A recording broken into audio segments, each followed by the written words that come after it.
Bouvard and Pécuchet, Gustave Flaubert, Chapter 1 Kindred Souls. As there were 33 degrees of heat, the boulevard was absolutely deserted. Further down, the Canal Saint-Martin, confined by two locks, showed in a straight line its water black as ink. In the middle of it was a boat, filled with timber, and on the bank were 2 rows of casks. Beyond the canal, between the houses which separated the timber yards, the great pure sky was cut up into plates of ultramarine, and under the reverberating light of the sun, the white facades, the slate roofs, and the granite wharves glowed dazzlingly.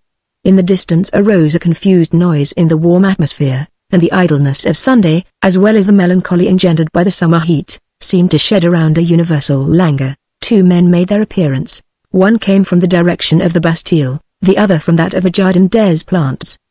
The taller of the pair, arrayed in linen cloth, walked with his hat back, his waistcoat unbuttoned, and his cravat in his hand.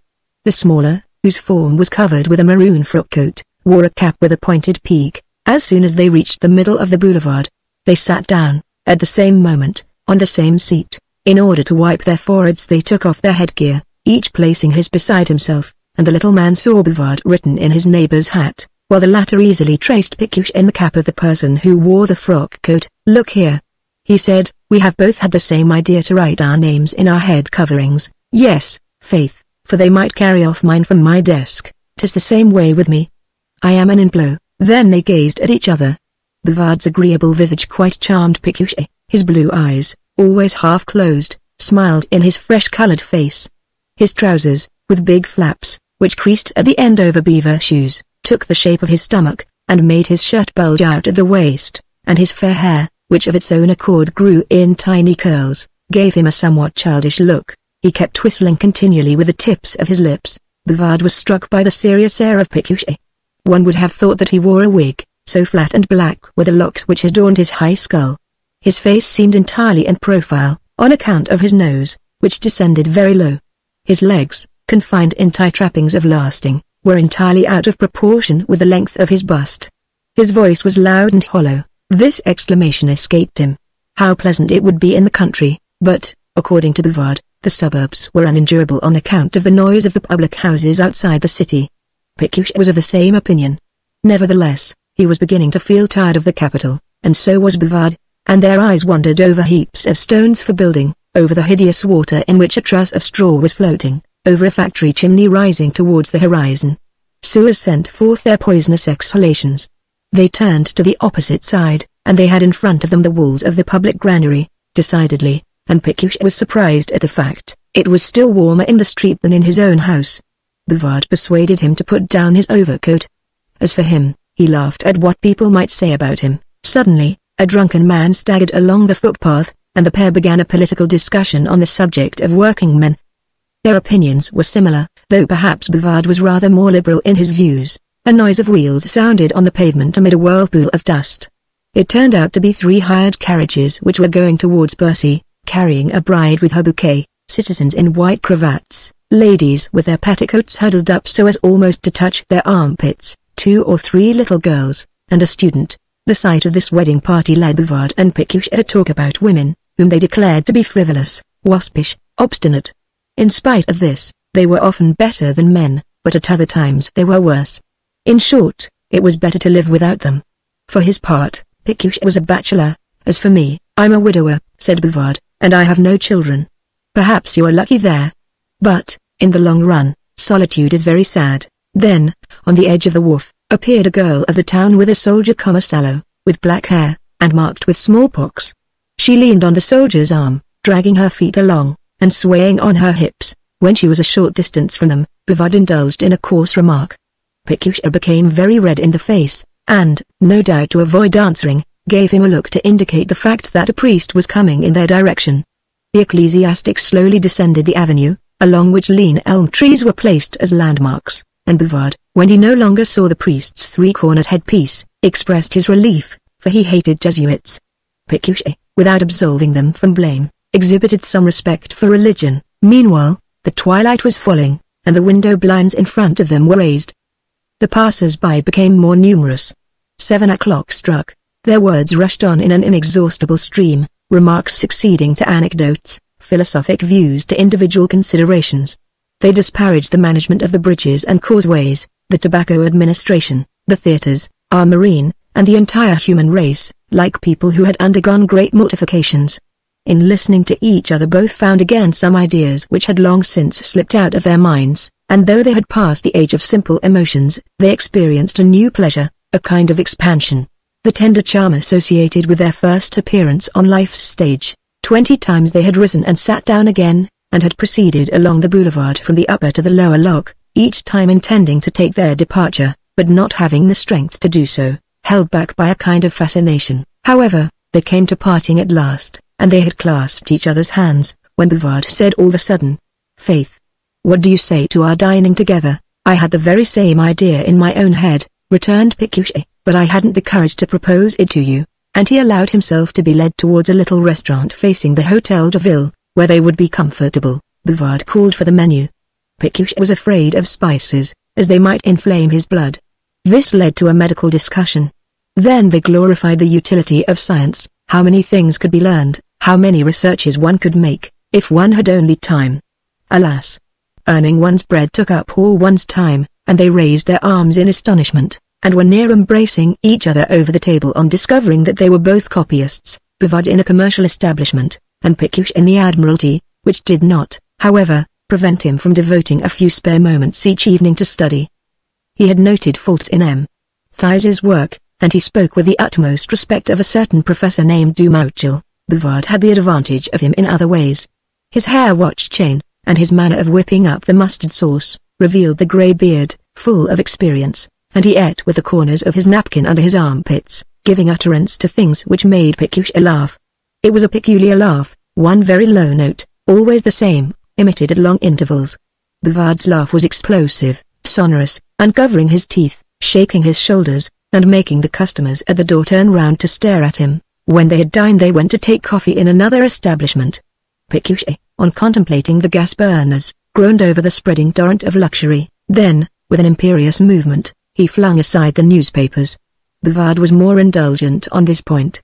He liked all authors indiscriminately, having been disposed in his youth to go on the stage. He had a fancy for trying balancing feats with a billiard cue and 2 ivory balls, such as Barbaroux, one of his friends, had performed.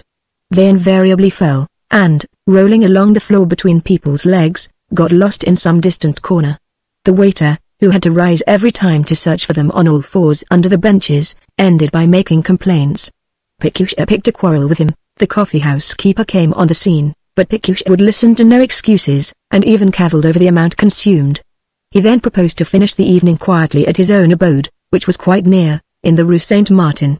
As soon as they had entered he put on a kind of cotton nightgown, and did the honors of his apartment. A deal desk, placed exactly in the center of the room, caused inconvenience by its sharp corners, and all around, on the boards, on the 3 chairs, on the old armchair, and in the corners, were scattered pell-mell a number of volumes of the Rorett Encyclopedia, the Magnetizer's Manual, a Fenelon, and other old books, with heaps of waste paper, 2 cocoa nuts, various medals, a Turkish cap, and shells brought back from Havre by Dumouchel. A layer of dust velveted the walls, which otherwise had been painted yellow. The shoe brush was lying at the side of the bed, the coverings of which hung down. On the ceiling could be seen a big black stain, produced by the smoke of the lamp. Bouvard, on account of the smell no doubt, asked permission to open the window. "The papers will fly away," cried Pécuchet, who was more afraid of the currents of air. However, he panted for breath in this little room, heated since morning by the slates of the roof. Bouvard said to him, "If I were in your place, I would remove my flannel." "What?" And Pécuchet cast down his head, frightened at the idea of no longer having his healthful flannel waistcoat. "Let me take the business in hand," resumed Bouvard. "The air from outside will refresh you." At last Pécuchet put on his boots again, muttering, "Upon my honor, you are bewitching me." And, notwithstanding the distance, he accompanied Bouvard as far as the latter's house at the corner of the Rue de Bethune, opposite the Pont de la Tournelle. Bouvard's room, the floor of which was well waxed, and which had curtains of cotton cambric and mahogany furniture, had the advantage of a balcony overlooking the river. The 2 principal ornaments were a liqueur frame in the middle of the chest of drawers, and, in a row beside the glass, daguerreotypes representing his friends. An oil painting occupied the alcove. "My uncle," said Bouvard. And the taper which he held in his hand shed its light on the portrait of a gentleman. Red whiskers enlarged his visage, which was surmounted by a forelock curling at its ends. His huge cravat, with the triple collar of his shirt, and his velvet waistcoat and black coat, appeared to cramp him. You would have imagined there were diamonds on his shirt frill. His eyes seemed fastened to his cheekbones, and he smiled with a cunning little air. Pécuchet could not keep from saying, "One would rather take him for your father." "He is my godfather," replied Bouvard carelessly, adding that his baptismal name was François Denis Barthélemy. Pécuchet's baptismal name was just Romain Cyril, and their ages were identical, 47 years. This coincidence caused them satisfaction, but surprised them, each having thought the other much older. They next vented their admiration for Providence, whose combinations are sometimes marvelous, for, in fact, if we had not gone out a while ago to take a walk we might have died before knowing each other, and having given each other their employers' addresses, they exchanged a cordial good night. "Don't go to see the women," cried Bouvard on the stairs. Pécuchet descended the steps without answering this coarse jest. Next day, in the space in front of the establishment of Descombos Brothers, manufacturers of Alsatian tissues, 92, Rue Hortefeux, a voice called out, "Bouvard! Monsieur Bouvard!" The latter glanced through the window panes and recognized Pécuchet, who articulated more loudly, "I am not ill. I have remained away." "Why, though, this?" said Pécuchet, pointing at his breast. All the talk of the day before, together with the temperature of the apartment and the labors of digestion, had prevented him from sleeping, so much so that, unable to stand it any longer, he had flung off his flannel waistcoat. In the morning he recalled his action, which fortunately had no serious consequences, and he came to inform Bouvard about it, showing him in this way that he had placed him very high in his esteem. He was a small shopkeeper's son, and had no recollection of his mother, who died while he was very young. At 15 he had been taken away from a boarding school to be sent into the employment of a process server. The gendarmes invaded his employer's residence one day, and that worthy was sent off to the galleys, a stern history which still caused him a thrill of terror. Then he had attempted many callings: apothecary's apprentice, usher, bookkeeper in a packet boat on the upper Seine. At length, a head of a department in the Admiralty, smitten by his handwriting, had employed him as a copying clerk, but the consciousness of a defective education, with the intellectual needs engendered by it, irritated his temper, and so he lived altogether alone, without relatives, without a mistress. His only distraction was to go out on Sunday to inspect public works. The earliest recollections of Bouvard carried him back across the banks of the Loire into a farmyard. A man who was his uncle had brought him to Paris to teach him commerce. At his majority, he got a few thousand francs. Then he took a wife, and opened a confectioner's shop. 6 months later his wife disappeared, carrying off the cash box. Friends, good cheer, and above all, idleness, had speedily accomplished his ruin. But he was inspired by the notion of utilizing his beautiful chirography, and for the past 12 years he had clung to the same post in the establishment of Descombos Brothers, manufacturers of tissues, 92, Rue Hortefeux. As for his uncle, who formerly had sent him the celebrated portrait as a memento, Bouvard did not even know his residence, and expected nothing more from him. 1,500 francs a year and his salary as copying clerk enabled him every evening to take a nap at a coffee house. Thus their meeting had the importance of an adventure. They were at once drawn together by secret fibers. Besides, how can we explain sympathies? Why does a certain peculiarity, a certain imperfection, indifferent or hateful in one person, prove a fascination in another? That which we call the thunderbolt is true as regards all the passions. Before the month was over they vowed and envied each other. Frequently they came to see each other at their respective offices. As soon as one made his appearance, the other shut up his writing desk, and they went off together into the streets. Bouvard walked with long strides, whilst Pécuchet, taking innumerable steps, with his frock coat flapping at his heels, seemed to slip along on rollers. In the same way, their peculiar tastes were in harmony. Bouvard smoked his pipe, loved cheese, regularly took his half-glass of brandy. Pécuchet snuffed, at dessert ate only preserves, and soaked a piece of sugar in his coffee. One was self-confident, flighty, generous; the other prudent, thoughtful, and thrifty. In order to please him, Bouvard desired to introduce Pécuchet to Barbaroux. He was an ex-commercial traveler, and now a purse-maker, a good fellow, a patriot, a ladies' man, and one who affected the language of the Fourbes. Pécuchet did not care for him, and he brought Bouvard to the residence of Dumouchel. This author, for he had published a little work on the monarchs, gave lessons in literature at a young ladies' boarding school, and had orthodox opinions and a grave deportment. He bore Bouvard, Neither of the two friends concealed his opinion from the other. Each recognized the correctness of the other's view. They altered their habits, they quitting their humdrum lodgings, and ended by dining together every day. They made observations on the plays at the theatre, on the government, the dearness of living, and the frauds of commerce. From time to time, the history of Collier or the trial of Fouilles turned up in their conversations, and then they sought for the causes of the revolution. They lounged along by the old curiosity shops.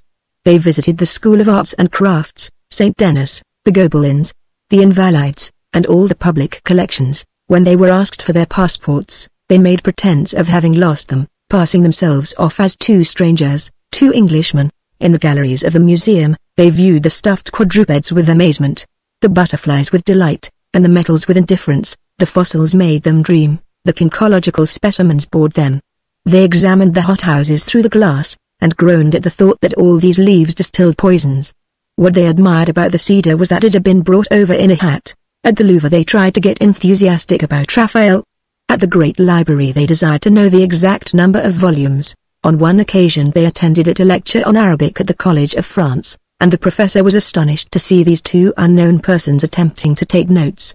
Thanks to Barbaroux, they penetrated into the green room of a little theatre. Dumouchel got them tickets for a sitting at the Academy. They inquired about discoveries, read the prospectuses, and this curiosity developed their intelligence. At the end of the horizon, growing every day more remote, they perceived things at the same time confused and marvelous. When they admired an old piece of furniture they regretted that they had not lived at the period when it was used, though they were absolutely ignorant of what period it was. In accordance with certain names, they imagined countries only the more beautiful in proportion to their utter lack of definite information about them. The works of which the titles were to them unintelligible, appeared to their minds to contain some mysterious knowledge, and the more ideas they had, the more they suffered. When a mail coach crossed them in the street, they felt the need of going off with it. The Quay of Flowers made them sigh for the country. One Sunday they started for a walking tour early in the morning, and, passing through Meudon, Bellevue, Choressens, and Hauteville, they wandered about all day amongst the vineyards, tore up wild poppies by the sides of fields, slept on the grass, drank milk, ate under the acacias in the gardens of country inns, and got home very late dusty, worn out, and enchanted. They often renewed these walks. They felt so sad next day that they ended by depriving themselves of them. The monotony of the desk became odious to them. Always the eraser and the sandarach, the same inkstand, the same pens, and the same companions. Looking on the latter as stupid fellows, they talked to them less and less. This cost them some annoyances. They came after the regular hour every day, and received reprimands. Formerly they had been almost happy, but their occupation humiliated them since they had begun to set a higher value on themselves, and their disgust increased while they were mutually glorifying and spoiling each other. Pécuchet contracted Bouvard's bluntness, and Bouvard assumed a little of Pécuchet's moroseness. "I have a mind to become a mountebank in the streets," said one to the other. "As well to be a rag picker," exclaimed his friend. "What an abominable situation! And no way out of it. Not even the hope of it." One afternoon, it was the 20th of January, 1839, Bouvard, while at his desk, received a letter left by the postman. He lifted up both hands, then his head slowly fell back, and he sank on the floor in a swoon. The clerks rushed forward, they took off his cravat, they sent for a physician. He reopened his eyes, then, in answer to the questions they put to him, "Ah, the fact is a little air will relieve me. No, let me alone. Kindly give me leave to go out," and, in spite of his corpulence, he rushed, all breathless, to the Admiralty office, and asked for Pécuchet. Pécuchet appeared. "My uncle is dead. I am his heir, it isn't possible." Bouvard showed him the following lines. Office of Maître Tardiville, Notary, Savigny-en-Septaine, 14th of January, 1839. Sir, I beg of you to call at my office in order to take notice there of the will of your natural father, M. François Denis Bartholomew Bouvard, ex-merchant in the town of Nantes, who died in this parish on the 10th of the present month. This will contains a very important disposition in your favor, Tardiville, Notary. Pécuchet was obliged to sit down on a boundary stone in the courtyard outside the office. Then he returned the paper, saying slowly, "Provided that this is not some practical joke, you think it is a farce," replied Bouvard, in a stifled voice like the rattling in the throat of a dying man. But the postmark, the name of the notary's office in printed characters, the notary's own signature, all proved the genuineness of the news. and they regarded each other with a trembling at the corners of their mouths and tears in their staring eyes. They wanted space to breathe freely. They went to the Arc de Triomphe, came back by the water's edge, and passed beyond Notre Dame. Bouvard was very flushed. He gave Pécuchet blows with his fist in the back, and for 5 minutes talked utter nonsense. They chuckled in spite of themselves. This inheritance, surely, ought to mount up. Ah, that would be too much of a good thing. Let's talk no more about it. They did talk again about it. There was nothing to prevent them from immediately demanding explanations. Bouvard wrote to the notary with that view. The notary sent a copy of the will, which ended thus. Consequently, I give to François Denis Barthélemy Bouvard, my recognized natural son, the portion of my property disposable by law. The old fellow had got this son in his youthful days, but he had carefully kept it dark, making him pass for a nephew, and the nephew had always called him my uncle, though he had his own idea on the matter. When he was about 40, M. Bouvard married, then he was left a widower. His 2 legitimate sons having gone against his wishes, remorse took possession of him for the desertion of his other child during a long period of years. He would have even sent for the lad but for the influence of his female cook. She left him, thanks to the maneuvers of the family, and in his isolation, when death drew nigh, he wished to repair the wrongs he had done by bequeathing to the fruit of his early love all that he could of his fortune. It ran up to 500,000 francs, thus giving the copying clerk 250,000 francs. The eldest of the brothers, M. Echine, had announced that he would respect the will. Bouvard fell into a kind of stupefied condition. He kept repeating in a low tone, smiling with the peaceful smile of drunkards, an income of 15,000 livres. And Pécuchet, whose head, however, was stronger, was not able to get over it. They were rudely shaken by a letter from Tardival. The other son, M. Alexander, declared his intention to have the entire matter decided by law, and even to question the legacy, if he could, requiring, first of all, to have everything sealed, and to have an inventory taken and a sequestrator appointed, etc. Bouvard got a bilious attack in consequence.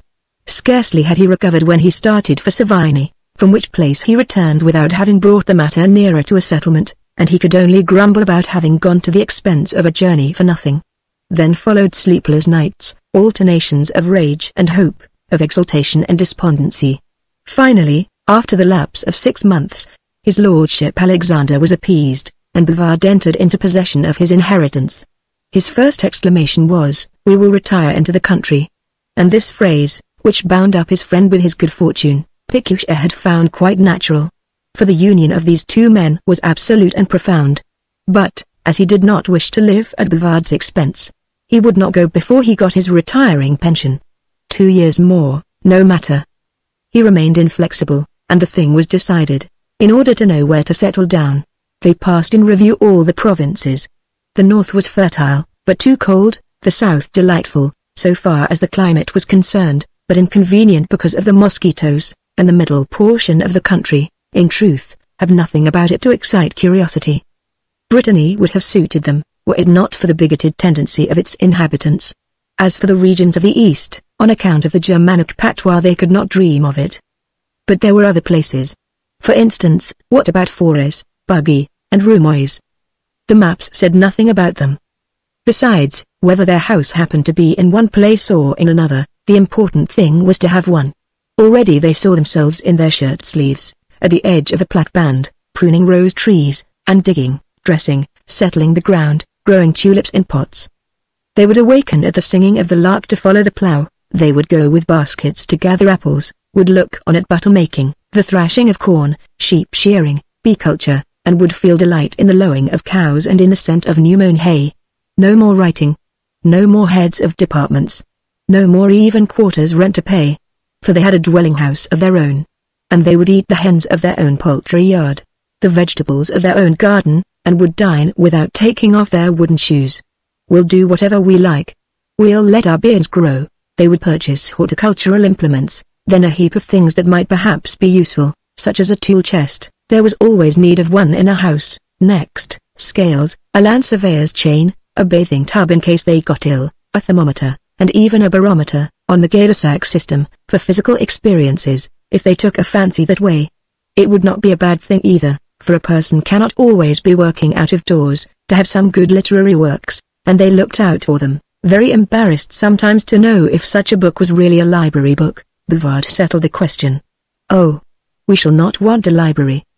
Besides, I have my own. They prepared their plans beforehand. Bouvard would bring his furniture, Pécuchet his big black table, they would turn the curtains to account, and, with a few kitchen utensils, this would be quite sufficient. They swore to keep silent about all this, but their faces spoke volumes. So their colleagues thought them funny. Bouvard, who wrote spread over his desk, with his elbows out, in order the better to round his letters, gave vent to a kind of whistle while half closing his heavy eyelids with a waggish air. Pécuchet, squatted on a big straw footstool, was always carefully forming the pothooks of his large handwriting, but all the while swelling his nostrils and pressing his lips together, as if he were afraid of letting his secret slip. After 18 months of inquiries, they had discovered nothing. They made journeys in all the outskirts of Paris, both from Amiens to Évreux, and from Fontainebleau to Havre. They wanted a country place which would be a thorough country place, without exactly insisting on a picturesque site, but a limited horizon saddened them. They fled from the vicinity of habitations, and only redoubled their solitude. Sometimes they made up their minds, then, fearing they would repent later, they changed their opinion, the place having appeared unhealthy, or exposed to the sea breeze, or too close to a factory, or difficult of access. Barbaroux came to their rescue. He knew what their dream was, and one fine day he called on them to let them know that he had been told about an estate at Chez-Vignoles, between Caen and Falaise. This comprised a farm of 38 hectares, one, with a kind of chateau, and a garden in a very productive state. They proceeded to Calvados, and were quite enraptured. For the farm, together with the house, one would not be sold without the other. Only 143,000 francs were asked. Bouvard did not want to give more than 120,000. Pécuchet combated his obstinacy, begged of him to give way, and finally declared that he would make up the surplus himself. This was his entire fortune, coming from his mother's patrimony and his own savings. Never had he breathed a word, reserving this capital for a great occasion. The entire amount was paid up about the end of 1840, 6 months before his retirement. Bouvard was no longer a copying clerk. At first he had continued his functions through distrust of the future, but he had resigned once he was certain of his inheritance. However, he willingly went back to these combos, and the night before his departure he stood drinks to all the clerks. Pécuchet, on the contrary, was morose towards his colleagues, and went off, on the last day, roughly clapping the door behind him. He had to look after the packing, to do a heap of commissions, then to make purchases, and to take leave of Dumouchel. The professor proposed to him an epistolary interchange between them, of which he would make use to keep Pécuchet well up in literature, and, after fresh felicitations, wished him good health. Barbaroux exhibited more sensibility in taking leave of Bouvard. He expressly gave up a domino party, promised to go to see him over there, ordered 2 aniseed cordials, and embraced him. Bouvard, when he got home, inhaled over the balcony a deep breath of air, saying to himself, "At last." The lights along the quays quivered in the water, the rolling of omnibuses in the distance gradually ceased. He recalled happy days spent in this great city, supper parties at restaurants, evenings at the theatre, gossips with his portress, all his habitual associations, and he experienced a sinking of the heart, a sadness which he dared not acknowledge even to himself. Pécuchet was walking in his room up to 2 o'clock in the morning. He would come back there no more, so much the better. And yet, in order to leave behind something of himself, he printed his name on the plaster over the chimney-piece. The larger portion of the baggage was gone since the night before. The garden implements, the bedsteads, the mattresses, the tables, the chairs, a cooking apparatus, and 3 casks of Burgundy would go by the Seine, as far as Havre, and would be dispatched thence to Caen, where Bouvard, who would wait for them, would have them brought on to Chez-Vignoles. But his father's portrait, the armchairs, the liqueur case, the old books, the timepiece, all the precious objects were put into a furniture wagon, which would proceed through Nonancourt, Verneuil, and Falaise. Pécuchet was to accompany it. He installed himself beside the conductor, upon a seat, and, wrapped up in his oldest frock coat, with a comforter, mittens, and his office foot-warmer, on Sunday, the 20th of March, at daybreak, he set forth from the capital. The movement and the novelty of the journey occupied his attention during the first few hours. Then the horses slackened their pace, which led to disputes between the conductor and the driver. They selected execrable berlins, and, though they were accountable for everything, Pécuchet, through excess of prudence, slept in the same lodgings. Next day they started again, at dawn, and the road, always the same, stretched out, uphill, to the verge of the horizon. Yards of stones came after each other, the ditches were full of water, The country showed itself in wide tracts of green, monotonous and cold. Clouds scudded through the sky. From time to time there was a fall of rain. On the third day squalls arose. The awning of the wagon, badly fastened on, went clapping with the wind, like the sails of a ship. Pécuchet lowered his face under his cap, and every time he opened his snuff-box it was necessary for him, in order to protect his eyes, to turn round completely. During the joltings he heard all his baggage swinging behind him, and shouted out a lot of directions. Seeing that they were useless, he changed his tactics. He assumed an air of good fellowship, and made a display of civilities. In the troublesome ascents he assisted the men in pushing on the wheels. He even went so far as to pay for the coffee and brandy after the meals. From that time they went on more slowly, so much so that, in the neighborhood of Coburg, the axle-tree broke, and the wagon remained tilted over. Pécuchet immediately went to inspect the inside of it. The sets of porcelain lay in bits. He raised his arms, while he gnashed his teeth, and cursed these two idiots, and the following day was lost owing to the wagon driver getting tipsy, but he had not the energy to complain, the cup of bitterness being full. Bouvard had quitted Paris only on the third day, as he had to dine once more with Barbaroux. He arrived in the coach-yard at the last moment, then he woke up before the Cathedral of Rouen. He had mistaken the diligence. In the evening, all the places for Cannes were booked.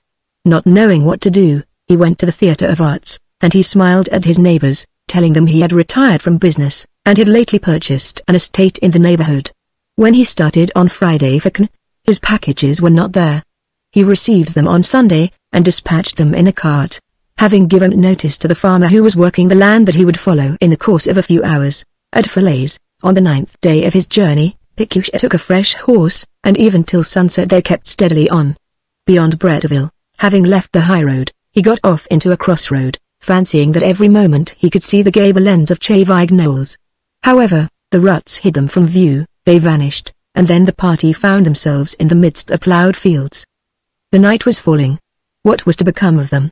At last Pécuchet left the wagon behind, and, splashing in the mire, advanced in front of it to reconnoiter. When he drew near farmhouses, the dogs barked. He called out as loudly as ever he could, asking what was the right road. There was no answer. He was afraid, and got back to the open ground. Suddenly 2 lanterns flashed. He perceived a cabriolet, and rushed forward to meet it. Bouvard was inside, but where could the furniture wagon be? For an hour they called out to it through the darkness.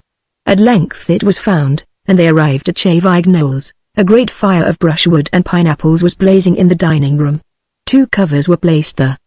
The furniture, which had come by the cart, was piled up near the vestibule. Nothing was wanting. They sat down to table. Onion soup had been prepared for them, also a chicken, bacon, and hard-boiled eggs. The old woman who cooked came from time to time to inquire about their tastes. They replied, "Oh, very good, very good." And the big loaf, hard to cut, the cream, the nuts, all delighted them. There were holes in the flooring, and the damp was oozing through the walls. However, they cast around them a glance of satisfaction, while eating on the little table on which a candle was burning. Their faces were reddened by the strong air. They stretched out their stomachs. They leaned on the backs of their chairs, which made a cracking sound in consequence, and they kept repeating, "Here we are in the place, then. What happiness! It seems to me that it is a dream." Although it was midnight, Pécuchet conceived the idea of taking a turn round the garden. Bouvard made no objection. They took up the candle, and, screening it with an old newspaper, walked along the paths. They found pleasure in mentioning aloud the names of the vegetables. "Look here, carrots. Cabbages." Next, they inspected the espaliers. Pécuchet tried to discover the buds.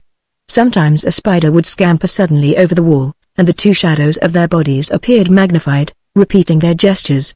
The ends of the grass let the dew trickle out. The night was perfectly black, and everything remained motionless in a profound silence, an infinite sweetness. In the distance a cock was crowing. Their 2 rooms had between them a little door, which was hidden by the papering of the wall. By knocking a chest of drawers up against it, nails were shaken out, and they found the place gaping open. This was a surprise. When they had undressed and got into bed, they kept babbling for some time. Then they went to sleep. Bouvard on his back, with his mouth open, his head bare, Pécuchet on his right side, his knees in his stomach, his head muffled in a cotton nightcap, and the pair snored under the moonlight which made its way in through the windows. Chapter 2 Experiments in Agriculture. How happy they felt when they awoke next morning. Bouvard smoked a pipe, and Pécuchet took a pinch of snuff, which they declared to be the best they had ever had in their whole lives. Then they went to the window to observe the landscape. In front of them lay the fields, with a barn and the church bell at the right and a screen of poplars at the left. Two principal walks, forming a cross, divided the garden into 4 parts. The vegetables were contained in wide beds, where, at different spots, arose dwarf cypresses and trees cut in distaff fashion. On one side, an arbor just touched an artificial hillock, while, on the other, the espaliers were supported against a wall, and at the end, a railed opening gave a glimpse of the country outside. Beyond the wall there was an orchard, and, next to a hedge of elm trees, a thicket, and behind the railed opening there was a narrow road. They were gazing on this spectacle together, when a man, with hair turning grey, and wearing a black overcoat, appeared walking along the pathway, striking with his cane all the bars of the railed fence. The old servant informed them that this was M. Vaucourbe, a doctor of some reputation in the district. She mentioned that the other people of note were the Comte de Favages, formerly a deputy, and an extensive owner of land and cattle, M. Fourreau, who sold wood, plaster, all sorts of things, M. Mescot, the notary, the Abbé Jouffroy, and the widow Bourdin, who lived on her private income. The old woman added that, as for herself, they called her Germaine, on account of the late Germain, her husband. She used to go out as a charwoman, but would be very glad to enter into the gentleman's service. They accepted her offer, and then went out to take a look at their farm, which was situated over 1,000 yards away. When they entered the farmyard, Maître Gouy, the farmer, was shouting at a servant boy, while his wife, on a stool, kept pressed between her legs a turkey hen, which she was stuffing with balls of flour. The man had a low forehead, a thin nose, a downward look, and broad shoulders. The woman was very fair-haired, with her cheekbones speckled with brown, and that air of simplicity which may be seen in the faces of peasants on the windows of churches. In the kitchen, bundles of hemp hung from the ceiling. 3 old guns stood in a row over the upper part of the chimney-piece. A dresser loaded with flowered crockery occupied the space in the middle of the wall, and the window panes with their green bottle glass threw over the tin and copper utensils a sickly luster. The 2 Parisians wished to inspect the property, which they had seen only once and at a mere passing glance. Maître Gouy and his wife escorted them, and then began a litany of complaints. All the appointments, from the cart-house to the boilery, stood in need of repair. It would be necessary to erect an additional store for the cheese, to put fresh iron on the railings, to raise the boundaries, to deepen the ponds, and to plant anew a considerable number of apple trees in the 3 enclosures. Then they went to look at the lands under cultivation. Maître Gouy ran them down, saying that they ate up too much manure, cartage was expensive, it was impossible to get rid of stones, and the bad grass poisoned the meadows. This depreciation of his land lessened the pleasure experienced by Bouvard in walking over it. They came back by the hollow path under an avenue of beech trees. On this side the house revealed its front and its courtyard. It was painted white, with a coating of yellow. The cart-house and the storehouse, the bakehouse and the woodshed, made, by means of a return, 2 lower wings. The kitchen communicated with a little hall. Next came the vestibule, a second hall larger than the other, and the drawing-room. The 4 rooms on the first floor opened on the corridor facing the courtyard. Pécuchet selected one of them for his collections. The last was to be the library, and, on opening some of the presses, they found a few ancient volumes, but they had no fancy for reading the titles of them. The most urgent matter was the garden. Bouvard, while passing close to the row of elm trees, discovered under their branches a plaster figure of a woman. With 2 fingers she held wide her petticoat, with her knees bent and her head over her shoulder, as if she were afraid of being surprised. "I beg your pardon. Don't inconvenience yourself." And this pleasantry amused them so much that they kept repeating it 20 times a day for 3 months. Meanwhile, the people of Chevignols were desirous to make their acquaintance. Persons came to look at them through the railed fence. They stopped up the openings with boards. This thwarted the inhabitants. To protect himself from the sun, Bouvard wore on his head a handkerchief, fastened so as to look like a turban. Pécuchet wore his cap, and he had a big apron with a pocket in front, in which a pair of pruning shears, his silk handkerchief, and his snuff-box jostled against one another. Bare-armed, side by side, they dug, weeded, and pruned, imposing tasks on each other, and eating their meals as quickly as ever they could, taking care, however, to drink their coffee on the hillock, in order to enjoy the view. If they happened to come across a snail, they pounced on it and crushed it, making grimaces with the corners of their mouths, as if they were cracking nuts. They never went out without their grafting implements. and they used to cut the worms in two with such force that the iron of the implement would sink 3 inches deep.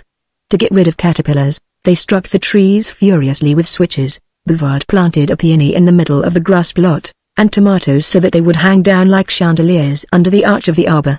Pécuchet had a large pit dug in front of the kitchen, and divided it into 3 parts, where he could manufacture composts which would grow a heap of things, whose detritus would again bring other crops, providing in this way other manures to a limitless extent, and he fell into reveries on the edge of the pit, seeing in the future mountains of fruits, floods of flowers, and avalanches of vegetables. But the horse dung, so necessary for the beds, was not to be had, inasmuch as the farmers did not sell it, and the innkeepers refused to supply it. At last, after many searches, in spite of the entreaties of Bouvard, and flinging aside all shamefacedness, he made up his mind to go for the dung himself. It was in the midst of this occupation that Madame Bourdon accosted him one day on the highroad. When she had complimented him, she inquired about his friend. This woman's black eyes, very small and very brilliant, her high complexion, and her assurance, she even had a little moustache, intimidated Pécuchet. He replied curtly, and turned his back on her, an impoliteness of which Bouvard disapproved. Then the bad weather came on, with frost and snow. They installed themselves in the kitchen, and went in for trellis work, or else kept going from one room to another, chatted by the chimney corner, or watched the rain coming down. Since the middle of Lent they had awaited the approach of spring, and each morning repeated, "Everything is starting out."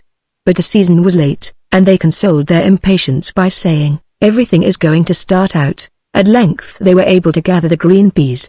The asparagus gave a good crop, and the vine was promising. Since they were able to work together at gardening, they must needs succeed at agriculture, and they were seized with an ambition to cultivate the farm. With common sense and study of the subject, they would get through it beyond a doubt. But they should first see how others carried on operations, and so they drew up a letter in which they begged of M. de Favages to do them the honor of allowing them to visit the lands which he cultivated. The Count made an appointment immediately to meet them. After an hour's walking, they reached the side of a hill overlooking the valley of the Aune. The river wound its way to the bottom of the valley. Blocks of red sandstone stood here and there, and in the distance larger masses of stone formed, as it were, a cliff overhanging fields of ripe corn. On the opposite hill the verdure was so abundant that it hid the house from view. Trees divided it into unequal squares, outlining themselves amid the grass by more somber lines. Suddenly the entire estate came into view. The tiled roofs showed where the farm stood. To the right rose the chateau with its white façade, and beyond it was a wood. A lawn descended to the river, into which a row of plane trees cast their shadows. The two friends entered a field of lucerne, which people were spreading. Women wearing straw hats, with cotton handkerchiefs round their heads, and paper shades, were lifting with rakes the hay which lay on the ground, while at the end of the plain, near the stacks, bundles were being rapidly flung into a long cart, yoked to 3 horses. The Count advanced, followed by his manager. He was dressed in dimity, and his stiff figure and mutton chop whiskers gave him at the same time the air of a magistrate and a dandy.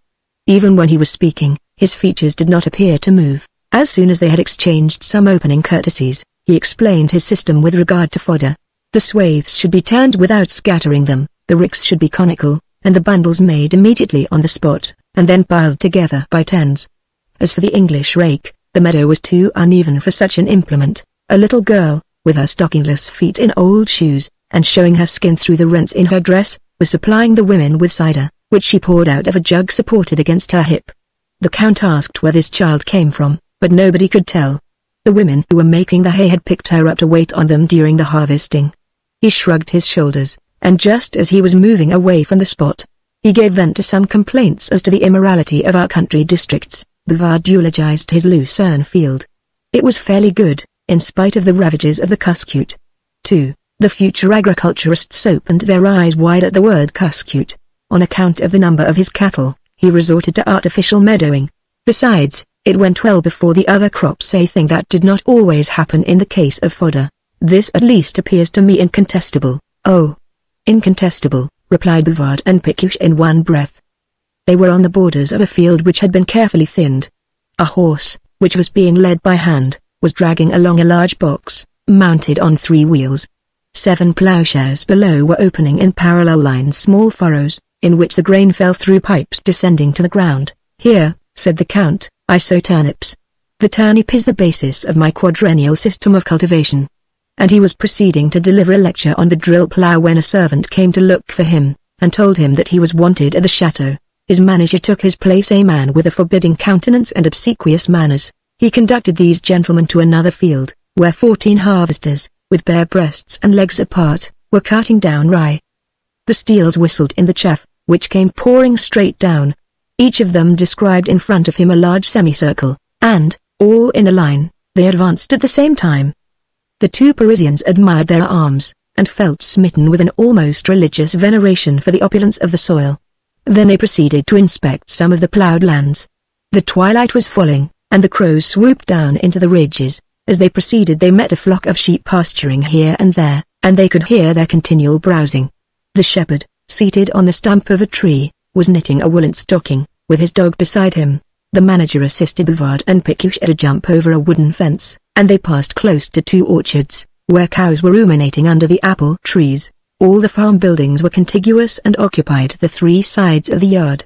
Work was carried on mechanically by means of a turbine moved by a stream which had been turned aside for the purpose. Leathern bands stretched from one roof to the other, and in the midst of dung an iron pump performed its operations. The manager drew their attention to little openings in the sheepfolds nearly on a level with the floor, and ingenious doors in the pigsties which could shut of their own accord. The barn was vaulted like a cathedral, with brick arches resting on stone walls. In order to amuse the gentlemen, a servant girl threw a handful of oats before the hens. The shaft of the press appeared to them enormously big.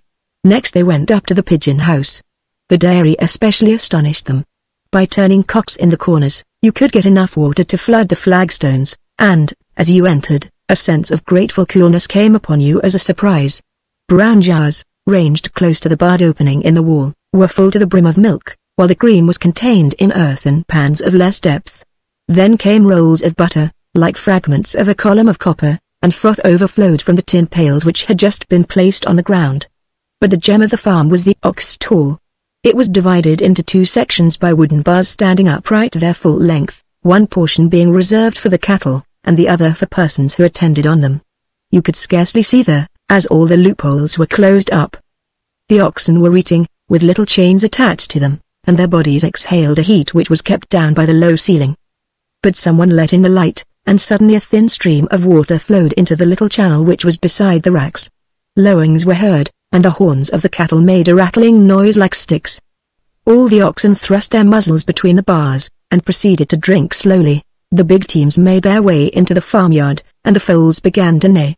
On the ground floor 2 or 3 lanterns flashed and then disappeared. The workpeople were passing, dragging their wooden shoes over the pebbles, and the bell was ringing for supper. The 2 visitors took their departure. All they had seen delighted them, and their resolution was taken. After that evening, they took out of their library the 4 volumes of La Maison Rustique, went through Gasperin's course of lectures, and subscribed to an agricultural journal, in order to be able to attend the fairs more conveniently. They purchased a car, which Bouvard used to drive, dressed in blue blouses, with large brimmed hats, gaiters up to their knees, and horse dealers' cudgels in their hands. They prowled around cattle, asked questions of laborers, and did not fail to attend at all the agricultural gatherings. Soon they wearied Maître Gouy with their advice, and especially by their depreciation of his system of fallowing. But the farmer stuck to his routine.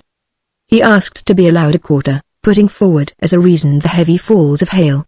As for the farm dues, he never furnished any of them.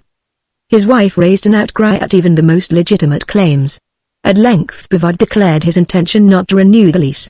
Thenceforth Maître Gouy economized the manures, allowed weeds to grow up, ruined the soil, and he took himself off with a fierce air, which showed that he was meditating some scheme of revenge. Bouvard had calculated that 20,000 francs, that is to say, more than 4 times the rent of the farm, would be enough to start with.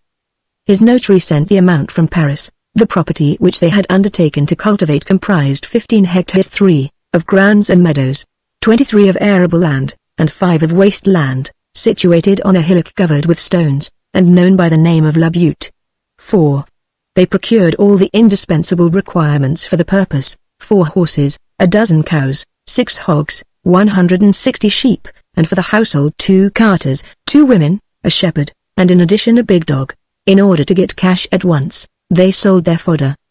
The price was paid to them directly, and the gold napoleons counted over a chest of oats appeared to them more glittering than any others, more rare and valuable. In the month of November they brewed cider. It was Bouvard that whipped the horse, while Pécuchet on the trough shoveled off the strained apples. They panted while pressing the screw, drew the juice off into the vat, looked after the bungholes, with heavy wooden shoes on their feet, and in all this they found a huge diversion. Starting with the principle that you cannot have too much corn, they got rid of about half of their artificial meadows, and, as they had not rich pasturing, they made use of oil cakes, which they put into the ground without pounding.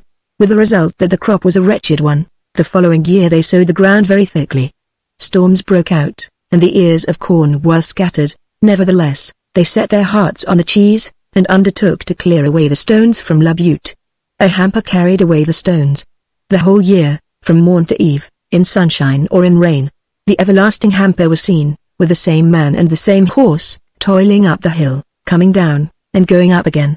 Sometimes Bouvard walked in the rear, making a halt halfway up the hill to dry the sweat off his forehead. As they had confidence in nobody, they treated the animals themselves, giving them purgatives and clysters. Serious irregularities occurred in the household. The girl in the poultry yard became enceinte. Then they took married servants, but the place soon swarmed with children, cousins, male and female, uncles, and sisters-in-law. A horde of people lived at their expense, and they resolved to sleep in the farmhouse successively, but when evening came they felt depressed, for the filthiness of the room was offensive to them, and besides, Germain, who brought in the meals, grumbled at every journey. They were preyed upon in all sorts of ways. The threshers in the barn stuffed corn into the pitchers out of which they drank. Pécuchet caught one of them in the act, and exclaimed, while pushing him out by the shoulders, "Wretch! You are a disgrace to the village that gave you birth." His presence inspired no respect. Moreover, he was plagued with the garden. All his time would not have sufficed to keep it in order. Bouvard was occupied with the farm. They took counsel and decided on this arrangement. The first point was to have good hotbeds. Pécuchet got one made of brick. He painted the frames himself, and, being afraid of too much sunlight, he smeared over all the bell glasses with chalk. He took care to cut off the tops of the leaves for slips. Next he devoted attention to the layers. He attempted many sorts of grafting: flute graft, crown graft, shield graft, herbaceous grafting, and whip grafting. With what care he adjusted the two libbers. How he tightened the ligatures. And what a heap of ointment it took to cover them again. Twice a day he took his watering pot and swung it over the plants as if he would have shed incense over them. In proportion as they became green under the water, which fell in a thin shower, it seemed to him as if he were quenching his own thirst and reviving along with them. Then, yielding to a feeling of intoxication, he snatched off the rose of the watering pot, and poured out the liquid copiously from the open neck. At the end of the elm hedge, near the female figure in plaster, stood a kind of log hut. Pécuchet locked up his implements there, and spent delightful hours there picking the berries, writing labels, and putting his little pots in order. He sat down to rest himself on a box at the door of the hut, and then planned fresh improvements. He had put 2 clumps of geraniums at the end of the front steps. Between the cypresses and the distaff-shaped trees he had planted sunflowers, and as the plots were covered with buttercups, and all the walks with fresh sand, the garden was quite dazzling in its abundance of yellow hues, but the bed swarmed with love. In spite of the dead leaves placed there to heat the plants, under the painted frames and the whitened bell glasses, only a stunted crop made its appearance.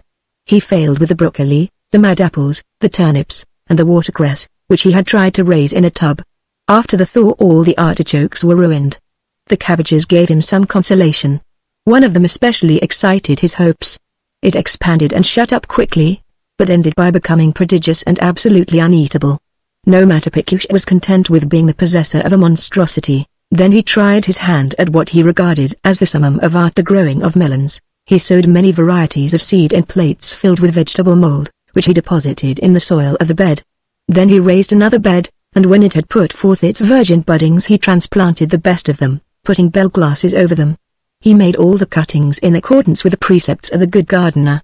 He treated the flowers tenderly. He let the fruits grow in a tangle, and then selected one on either arm, removed the others, and, as soon as they were as large as nuts, he slipped a little board around their rind to prevent them from rotting by contact with dung. He heated them, gave them air, swept off the mist from the bell glasses with his pocket handkerchief, and, if he saw lowering clouds, he quickly brought out straw mattings to protect them. He did not sleep at night on account of them. Many times he even got up out of bed, and, putting on his boots without stockings, shivering in his shirt, He traversed the entire garden to throw his own counterpane over his hotbed frames. The melons ripened.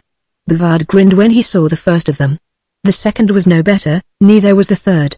For each of them Pécuchet found a fresh excuse, down to the very last, which he threw out of the window, declaring that he could not understand it at all. The fact was, he had planted some things beside others of a different species, and so the sweet melons got mixed up with the kitchen garden melons, the big Portugal with the Grand Mogul variety, and this anarchy was completed by the proximity of the tomatoes, the result being abominable hybrids that had the taste of pumpkins. Then Pécuchet devoted his attention to the flowers. He wrote to Dumouchel to get shrubs with seeds for him, purchased a stock of heath soil, and set to work resolutely, but he planted passion flowers in the shade and pansies in the sun, covered the hyacinths with dung, watered the lilies near their blossoms, tried to stimulate the fuchsias with glue, and actually roasted a pomegranate by exposing it to the heat of the kitchen fire. When the weather got cold, he screened the eglantines under domes of strong paper which had been lubricated with a candle. They looked like sugar loaves held up by sticks.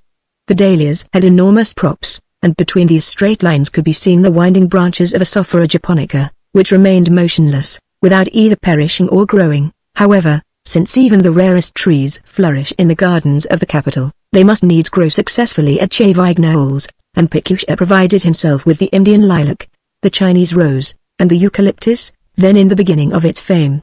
But all his experiments failed, and at each successive failure he was vastly astonished. Bouvard, like him, met with obstacles. They held many consultations, opened a book, then passed on to another, and did not know what to resolve upon when there was so much divergence of opinion. Thus, Puvis recommends Mile, while the Roret manual is opposed to it. As for plaster, in spite of the example of Franklin, Riefel and M. Rigord did not appear to be in raptures about it. According to Bouvard, fallow lands were a Gothic prejudice. However, Leclerc has noted cases in which they are almost indispensable. Gasperin mentions a native of Lyon who cultivated cereals in the same field for half a century. This upsets the theory as to the variation of crops. Tulloch tolls tillage to the prejudice of rich pasture, and there is Major B. Eaton, who by means of tillage would abolish pasture altogether. In order to understand the indications of the weather, they studied the clouds according to the classification of Luke Howard. They contemplated those which spread out like manes, those which resemble islands, and those which might be taken for mountains of snow, trying to distinguish the nimbus from the cirrus and the stratus from the cumulus. The shapes had altered even before they had discovered the names. The barometer deceived them. The thermometer taught them nothing, and they had recourse to the device invented in the time of Louis XIV. By a priest from Touraine. A leech in a glass bottle was to rise up in the event of rain, to stick to the bottom in settled weather, and to move about if a storm were threatening. But nearly always the atmosphere contradicted the leech. 3 others were put in along with it. The entire 4 behaved differently. After many reflections, Bouvard realized that he had made a mistake. His property required cultivation on a large scale, the concentrated system, and he risked all the disposable capital that he had left, 30,000 francs. Stimulated by Pécuchet, he began to rave about pasture. In the pit for composts were heaped up branches of trees, blood, guts, feathers, everything that he could find. He used Belgian cordial, Swiss wash, lye, red herrings, rags, sent for guano, tried to manufacture it himself, and, pushing his principles to the farthest point, he would not suffer even urine or other refuse to be lost. Into his farmyard were carried carcasses of animals, with which he manured his lands. Their cut-up carrion strewed the fields. Bouvard smiled in the midst of this stench. A pump fixed to a dung cart spattered the liquid manure over the crops. To those who assumed an air of disgust, he used to say, "But 'tis gold. 'Tis gold." And he was sorry that he had not still more manures. Happy the land where natural grottos are found full of the excrements of birds. The colza was thin, the oats only middling, and the corn sold very badly on account of its smell. A curious circumstance was that La Butte, with the stones cleared away from it at last, yielded less than before. He deemed it advisable to renew his material. He bought a Guillaume scarifier, a Valcourt weeder, an English drill machine, and the great swing plough of Mathe Domazel, but the ploughboy disparaged it. "Do you learn to use it? Well, do you show me?" He made an attempt to show, but blundered, and the peasants sneered. He could never make them obey the command of the bell. He was incessantly bawling after them, rushing from one place to another, taking down observations in a notebook, making appointments and forgetting all about them, and his head was boiling over with industrial speculations. he got the notion into his head of cultivating the poppy for the purpose of getting opium from it, and above all the milk vetch, which he intended to sell under the name of family coffee. Finally, in order to fatten his oxen the more quickly, he blooded them for an entire fortnight. He killed none of his pigs, and gorged them with salted oats. The pigsty soon became too narrow. The animals obstructed the farmyard, broke down the fences, and went gnawing at everything. In the hot weather 25 sheep began to get spoiled, and shortly afterwards died. The same week 3 bulls perished owing to Bouvard's bloodlettings. In order to destroy the maggots, he thought of shutting up the fowls in a hen coop on rollers, which 2 men had to push along behind the plough, a thing which had only the effect of breaking the claws of the fowls. He manufactured beer with germander leaves, and gave it to the harvesters as cider. The children cried, the women moaned, and the men raged. They all threatened to go, and Bouvard gave way to them. However, to convince them of the harmlessness of his beverage, he swallowed several bottles of it in their presence. Then he got cramps, but concealed his pains under a playful exterior. He even got the mixture sent to his own residence. He drank some of it with Pécuchet in the evening, and both of them tried to persuade themselves that it was good. Besides, it was necessary not to let it go to waste. Bouvard's colic having got worse, Germain went for the doctor. He was a grave-looking man, with a round forehead, and he began by frightening his patient. He thought the gentleman's attack of cholera must be connected with the beer which people were talking about in the country. He desired to know what it was composed of, and found fault with it in scientific terms with shruggings of the shoulders. Pécuchet, who had supplied the recipe for it, was mortified. In spite of pernicious limnings, stinted redressings, and unseasonable weedings, Bouvard had in front of him, in the following year, a splendid crop of wheat. He thought of drying it by fermentation, in the Dutch fashion, on the Klapmeyer system, that is to say, he got it thrown down all of a heap and piled up in stacks, which would be overturned as soon as the damp escaped from them, and then exposed to the open air, after which Bouvard went off without the least uneasiness. Next day, while they were at dinner, they heard under the beech trees the beating of a drum. Germain ran out to know what was the matter, but the man was by this time some distance away. Almost at the same moment the church bell rang violently. Bouvard and Pécuchet felt alarmed, and, impatient to learn what had happened, they rushed bareheaded along the Chevignols road. An old woman passed them. She knew nothing about it. They stopped a little boy, who replied, "I believe it's a fire," and the drum continued beating and the bell ringing more loudly than before. At length they reached the nearest houses in the village. The grocer, some yards away, exclaimed, "The fire is at your place." Pécuchet stepped out in double quick time, and he said to Bouvard, who trotted by his side with equal speed, 1, 2, 1, 2. Counting his steps regularly, like the chasseurs of Vincennes, the road which they took was a continuously uphill one. The sloping ground hid the horizon from their view. They reached a height close to La Butte, and at a single glance the disaster was revealed to them. All the stacks, here and there, were flaming like volcanoes in the midst of the plain, stripped bare in the evening stillness. Around the biggest of them there were about 300 persons, perhaps, and under the command of M. Fourreau, the mayor, in a tricolored scarf. Youngsters, with poles and crooks, were dragging down the straw from the top in order to save the rest of it. Bouvard, in his eagerness, was near knocking down Madame Bourdin, who happened to be there. Then, seeing one of his servant boys, he loaded him with insults for not having given him warning. The servant boy, on the contrary, through excess of zeal, had at first rushed to the house, then to the church, next to where Monsieur himself was staying, and had returned by the other road. Bouvard lost his head. His entire household gathered round him, all talking together, and he forbade them to knock down the stacks, begged of them to give him some help, called for water, and asked where were the firemen. "We've got to get them first," exclaimed the mayor. "That's your fault," replied Bouvard. He flew into a passion, and made use of improper language, and everyone wondered at the patience of M. Fourreau, who, all the same, was a surly individual, as might be seen from his big lips and bulldog jaw. The heat of the stacks became so great that nobody could come close to them any longer. Under the devouring flames the straw writhed with a crackling sound, and the grains of corn lashed one's face as if they were buckshot. Then the stack fell in a huge burning pile to the ground, and a shower of sparks flew out of it, while fiery waves floated above the red mass, which presented in its alternations of color parts rosy as vermilion and others like clotted blood. The night had come. The wind was swelling. From time to time, a flake of fire passed across the black sky.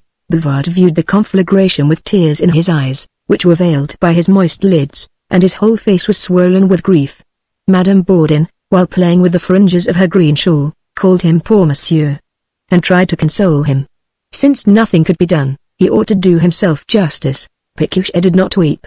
Very pale, or rather livid, with open mouth, and hair stuck together with cold sweat, he stood apart, brooding. But the cure, who had suddenly arrived on the scene, murmured, in a wheedling tone, "Ah! Really, what a misfortune! It is very annoying. Be sure that I enter into your feelings." The others did not affect any regret. They chatted and smiled, with hands spread out before the flame.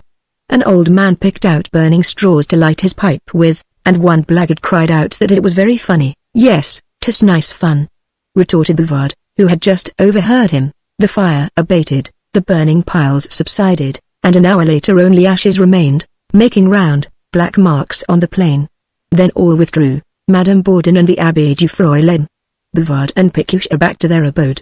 On the way the widow addressed very polite reproaches to her neighbor on his unsociableness, and the ecclesiastic expressed his great surprise at not having up to the present known such a distinguished parishioner of his. When they were alone together, they inquired into the cause of the conflagration, and, in place of recognizing, like the rest of the world, that the moist straw had taken fire of its own accord, they suspected that it was a case of revenge. It proceeded, no doubt, from Maître Gouy, or perhaps from the mole-catcher. 6 months before Bouvard had refused to accept his services, and even maintained, before a circle of listeners, that his trade was a baneful one, and that the government ought to prohibit it. Since that time the man prowled about the locality. He wore his beard full grown, and appeared to them frightful looking, especially in the evening, when he presented himself outside the farmyard, shaking his long pole garnished with hanging moles. The damage done was considerable, and in order to know their exact position, Pécuchet for 8 days worked at Bouvard's books, which he pronounced to be a veritable labyrinth. After he had compared the daybook, the correspondence, and the ledger covered with pencil notes and discharges, he realized the truth: no goods to sell, no funds to get in, and in the cash box 0. The capital showed a deficit of 33,000 francs. Bouvard would not believe it, and more than 20 times they went over the accounts. They always arrived at the same conclusion. 2 years more of such farming, and their fortune would be spent on it. The only remedy was to sell out. To do that, it was necessary to consult a notary. The step was a disagreeable one. Pécuchet took it on himself. In M. Mescott's opinion, it was better not to put up any posters. He would speak about the farm to respectable clients, and would let them make proposals. "Very well," said Bouvard, "we have time before us." He intended to get a tenant, then they would see. "We shall not be more unlucky than before, only now we are forced to practice economy." Pécuchet was disgusted with gardening, and a few days later he remarked, "We ought to give ourselves up exclusively to tree culture, not for pleasure, but as a speculation. A pear which is the product of 3 soils is sometimes sold in the capital for 5 or 6 francs. Gardeners make out of apricots 25,000 livres in the year. At St. Petersburg, during the winter, grapes are sold at a Napoleon per grape. It is a beautiful industry, you must admit. And what does it cost? Attention, manuring, and a fresh touch of the pruning knife." It excited Bouvard's imagination so much that they sought immediately in their books for a nomenclature for purchasable plants, and, having selected names which appeared to them wonderful, they applied to a nurseryman from Falaise, who busied himself in supplying them with 300 stalks for which he had not found a sale. They got a locksmith for the props, an iron worker for the fasteners, and a carpenter for the rests. The forms of the trees were designed beforehand. Pieces of lath on the wall represented candelabra. 2 posts at the ends of the plate-bands supported steel threads in a horizontal position, and in the orchard, hoops indicated the structure of vases, cone-shaped switches that are pyramids, so well that, in arriving in the midst of them, you imagined you saw pieces of some unknown machinery or the framework of a pyrotechnic apparatus. The holes having been dug, they cut the ends of all the roots, good or bad, and buried them in a compost. 6 months later the plants were dead. Fresh orders to the nurseryman, and fresh plantings in still deeper holes. But the rain softening the soil, the grafts buried themselves in the ground of their own accord, and the trees sprouted out. When spring had come, Pécuchet set about the pruning of bare trees. He did not cut down the shoots, spared the superfluous side branches, and, persisting in trying to lay the duchesses out in a square when they ought to go in a string on one side, he broke them or tore them down invariably. As for the peach trees, he got mixed up with over-mother branches, under-mother branches, and second under mother branches. The empty and the full always presented themselves when they were not wanted, and it was impossible to obtain on an espalier a perfect rectangle, with 6 branches to the right and 6 to the left, not including the 2 principal ones, the whole forming a fine bit of herringbone work. Bouvard tried to manage the apricot trees, but they rebelled. He lowered their stems nearly to a level with the ground, none of them shot up again. The cherry trees, in which he had made notches, produced gum. At first, they cut very long, which destroyed the principal buds, and then very short, which led to excessive branching, and they often hesitated, not knowing how to distinguish between buds of trees and buds of flowers. They were delighted to have flowers, but when they recognized their mistake, they tore off 3/4 of them to strengthen the remainder. Incessantly they kept talking about sap and cambium, paling up, breaking down, and blinding of an eye. In the middle of their dining room they had in a frame the list of their young growths, as if they were pupils, with a number which was repeated in the garden on a little piece of wood, at the foot of the tree. Out of bed at dawn, they kept working till nightfall with their twigs carried in their belts. In the cold mornings of spring, Bouvard bore his knitted vest under his blouse, and Pécuchet his old frock coat under his packcloth wrapper, and the people passing by the open fence heard them coughing in the damp atmosphere. Sometimes Pécuchet drew forth his manual from his pocket, and he studied a paragraph of it standing up with his grafting tool near him in the attitude of the gardener who decorated the frontispiece of the book. This resemblance flattered him exceedingly, and made him entertain more esteem for the author. Bouvard was continually perched on a high ladder before the pyramids. One day he was seized with dizziness, and, not daring to come down farther, he called on Pécuchet to come to his aid. At length pears made their appearance, and there were plums in the orchard. Then they made use of all the devices which had been recommended to them against the birds. But the bits of glass made dazzling reflections. The clapper of the windmill woke them during the night, and the sparrows perched on the lay figure. They made a second, and even a third, varying the dress, but without any useful result. However, they could hope for some fruit. Pécuchet had just given an intimation of the fact to Bouvard, when suddenly the thunder resounded and the rain fell a heavy and violent downpour. The wind at intervals shook the entire surface of the espalier. The props gave way one after the other, and the unfortunate distaff-shaped trees, while swaying under the storm, dashed their pears against one another. Pécuchet, surprised by the shower, had taken refuge in the hut. Bouvard stuck to the kitchen. They saw splinters of wood, branches, and slates swirling in front of them, and the sailors' wives who, on the seashore 10 leagues away, were gazing out at the sea, had not eyes more wistful or hearts more anxious. Then, suddenly, the supports and wooden bars of espaliers facing one another, together with the rail work, toppled down into the garden beds. What a picture when they went to inspect the scene! The cherries and plums covered the grass, amid the dissolving hailstones. The passé colmars were destroyed, as well as the Bessy des Veterans and the Triomphs de Jourdain. There was barely left amongst the apples even a few bon papas, and a dozen Tetons de Venus. The entire crop of peaches rolled into the pools of water by the side of the box trees, which had been torn up by the roots. After dinner, at which they ate very little, Pécuchet said softly, "We should do well to see after the farm, lest anything has happened to it, only to find fresh causes of sadness.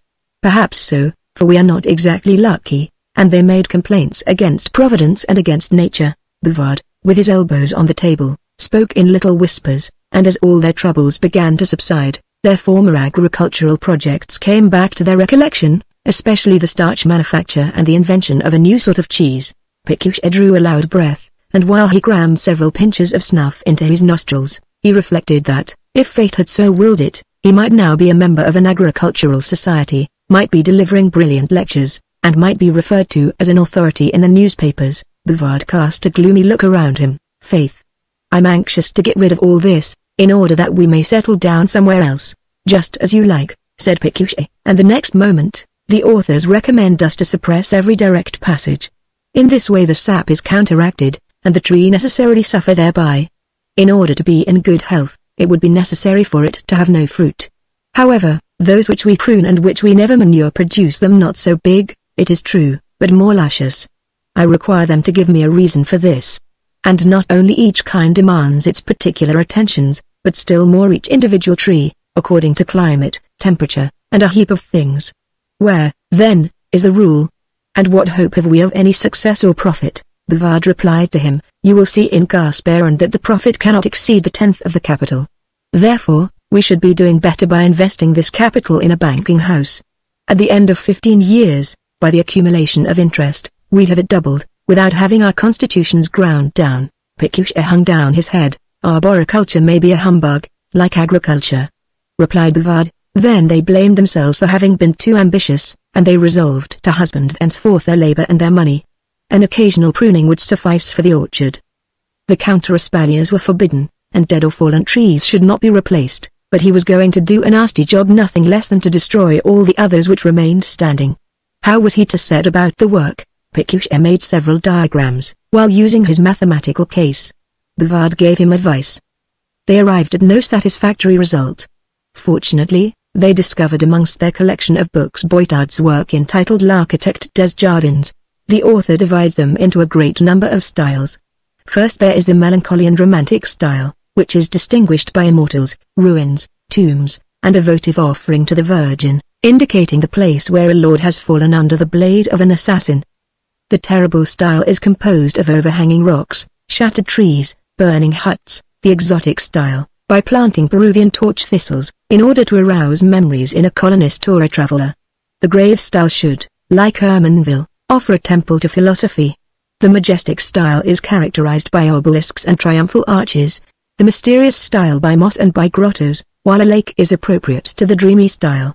There is even the fantastic style, of which the most beautiful specimen might have been lately seen in a garden at Württemberg, for there might have been met successively a wild boar, a hermit, several sepulchres, and a bark detaching itself from the shore of its own accord, in order to lead you into a boudoir where water spouts lave you when you are settling yourself down upon a sofa. Before this horizon of marvels, Bouvard and Pécuchet experienced a kind of bedazzlement.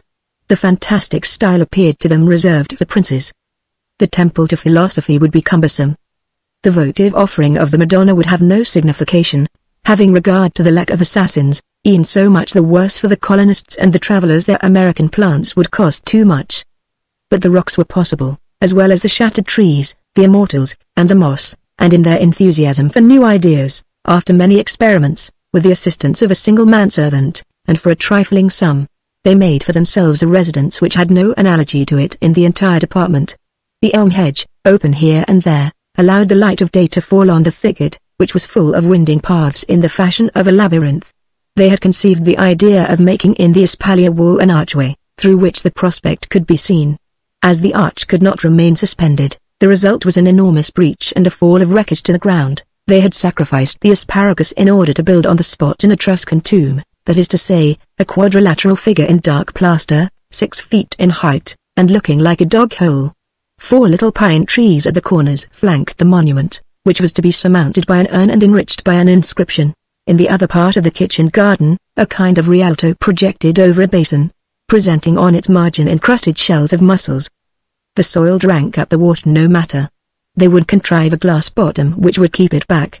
The hut had been transformed into a rustic summer house with the aid of colored glass. At the top of the hillock, 6 trees, cut square, supported a tin headpiece with the edges turned up, and the whole was meant to signify a Chinese pagoda. They had gone to the banks of the Orne to select granite, and had broken it, marked the pieces with numbers, and carried them back themselves in a cart, then had joined the fragments together with cement, placing them one above the other in a mass, and in the middle of the grass arose a rock resembling a gigantic potato. Something further was needed to complete the harmony. They pulled down the largest linden tree they had, however, it was 3/4 dead, and laid it down the entire length of the garden, in such a way that one would imagine it had been carried there by a torrent or leveled to the ground by a thunderstorm. The task finished, Bouvard, who was on the steps, cried from a distance, "Here! You can see best, was repeated in the air. Pécuchet answered, "I am going there, hold on." 'Tis an echo, echo. The linden tree had hitherto prevented it from being produced, and it was assisted by the pagoda, as it faced the barn, whose gables rose above the row of trees. In order to try the effect of the echo, they amused themselves by giving vent to comical phrases. Bouvard yelled out language of a blackguard description. He had been several times at Falaise, under the pretense of going there to receive money, and he always came back with little parcels, which he locked up in the chest of drawers. Pécuchet started one morning to repair to Bretteville, and returned very late with a basket, which he hid under his bed. Next day, when he awoke, Bouvard was surprised. The first 2 yew trees of the principal walk, which the day before were still spherical, had the appearance of peacocks, and a horn with 2 porcelain knobs represented the beak and the eyes. Pécuchet had risen at dawn, and trembling lest he should be discovered, he had cut the 2 trees according to the measurement given in the written instructions sent him by Dumouchel. For 6 months the others behind the 2 above-mentioned assumed the forms of pyramids, cubes, cylinders, stags, or armchairs, but there was nothing equal to the peacocks. Bouvard acknowledged it with many eulogies. Under pretext of having forgotten his spade, he drew his comrade into the labyrinth, for he had profited by Pécuchet's absence to do, himself too, something sublime. The gate leading into the fields was covered over with a coating of plaster, under which were ranged in beautiful order 5 or 6 bowls of pipes, representing Abdelkader, negroes, naked women, horses' feet, and death's heads. Do you understand my impatience? I rather think so. And in their emotion they embraced each other. Like all artists, they felt the need of being applauded, and Bouvard thought of giving a great dinner. Take care, said Pécuchet. You are going to plunge into entertainments. It is a whirlpool. The matter, however, was decided. Since they had come to live in the country, they had kept themselves isolated. Everybody, through eagerness to make their acquaintance, accepted their invitation, except the Count de Favages, who had been summoned to the capital by business. They fell back on M. Curel, his factotum. Belgium, the innkeeper, formerly a chef at Les Yeux, was to cook certain dishes. Germain had engaged the services of the poultry wench, and Marianne, Madame Bourdon's servant girl, would also come. Since 4 o'clock the range was wide open, and the 2 proprietors, full of impatience, awaited their guests. Curel stopped under the beech-row to adjust his frock coat. Then the cure stepped forward, arrayed in a new cassock, and, a second later, M. Fourreau, in a velvet waistcoat. The doctor gave his arm to his wife, who walked with some difficulty, assisting herself with her parasol. A stream of red ribbons fluttered behind them. It was the cap of Madame Bourdon, who was dressed in a lovely robe of shot silk. The gold chain of her watch dangled over her breast, and rings glittered on both her hands, which were partly covered with black mittens. Finally appeared the notary, with a Panama hat on his head, and an eyeglass, for the professional practitioner had not stifled in him the man of the world. The drawing-room floor was waxed so that one could not stand upright there. The 8 Utrecht armchairs had their backs to the wall. A round table in the center supported the liqueur case, and above the mantelpiece could be seen the portrait of Pere Bouvard. The shades, reappearing in the imperfect light, made the mouth grin and the eyes squint, and a slight moldiness on the cheekbones seemed to produce the illusion of real whiskers. The guests traced a resemblance between him and his son, and Madame Bourdon added, glancing at Bouvard, that he must have been a very fine man. After an hour's waiting, Pécuchet announced that they might pass into the dining-room. The white calico curtains with red borders were, like those of the drawing-room, completely drawn before the windows, and the sun's rays passing across them, flung a brilliant light on the wainscotings, the only ornament of which was a barometer. Bouvard placed the 2 ladies beside him, while Pécuchet had the mayor on his left and the cure on his right. They began with the oysters. They had the taste of mud. Bouvard was annoyed, and was prodigal of excuses, and Pécuchet got up in order to go into the kitchen and make a scene with Belgium. During the whole of the first course, which consisted of a brill with a volume au vent and stewed pigeons, the conversation turned on the mode of manufacturing cider, after which they discussed what meats were digestible or indigestible. Naturally, the doctor was consulted. He looked at matters skeptically, like a man who had dived into the depths of science, and yet did not brook the slightest contradiction. At the same time, with the sirloin of beef, Burgundy was supplied. It was muddy. Bouvard, attributing this accident to the rinsing of the bottles, got them to try 3 others without more success. Then he poured out some street Julienne, manifestly not long enough in bottle, and all the guests were mute. Curel smiled without discontinuing. The heavy steps of the waiters resounded over the flooring. Madame Vaucourble, who was dumpy and waddling in her gait, she was near her confinement, had maintained absolute silence. Bouvard, not knowing what to talk to her about, spoke of the theatre again. My wife never goes to the play, interposed the doctor. M. Mescot observed that, when he lived in Paris, he used to go only to the Italian operas. For my part, said Bouvard, I used to pay for a seat in the pit sometimes at the vaudeville to hear farces. For asked Madame Bourdon whether she liked farces. That depends on what kind they are, she said. The mayor rallied her. She made sharp rejoinders to his pleasantries. Then she mentioned a recipe for preparing gherkins. However, her talents for housekeeping were well known, and she had a little farm, which was admirably looked after. For asked Bouvard, is it your intention to sell yours? Upon my word, Up to this I don't know what to do exactly. What? Not even the Escal's piece? Interposed the notary. That would suit you, Madame Bourdon, the widow replied in an affected manner. The demands of M. Bouvard would be too high, perhaps someone could soften him. I will not try, Bar. If you embraced him, let us try, all the same, said Bouvard, and he kissed her on both cheeks, amid the plaudits of the guests. Almost immediately after this incident, they uncorked the champagne, whose detonations caused an additional sense of enjoyment. Pécuchet made a sign. The curtains opened, and the garden showed itself. In the twilight it looked dreadful. The rockery, like a mountain, covered the entire grass plot. The tomb formed a cube in the midst of spinacres, the Venetian bridge a circumflex accent over the kidney beans, and the summer house beyond a big black spot, for they had burned its straw roof to make it more poetic. The yew trees, shaped like stags or armchairs, succeeded to the tree that seemed thunder-stricken, extending transversely from the elm row to the arbor, where tomatoes hung like stalactites. Here and there a sunflower showed its yellow disc. The Chinese pagoda, painted red, seemed the lighthouse on the hillock. The peacock's beaks, struck by the sun, reflected back the rays, and behind the railed gate, now freed from its boards, a perfectly flat landscape bounded the horizon. In the face of their guests' astonishment, Bouvard and Pécuchet experienced a veritable delight. Madame Bourdon admired the peacocks above all, but the tomb was not appreciated, nor the cot in flames, nor the wall in ruins. Then each in turn passed over the bridge. In order to fill the basin, Bouvard and Pécuchet had been carrying water in carts all the morning. It had escaped between the foundation stones, which were imperfectly joined together, and covered them over again with lime. While they were walking about, the guests indulged in criticism. In your place that's what I'd have done. The green peas are late. Candidly, this corner is not all right. With such pruning you'll never get fruit. Bouvard was obliged to answer that he did not care a jot for fruit. As they walked past the hedge of trees, he said with a sly air, "Ah, here's a lady that puts us out of countenance, 1,000 excuses." It was a well-seasoned joke. Everyone knew the lady in plaster. Finally, after many turns in the labyrinth, they arrived in front of the gate with the pipes. Looks of amazement were exchanged. Bouvard observed the faces of his guests, and, impatient to learn what was their opinion, asked, "What do you say to it?" Madame Bourdon burst out laughing.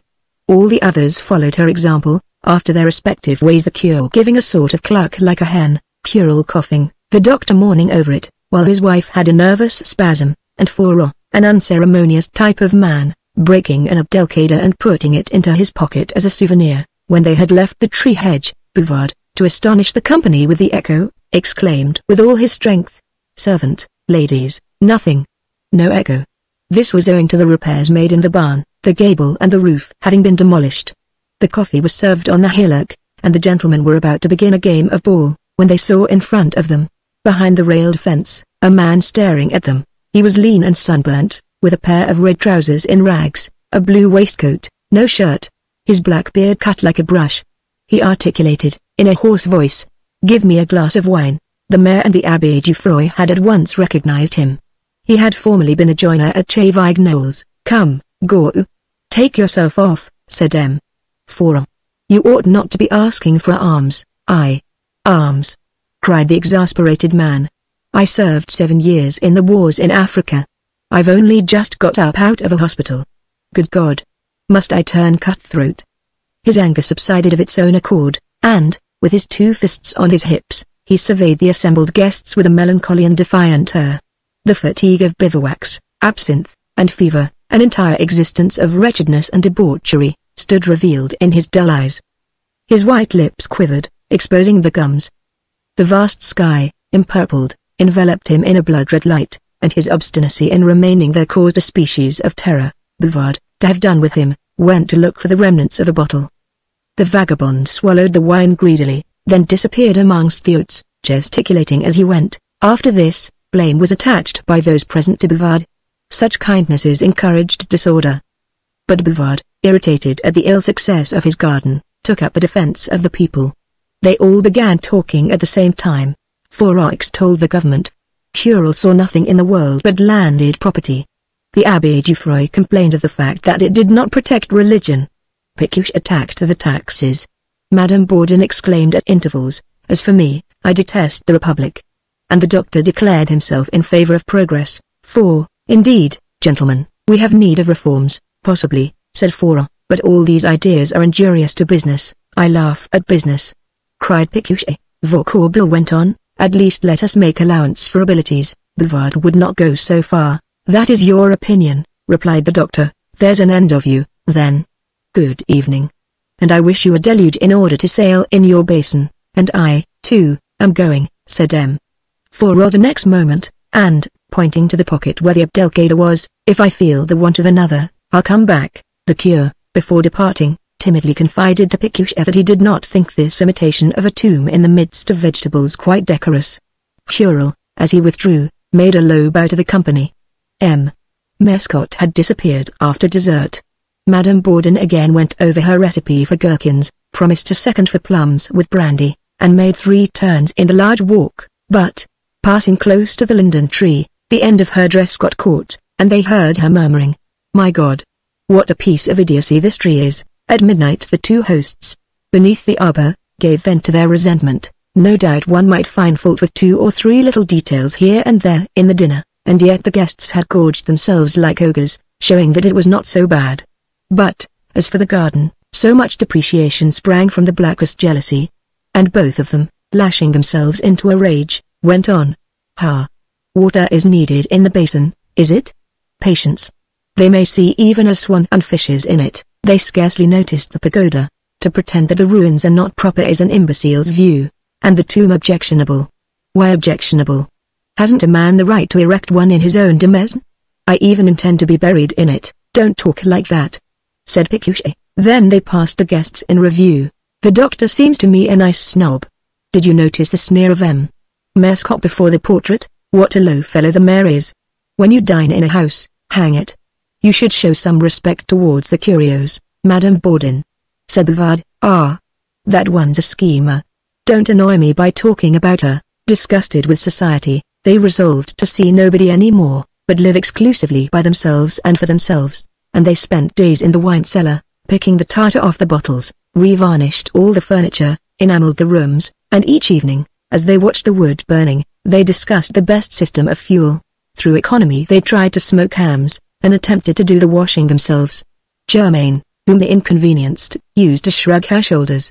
When the time came for making preserves she got angry, and they took up their station in the bakehouse. It was a disused washhouse, where there was, under the faggots, a big, old-fashioned tub, excellently fitted for their projects. The ambition having seized them to manufacture preserves, 14 glass bottles were filled with tomatoes and green peas. They coated the stoppers with quicklime and cheese, attached to the rims silk cords, and then plunged them into boiling water. It evaporated. They poured in cold water. The difference of temperature caused the bowls to burst. Only 3 of them were saved. Then they procured old sardine boxes, put veal cutlets into them, and plunged them into a vessel of boiling water. They came out as round as balloons. The cold flattened them out afterwards. To continue their experiments, they shut up in other boxes eggs, chicory, lobsters, a hodgepodge of fish, and a soup ! And they applauded themselves like hem. Uppert, on having fixed the seasons. Such discoveries, according to Pécuchet, carried him beyond the exploits of conquerors. They improved upon Madame Bourdon's pickles by spicing the vinegar with pepper, and their brandy plums were very much superior. By the process of steeping ratafia, they obtained raspberry and absinthe. With honey and angelica in a cask of Bagnols, they tried to make Malaga wine, and they likewise undertook the manufacture of champagne. The bottles of Chablis diluted with water must burst of themselves. Then he no longer was doubtful of success. Their studies widening, they came to suspect frauds in all articles of food. They cavilled with the baker on the color of his bread. They made the grocer their enemy by maintaining that he adulterated his chocolate. They went to fillets for a jujube, and, even under the apothecary's own eyes, they submitted his paste to the test of water. It assumed the appearance of a piece of bacon, which indicated gelatine. After this triumph, their pride rose to a high pitch. They bought up the stock of a bankrupt distiller, and soon there arrived in the house sieves, barrels, funnels, skimmers, filters, and scales, without counting a bowl of wood with a ball attached and a moorish head still, which required reflecting furnace with a basket funnel. They learned how sugar is clarified, and the different kinds of boilings, the large and the small system of boiling twice over, the blowing system, the methods of making up in balls, the reduction of sugar to a viscous state, and the making of burnt sugar. but they longed to use the still, and they broached the fine liqueurs, beginning with the aniseed cordial. The liquid nearly always drew away the materials with it, or rather they stuck together at the bottom. At other times they were mistaken as to the amount of the ingredients. Around them shone great copper pans, egg-shaped vessels projected their narrow openings, saucepans hung from the walls. Frequently one of them culled herbs on the table, while the other made the ball swing in the suspended bowl. They stirred the ladles, they tasted the mashes. Bouvard, always in a perspiration, had no garment on save his shirt and his trousers, drawn up to the pit of his stomach by his short braces, but, giddy as a bird, he would forget the opening in the center of the cucurbit, or would make the fire too strong. Pécuchet kept muttering calculations, motionless in his long blouse, a kind of child's smock frock with sleeves, and they looked upon themselves as very serious people engaged in very useful occupations. At length they dreamed of a cream which would surpass all others. They would put into it coriander as in cummel, kirsch as in maraschino, hyssop as in chartreuse, amberseed as in vespetro cordial, and sweet calamus as in crambambuli, and it would be colored red with sandalwood. But under what name should they introduce it for commercial purposes? For they would want a name easy to retain and yet fanciful. Having turned the matter over a long time, they determined that it should be called Bavarian. About the end of autumn stains appeared in the 3 glass bowls containing the preserves. The tomatoes and green peas were rotten. That must have been due to the way they had stopped up the vessels. Then the problem of stoppage tormented them.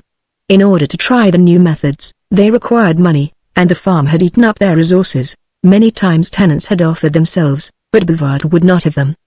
His principal farm servant carried on the cultivation according to his directions, with a risky economy, to such an extent that the crops diminished and everything was imperiled, and they were talking about their embarrassments when Maître Gouy entered the laboratory, escorted by his wife, who remained timidly in the background. Thanks to all the dressings they had got, the lands were improved, and he had come to take up the farm again. He ran it down. In spite of all their toils, the profits were uncertain. In short, if he wanted it, that was because of his love for the country, and his regret for such good masters. They dismissed him coldly. He came back the same evening. Pécuchet had preached at Bouvard. They were on the point of giving way. Gouy asked for a reduction of rent, and when the others protested, he began to bellow rather than speak, invoking the name of God, enumerating his labors, and extolling his merits. When they called on him to state his terms, he hung down his head instead of answering. Then his wife, seated near the door, with a big basket on her knees, made similar protestations, screeching in a sharp voice, like a hen that has been hurt. At last the lease was agreed on, the rent being fixed at 3,000 francs a year, a third less than it had been formerly. Before they had separated, Maître Gouy offered to buy up the stock, and the bargaining was renewed. The valuation of the chattels occupied 15 days. Bouvard was dying of fatigue. He let everything go for a sum so contemptible that Gouy at first opened his eyes wide, and exclaiming, "Agreed," slapped his palm, after which the proprietors, following the old custom, proposed that they should take a nip at the house, and Pécuchet opened a bottle of his Malaga, less through generosity than in the hope of eliciting eulogies on the wine. But the husbandman said, with a sour look, "It's like licorice syrup." And his wife, in order to get rid of the taste, asked for a glass of brandy. A grave matter engaged their attention. All the ingredients of the Bavarian were now collected. They heaped them together in the cucurbit, with the alcohol, lighted the fire, and waited.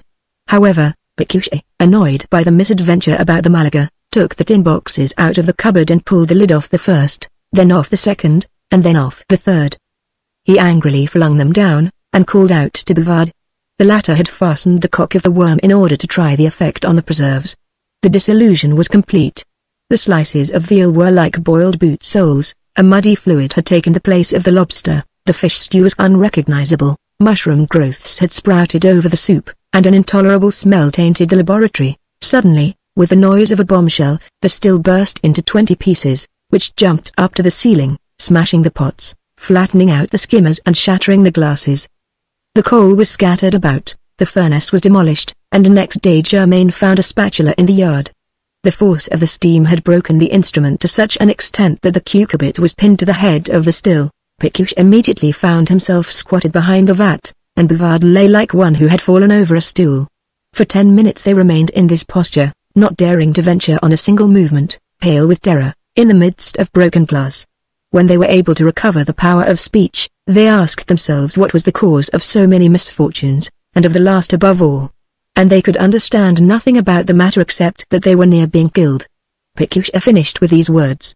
It is, perhaps, because we do not know chemistry. Chapter 3 Amateur Chemists. In order to understand chemistry they procured Regnault's course of lectures, and were, in the first place, informed that simple bodies are perhaps compound. They are divided into metalloids and metals, a difference in which, the author observes, there is nothing absolute. So with acids and bases, a body being able to behave in the manner of acids or of bases, according to circumstances. The notation appeared to them irregular. The multiple proportions perplexed Pécuchet, since one molecule of A, I suppose, is combined with several particles of B, it seems to me that this molecule ought to be divided into as many particles, but, if it is divided, it ceases to be unity, the primordial molecule. In short, I do not understand, no more do I, said Bouvard, and they had recourse to a work less difficult, that of Girardin, from which they acquired the certainty that 10 liters of air weigh 100 grams, that lead does not go into pencils, and that the diamond is only carbon. What amazed them above all is that the earth, as an element, does not exist. They grasped the working of straw, gold, silver, the lye-washing of linen, the tinning of saucepans. Then, without the least scruple, Bouvard and Pécuchet launched into organic chemistry. What a marvel to find again in living beings the same substances of which the minerals are composed. Nevertheless they experienced a sort of humiliation at the idea that their own personality contained phosphorus, like matches, albumin, like the whites of eggs, and hydrogen gas, like street lamps. After colors and oily substances came the turn of fermentation. This brought them to acids, and the law of equivalents once more confused them. They tried to elucidate it by means of the atomic theory, which fairly swamped them. In Bouvard's opinion, instruments would have been necessary to understand all this. The expense was very great, and they had incurred too much already. But, no doubt, Dr. Vauquorbel could enlighten them. They presented themselves during his consultation hours. I hear you, gentlemen. What is your ailment? Pécuchet replied that they were not patients, and, having stated the object of their visit, we want to understand, in the first place, the higher atomicity. The physician got very red, then blamed them for being desirous to learn chemistry. I am not denying its importance, you may be sure, but really they are shoving it in everywhere. It exercises a deplorable influence on medicine, and the authority of his language was strengthened by the appearance of his surroundings. Over the chimney-piece trailed some diachylum and strips for binding. In the middle of the desk stood the surgical case. A basin in a corner was full of probes, and close to the wall there was a representation of a human figure deprived of the skin. Pécuchet complimented the doctor on it. It must be a lovely study, anatomy. Vauquorbel expatiated on the fascination he had formerly found in dissections, and Bouvard inquired what were the analogies between the interior of a woman and that of a man. In order to satisfy him, the doctor fetched from his library a collection of anatomical plates. Take them with you. You can look at them more at your ease in your own house. The skeleton astonished them by the prominence of the jawbone, the holes for the eyes, and the frightful length of the hands. They stood in need of an explanatory work. They returned to M. Vauquorbel's residence, and, thanks to the manual of Alexander Lorth, they learned the divisions of the frame, wondering at the backbone, 16 times stronger, it is said, than if the Creator had made it straight. Why 16 times exactly? The metacarpals drove Bouvard crazy, and Pécuchet, who was in a desperate state over the cranium, lost courage before the sphenoid, although it resembles a Turkish or Turkesque saddle. As for the articulations, they were hidden under too many ligaments, so they attacked the muscles. But the insertions were not easily discovered, and when they came to the vertebral grooves they gave it up completely. Then Pécuchet said, if we took up chemistry again, would not this be only utilizing the laboratory? Bouvard protested, and he thought he had a recollection of artificial corpses being manufactured according to the custom of hot countries. Barbaroux, with whom he communicated, gave him some information about the matter. For 10 francs a month they could have one of the mannequins of M. Ouzou, and the following week the carrier from Falaise deposited before their gate an oblong box, full of emotion. They carried it into the bakehouse. When the boards were unfastened, the straw fell down, the silver paper slipped off, and the anatomical figure made its appearance. It was brick-colored, without hair or skin, and variegated with innumerable strings, red, blue, and white. It did not look like a corpse, but rather like a kind of plaything, very ugly, very clean, and smelling of varnish. They next took off the thorax, and they perceived the 2 lungs, like a pair of sponges, the heart like a big egg, slightly sidewise behind the diaphragm, the kidneys, the entire bundle of entrails. To work, said Pécuchet. The day and the evening were spent at it. They had put blouses on, just as medical students do in the dissecting rooms, and, by the light of 3 candles, they were working at their pieces of pasteboard, when a fist knocked at the door. Open. It was M. Fourreau, followed by the keeper. Germain's masters were pleased to show him the mannequin.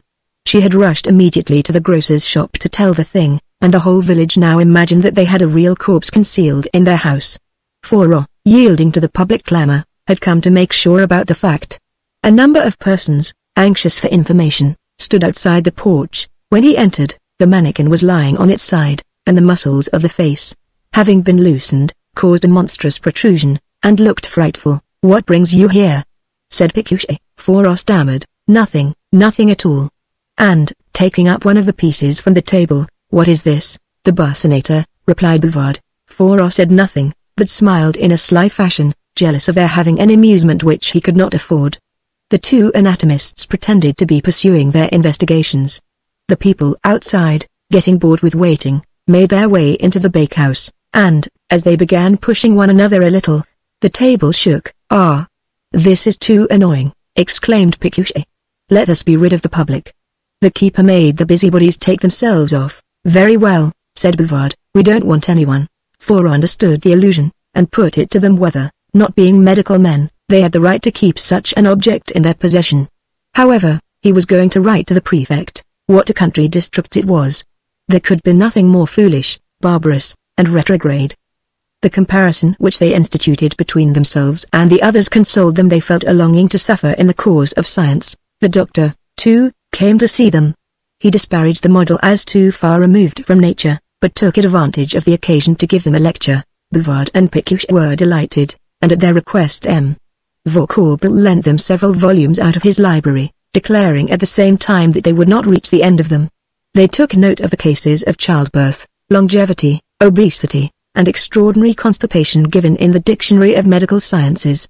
Would that they had known the famous Canadian, de Beaumont, the Polyphagi, Tarare and Bijou, the dropsical woman from the Department of Jura, the Piedmontese who went every 20 days to the water closet, Simon de Mirepoix, who was ossified at the time of his death, and that ancient mayor of Angoulême whose nose weighed 3 pounds. The brain inspired them with philosophic reflections.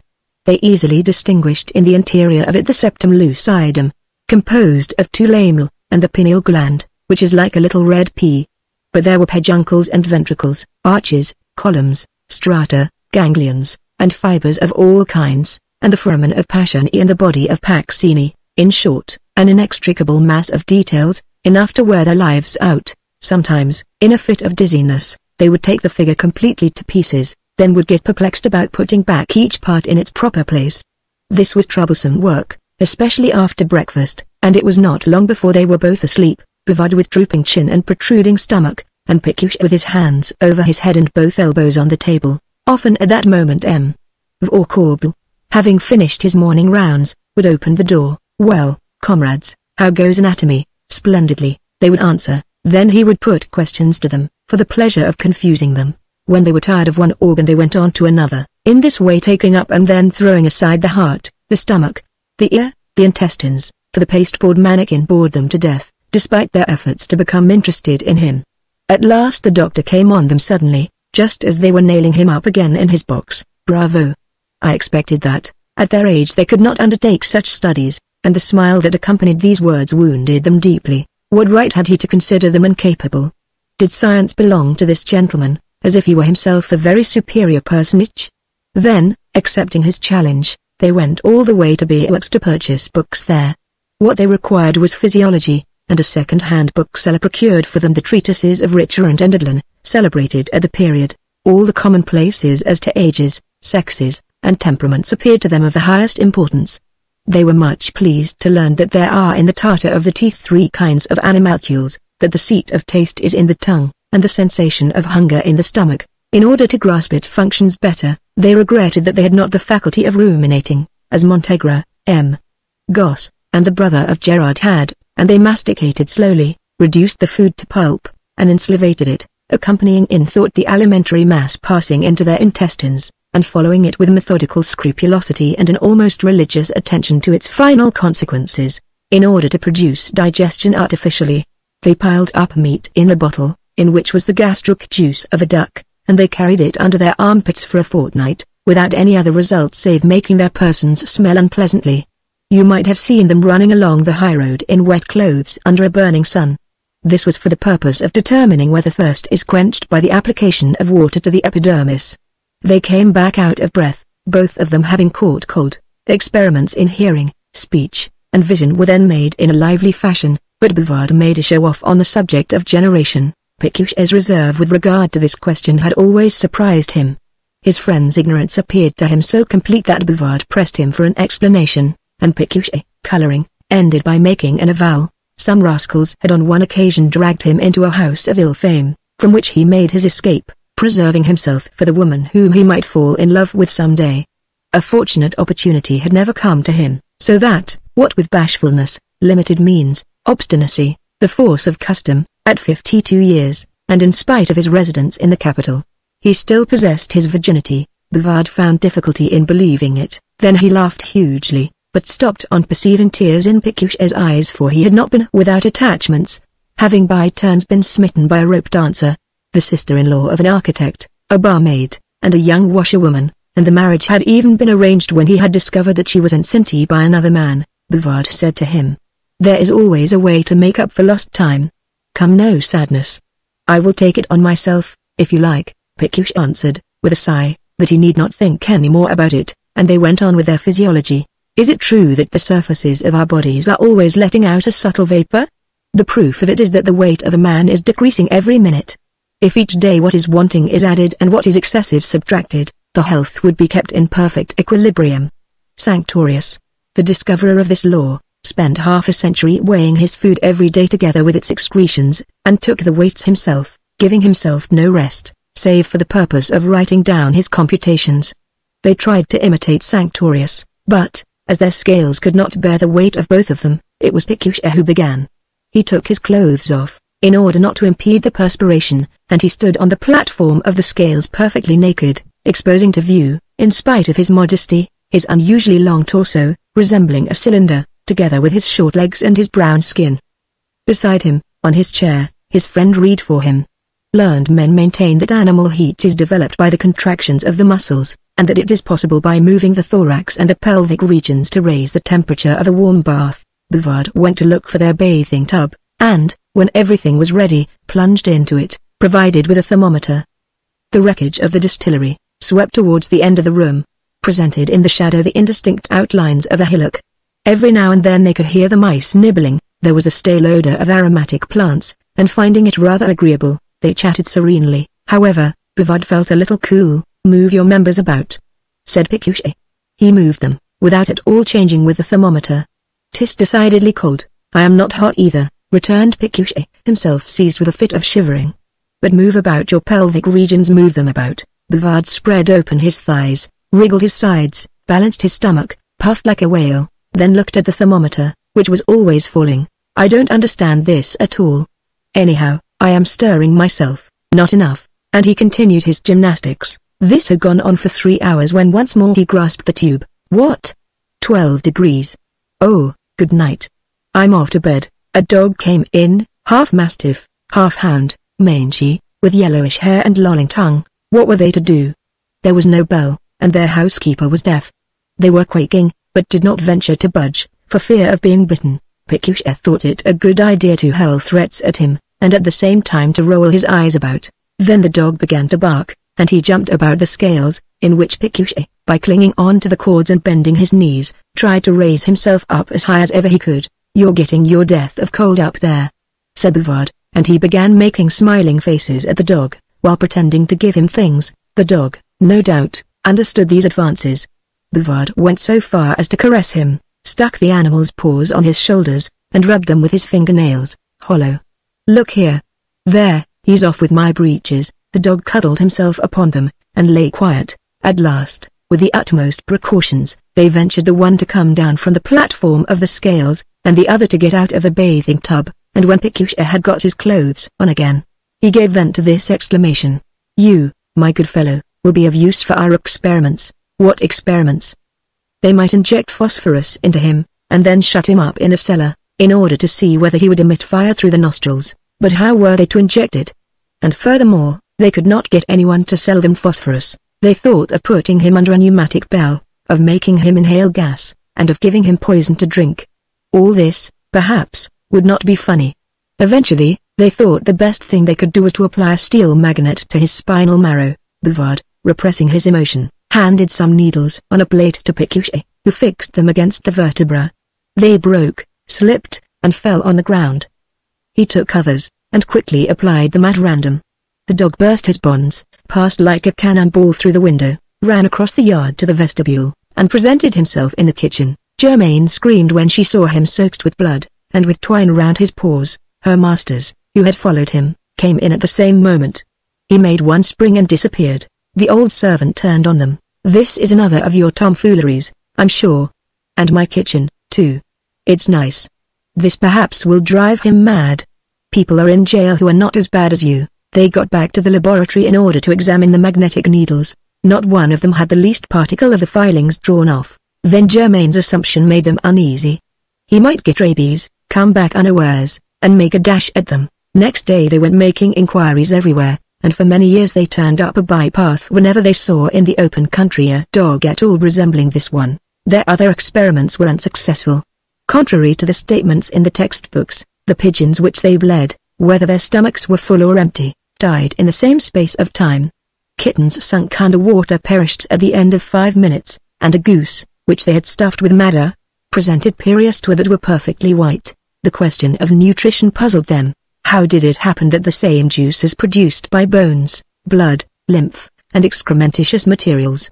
But one cannot follow the metamorphoses of an article of food. The man who uses only one of them is chemically equal to him who absorbs several. Vauquelin, having made a calculation of all the lime contained in the oats given as food to a hen, found a greater quantity of it in the shells of her eggs. So, then, a creation of substance takes place. In what way? Nothing is known about it. It is not even known what is the strength of the heart. Borelli says it is what is necessary for lifting a weight of 180,000 pounds, while Kiel estimates it at about 8 ounces, and from this they drew the conclusion that physiology is, as a well-worn phrase expresses it, the romance of medicine. As they were unable to understand it, they did not believe in it. A month slipped away in doing nothing. Then they thought of their garden. The dead tree, displayed in the middle of it, was annoying, and accordingly, they squared it. This exercise fatigued them. Bouvard very often found it necessary to get the blacksmith to put his tools in order. One day, as he was making his way to the forge, he was accosted by a man carrying a canvas bag on his back, who offered to sell him almanacs, bias books, holy medals, and lastly, the health manual of François Raspail. 5. This little book pleased him so much that he wrote to Barbara to send him the large work. Barbara sent it on, and in his letter mentioned an apothecary's shop for the prescriptions given in the work. The simplicity of the doctrine charmed them. All diseases proceed from worms. They spoil the teeth, make the lungs hollow, enlarge the liver, ravage the intestines, and cause noises therein. The best thing for getting rid of them is camphor. Bouvard and Pécuchet adopted it. They took it in snuff, they chewed it and distributed it in cigarettes, in bottles of sedative water and pills of aloes. They even undertook the care of a hunchback. It was a child whom they had come across one fair day. His mother, a beggar woman, brought him to them every morning.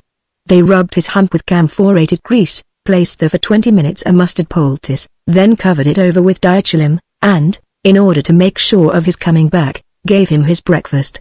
As his mind was fixed on intestinal worms, Pécuchet noticed a singular spot on Madame Borden's cheek. The doctor had for a long time been treating it with bitters. Round at first as a 20-sou piece, this spot had enlarged and formed a red circle. They offered to cure it for her. She consented, but made it a condition that the ointment should be applied by Bouvard. She took a seat before the window, unfastened the upper portion of her corset, and remained with her cheek turned up, looking at him with a glance of her eye which would have been dangerous were it not for Pécuchet's presence. In the prescribed doses, and in spite of the horror felt with regard to mercury, they administered calomel. 1 month afterwards Madame Borden was cured. She became a propagandist in their behalf, and the tax collector, the mayor's secretary, the mayor himself, and everybody in Chavignoles sucked camphor by the aid of quills. However, the hunchback did not get straight. The collector gave up his cigarette. It stopped up his chest twice as much. Four made complaints that the pills of aloes gave him hemorrhoids. Bouvard got a stomachache, and Pécuchet fearful headaches. They lost confidence in Raspail, but took care to say nothing about it, fearing that they might lessen their own importance. They now exhibited great zeal about a vaccine, learned how to bleed people over cabbage leaves, and even purchased a pair of lancets. They accompanied the doctor to the houses of the poor, and then consulted their books. The symptoms noticed by the writers were not those which they had just observed. As for the names of diseases, they were Latin, Greek, French, a medley of every language. They are to be counted by thousands, and Linnaeus's system of classification, with its genera and its species, is exceedingly convenient, but how was the species to be fixed? Then they got lost in the philosophy of medicine. They raved about the life principle of Van Helmont, vitalism, Brownism, organicism, inquired of the doctor whence comes the germ of scrofula, towards what point the infectious miasma inclines, and the means in all cases of disease to distinguish the cause from its effects. The cause and the effect are entangled in one another, replied Vauquois. His want of logic disgusted them, and they went by themselves to visit the sick, making their way into the houses on the pretext of philanthropy. At the further end of rooms, on dirty mattresses, lay persons with faces hanging on one side, others who had them swollen or scarlet, or lemon-colored, or very violet-hued, with pinched nostrils, trembling mouths, rattlings in the throat, hiccups, perspirations, and emissions like leather or stale cheese. They read the prescriptions of their physicians, and were surprised at the fact that anodynes are sometimes excitants, and emetics purgatives, that the same remedy suits different ailments, and that a malady may disappear under opposite systems of treatment. Nevertheless, they gave advice, got on the moral hobby again, and had the assurance to auscultate. Their imagination began to ferment. They wrote to the king, in order that there might be established in Calvados an institute of nurses for the sick, of which they would be the professors. They would go to the apothecary at Pécuchet. The one at Falaise had always a grudge against them on account of the jujube affair, and they gave him directions to manufacture, like the ancients, pila purgatoria, that is to say, medicaments in the shape of pellets, which, by dint of handling, become absorbed in the individual. In accordance with the theory that by diminishing the heat we impede the watery humours, they suspended in her armchair to the beams of the ceiling a woman suffering from meningitis, and they were swinging her with all their force when the husband, coming on the scene, kicked them out. Finally, they scandalized the cure thoroughly by introducing the new fashion of thermometers in the rectum. Typhoid fever broke out in the neighborhood. Bouvard declared that he would not have anything to do with it. But the wife of Gustave, their farmer, came groaning to them. Her man was a fortnight sick, and Vauquois was neglecting him. Pécuchet devoted himself to the case. Lenticular spots on the chest, pains in the joints, stomach distended, tongue red. These were all symptoms of doth and enteritis.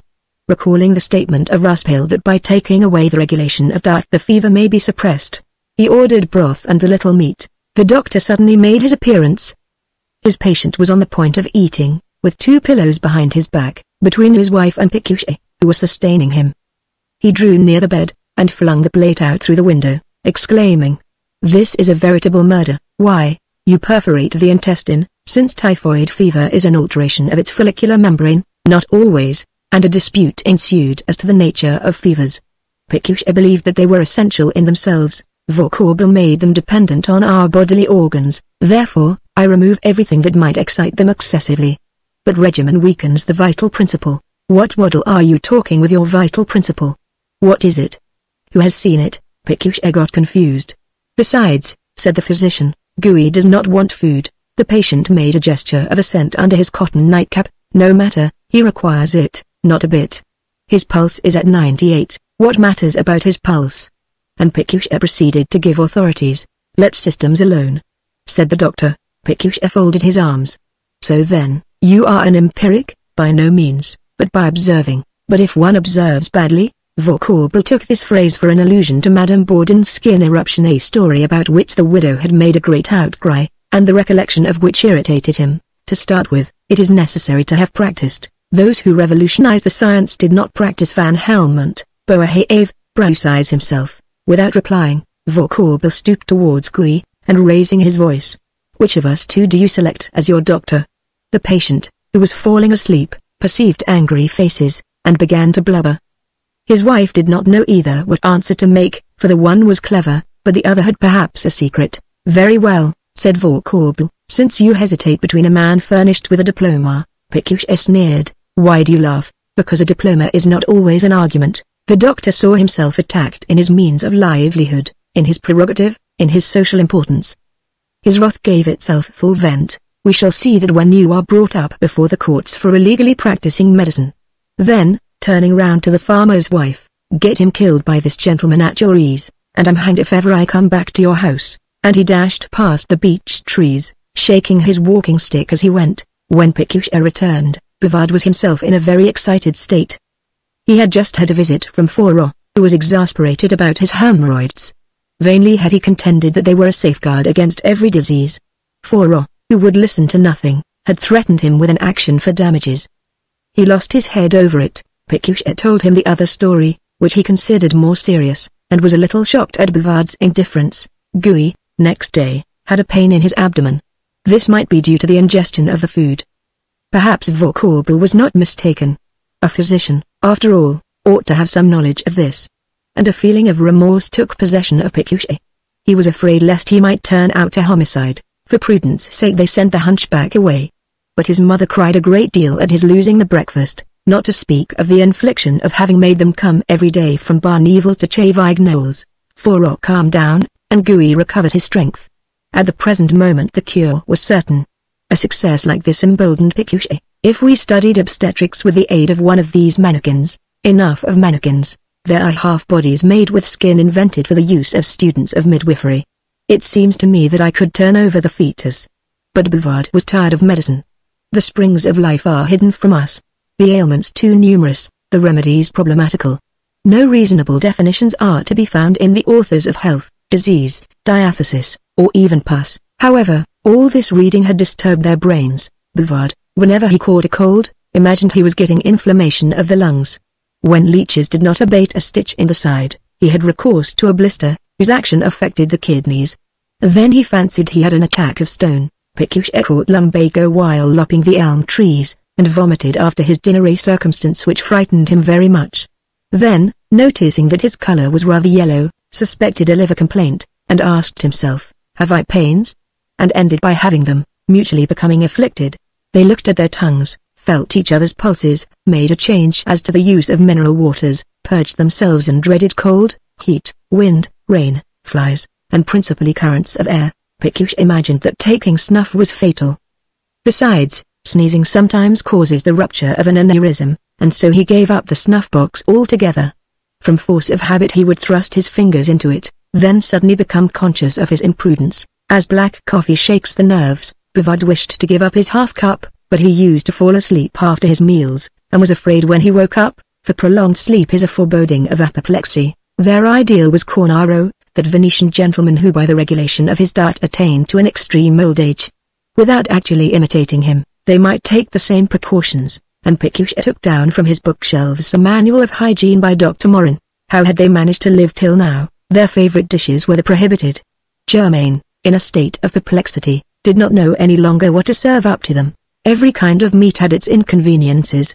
Puddings and sausages, red herrings, lobsters, and game are refractory. The bigger a fish is, the more gelatin it contains, and consequently the heavier it is.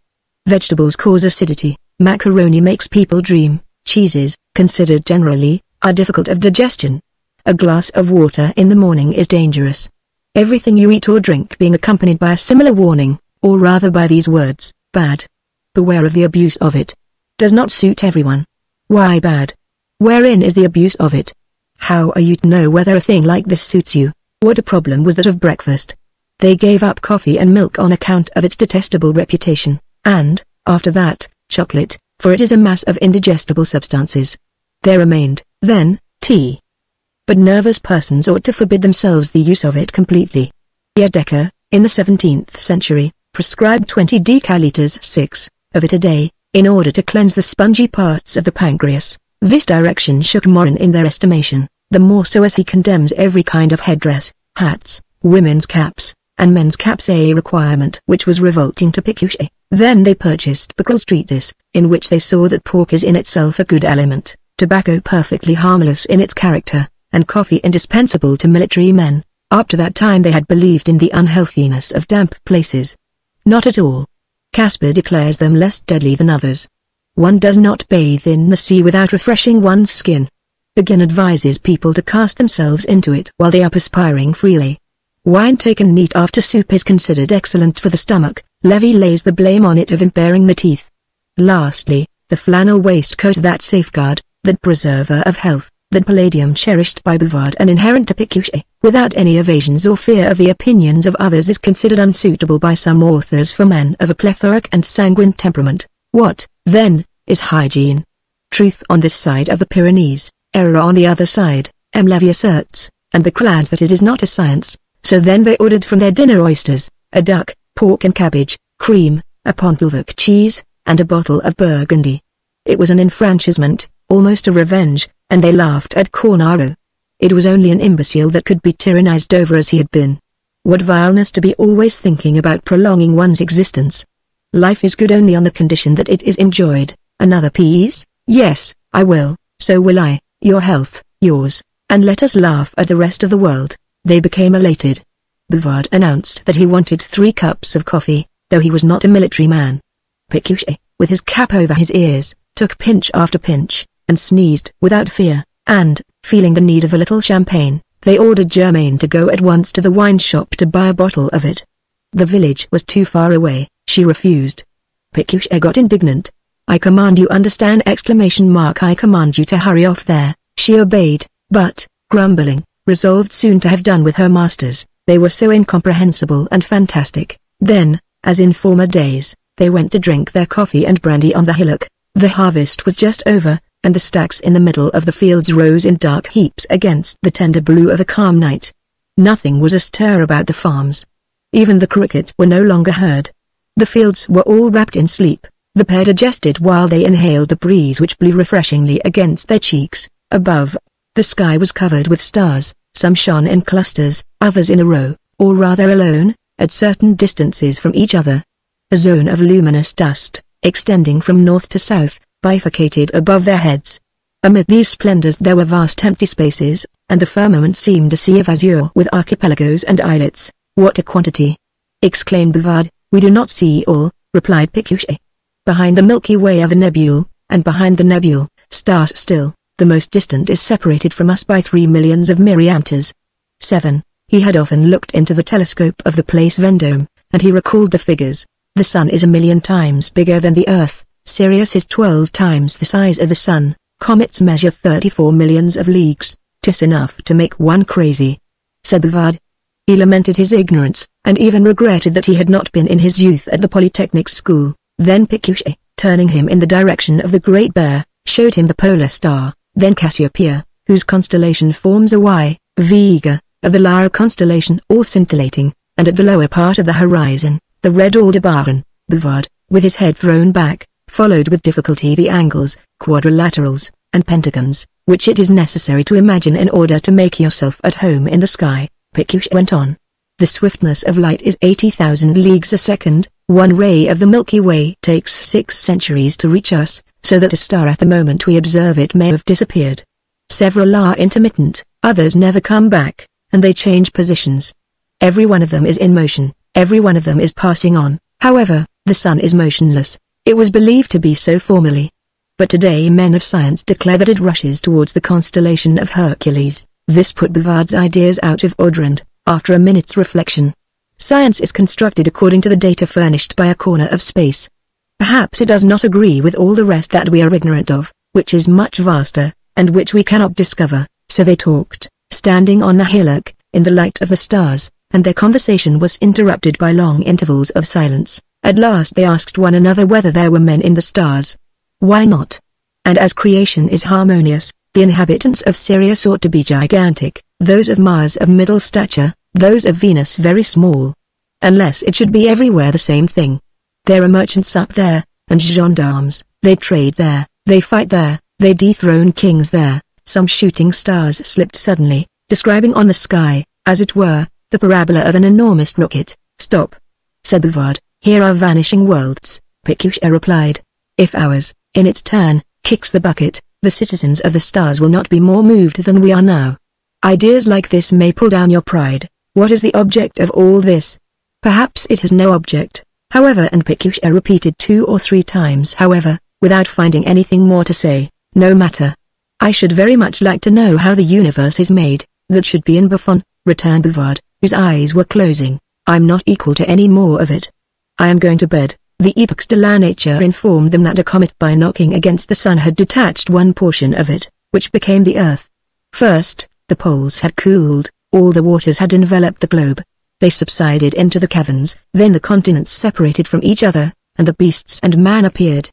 The majesty of creation engendered in them an amazement infinite as itself. Their heads got enlarged. They were proud of reflecting on such lofty themes. The minerals ere long proved wearisome to them, and for distraction they sought refuge in the harmonies of Bernardin de Saint-Pierre, vegetable and terrestrial harmonies, aerial, aquatic, human, fraternal, and even conjugal. Every one of them is here dealt with, not omitting the invocations to Venus, to the Zephyrs, and to the Loves. They exhibited astonishment at fishes having fins, birds' wings, seeds an envelope, full of that philosophy which discovers virtuous intentions in nature, and regards her as a kind of Saint Vincent de Paul, always occupied in performing acts of benevolence. Then they wondered at her prodigies, the waterspouts, the volcanoes, the virgin forests, and they bought M. Tipping's work on the marvels and beauties of nature in France. Cantal possesses 3 of them, Hérault 5, Burgundy 2 no more, while Dauphine reckons for itself alone up to 15 marvels. But soon we shall find no more of them.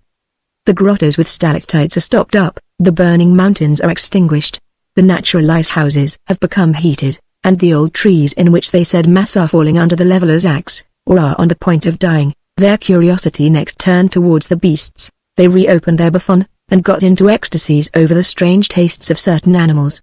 But all the books are not worth one personal observation. They hurried out into the farmyard, and asked the laborers whether they had seen bulls consorting with mares, hogs seeking after cows, and the males of partridges doing strange things among themselves. Never in their lives. They thought such questions even a little queer for gentlemen of their age. They took a fancy to try abnormal unions. The least difficult is that of the he-goat and the ewe. Their farmer had not a he-goat in his possession, a neighbor lent his, and, as it was the period of rutting, they shut the 2 beasts up in the press, concealing themselves behind the casks in order that the event might be quietly accomplished. Each first ate a little heap of hay, then they ruminated. The ewe lay down, and she bleated continuously, while the he-goat, standing erect on his crooked legs, with his big beard and his drooping ears, fixed on her his eyes, which glittered in the shade. At length, on the evening of the 3rd day, they deemed it advisable to assist nature, but the goat, turning round on Pécuchet, hit him in the lower part of the stomach with his horns. The ewe, seized with fear, began turning about in the press as if in a riding school. Bouvard ran after her, threw himself on top of her to hold her, and fell on the ground with both hands full of wool. They renewed their experiments on hens and a drake, on a mastiff and a sow, in the hope that monsters might be the result, not understanding anything about the question of species. This word denotes a group of individuals whose descendants reproduce themselves, but animals classed as of different species may possess the power of reproduction, while others comprised in the same species have lost the capacity. They flattered themselves that they would obtain clear ideas on this subject by studying the development of germs, and Pécuchet wrote to Dumouchel in order to get a microscope. By turns they put on the glass surface hairs, tobacco, fingernails, and a fly's claw, but they forgot the drop of water which is indispensable. At other times it was the little lamel, and they pushed each other forward, and put the instrument out of order. Then, when they saw only a haze, they blamed the optician. They went so far as to have doubts about the microscope. Perhaps the discoveries that have been attributed to it are not so certain. Dumouchel, in sending on the invoice to them, begged of them to collect on his account some serpents' toads and sea urchins, of which he had always been an admirer, and which were commonly found in country districts. In order to interest them in geology he sent them the letter of Bertrand with the discourse of Cuvier on the revolutions of the globe. After the perusal of these 2 works they imagined the following state of things. First, an immense sheet of water, from which emerged promontories speckled with lichens, and not one human being, not one sound. It was a world silent, motionless, and bare. The long plants swayed to and fro in a fog that resembled the vapor of a sweating room.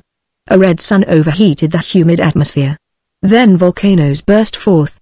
The igneous rocks sent up mountains of liquid flame, and the paste of the streaming porphyry and basalt began to congeal. Third picture, in shallow seas have sprung up isles of madrepore, a cluster of palm trees overhangs them here and there. There are shells like carriage wheels, tortoises 3 meters in length, lizards of 60 feet, amphibians stretch out amid the reeds their ostrich necks and crocodile jaws, winged serpents fly about. Finally, on the large continents, huge mammifers make their appearance, their limbs misshapen, like pieces of wood badly squared, their hides thicker than plates of bronze, or else shaggy, thick-lipped, with manes and crooked fangs. Flocks of mammoths browsed on the plains where, since the Atlantic has been, the Paleotherium, half horse, half tapir, overturned with his tumbling the anthills of Montmartre, and the Cervus giganteus trembled under the chestnut trees at the growls of the bears of the caverns, who made the dog of Beaugency, 3 times as big as a wolf, yelp in his den. All these periods had been separated from one another by cataclysms, of which the latest is our deluge. It was like a drama of fairyland in several acts, with man for apotheosis. They were astounded when they learned that there existed on stones imprints of dragonflies and birds' claws, and, having run through one of the Rorett manuals, they looked out for fossils. One afternoon, as they were turning over some flints in the middle of the highroad, the cure passed, and, accosting them in a wheedling tone, "These gentlemen are busying themselves with geology." Very good, for he held this science in esteem. It confirmed the authority of the scriptures by proving the fact of the deluge. Bouvard talked about coprolites, which are animals' excrements in a petrified state. The Abbé Geoffroy appeared surprised at the matter. After all, if it were so, it was a reason the more for wondering at Providence. Pécuchet confessed that, up to the present, their inquiries had not been fruitful, and yet the environs of Falaise, like all Jurassic soils, should abound in remains of animals. "I have been told," replied the Abbé Geoffroy, "that the jawbone of an elephant was at one time found at Villers." However, one of his friends, M. Larsen, advocate, member of the bar at Lisieux, and archaeologist, would probably supply them with information about it. He had written a history of Port-en-Bessin, in which the discovery of an alligator was noticed. Bouvard and Pécuchet exchanged glances. The same hope took possession of both, and, in spite of the heat, they remained standing a long time questioning the ecclesiastic, who sheltered himself from the sun under a blue cotton umbrella. The lower part of his face was rather heavy, and his nose was pointed. He was perpetually smiling, or bent his head while he closed his eyelids. The church bell rang the Angelus. "A very good evening, gentlemen. You will allow me, will you not?" At his suggestion they waited 3 weeks for Larsen's reply. At length it arrived. The name of the man who had dug up the tooth of the mastodon was Louis Bloch. Details were wanting. As to his history, it was comprised in one of the volumes of the Lisieux Academy, and he could not lend his own copy, as he was afraid of spoiling the collection. With regard to the alligator, it had been discovered in the month of November, 1825, under the cliff of the Hachettes of Saint-Honorine, near Port-en-Bessin, in the arrondissement of Béaux. His compliments followed. The obscurity that enshrouded the mastodon provoked in Pécuchet's mind a longing to search for it. He would fain have gone to Villers forthwith. Bouvard objected that, to save themselves a possibly useless and certainly expensive journey, it would be desirable to make inquiries. So they wrote a letter to the mayor of the district, in which they asked him what had become of one Louis Bloch. On the assumption of his death, his descendants or collateral relations might be able to enlighten them as to his precious discovery, when he made it, and in what public place in the township this testimony of primitive times was deposited. Were there any prospects of finding similar ones? What was the cost of a man and a car for a day? And vainly did they make application to the deputy mayor, and then to the first municipal councillor. They received no news from Villers. No doubt the inhabitants were jealous about their fossils unless they had sold them to the English. The journey to the Hachettes was determined upon. Bouvard and Pécuchet took the public conveyance from Falaise to Caen. Then a covered car brought them from Caen to Béaux. From Béaux, they walked to Port-en-Bessin. They had not been deceived. There were curious stones alongside the Hachettes, and, assisted by the directions of the innkeeper, they succeeded in reaching the strand. The tide was low. It exposed to view all its shingles, with a prairie of sea wrack as far as the edge of the waves. Grassy slopes cut the cliff, which was composed of soft brown earth that had hardened and become in its lower strata a rampart of greyish stone. Tiny streams of water kept flowing down incessantly, while in the distance the sea rumbled. It seemed some time to suspend its throbbing, and then the only sound heard was the murmur of the little springs. They staggered over the sticky soil, or rather they had to jump over holes. Bouvard sat down on a mound overlooking the sea and contemplated the waves, thinking of nothing, fascinated, inert. Pécuchet brought him over to the side of the cliff to show him a serpent's stone encrusted in the rock, like a diamond in its gang. It broke their nails. They would require instruments. Besides, night was coming on. The sky was empurpled towards the west, and the entire seashore was wrapped in shadow. In the midst of the blackish wrack the pools of water were growing wider. The sea was coming towards them. It was time to go back. Next day, at dawn, with a mattock and a pick, they made an attack on their fossil, whose covering cracked. It was an ammonite nodosus, corroded at the ends but weighing quite 6 pounds, and in his enthusiasm Pécuchet exclaimed, "We cannot do less than present it to Dumouchel." They next chanced upon sponges, lampshells, orcs but no alligator. In default of it, they were hoping to get the backbone of a hippopotamus or an ichthyosaurus, the bones of any animals whatever that were contemporaneous with the deluge, when they discovered against the cliff, at a man's height, outlines which assumed the form of a gigantic fish. They deliberated as to the means by which they could get possession of it. Bouvard would extricate it at the top, while Pécuchet beneath would demolish the rock in order to make it descend gently without spoiling it. Just as they were taking breath they saw above their heads a custom-house officer in a cloak, who was gesticulating with a commanding air. "Well, what? Let us alone." And they went on with their work, Bouvard on the tips of his toes, trapping with his mattock, Pécuchet, with his back bent, digging with his pick, but the custom-house officer reappeared farther down, in an open space between the rocks, making repeated signals. They treated him with contempt.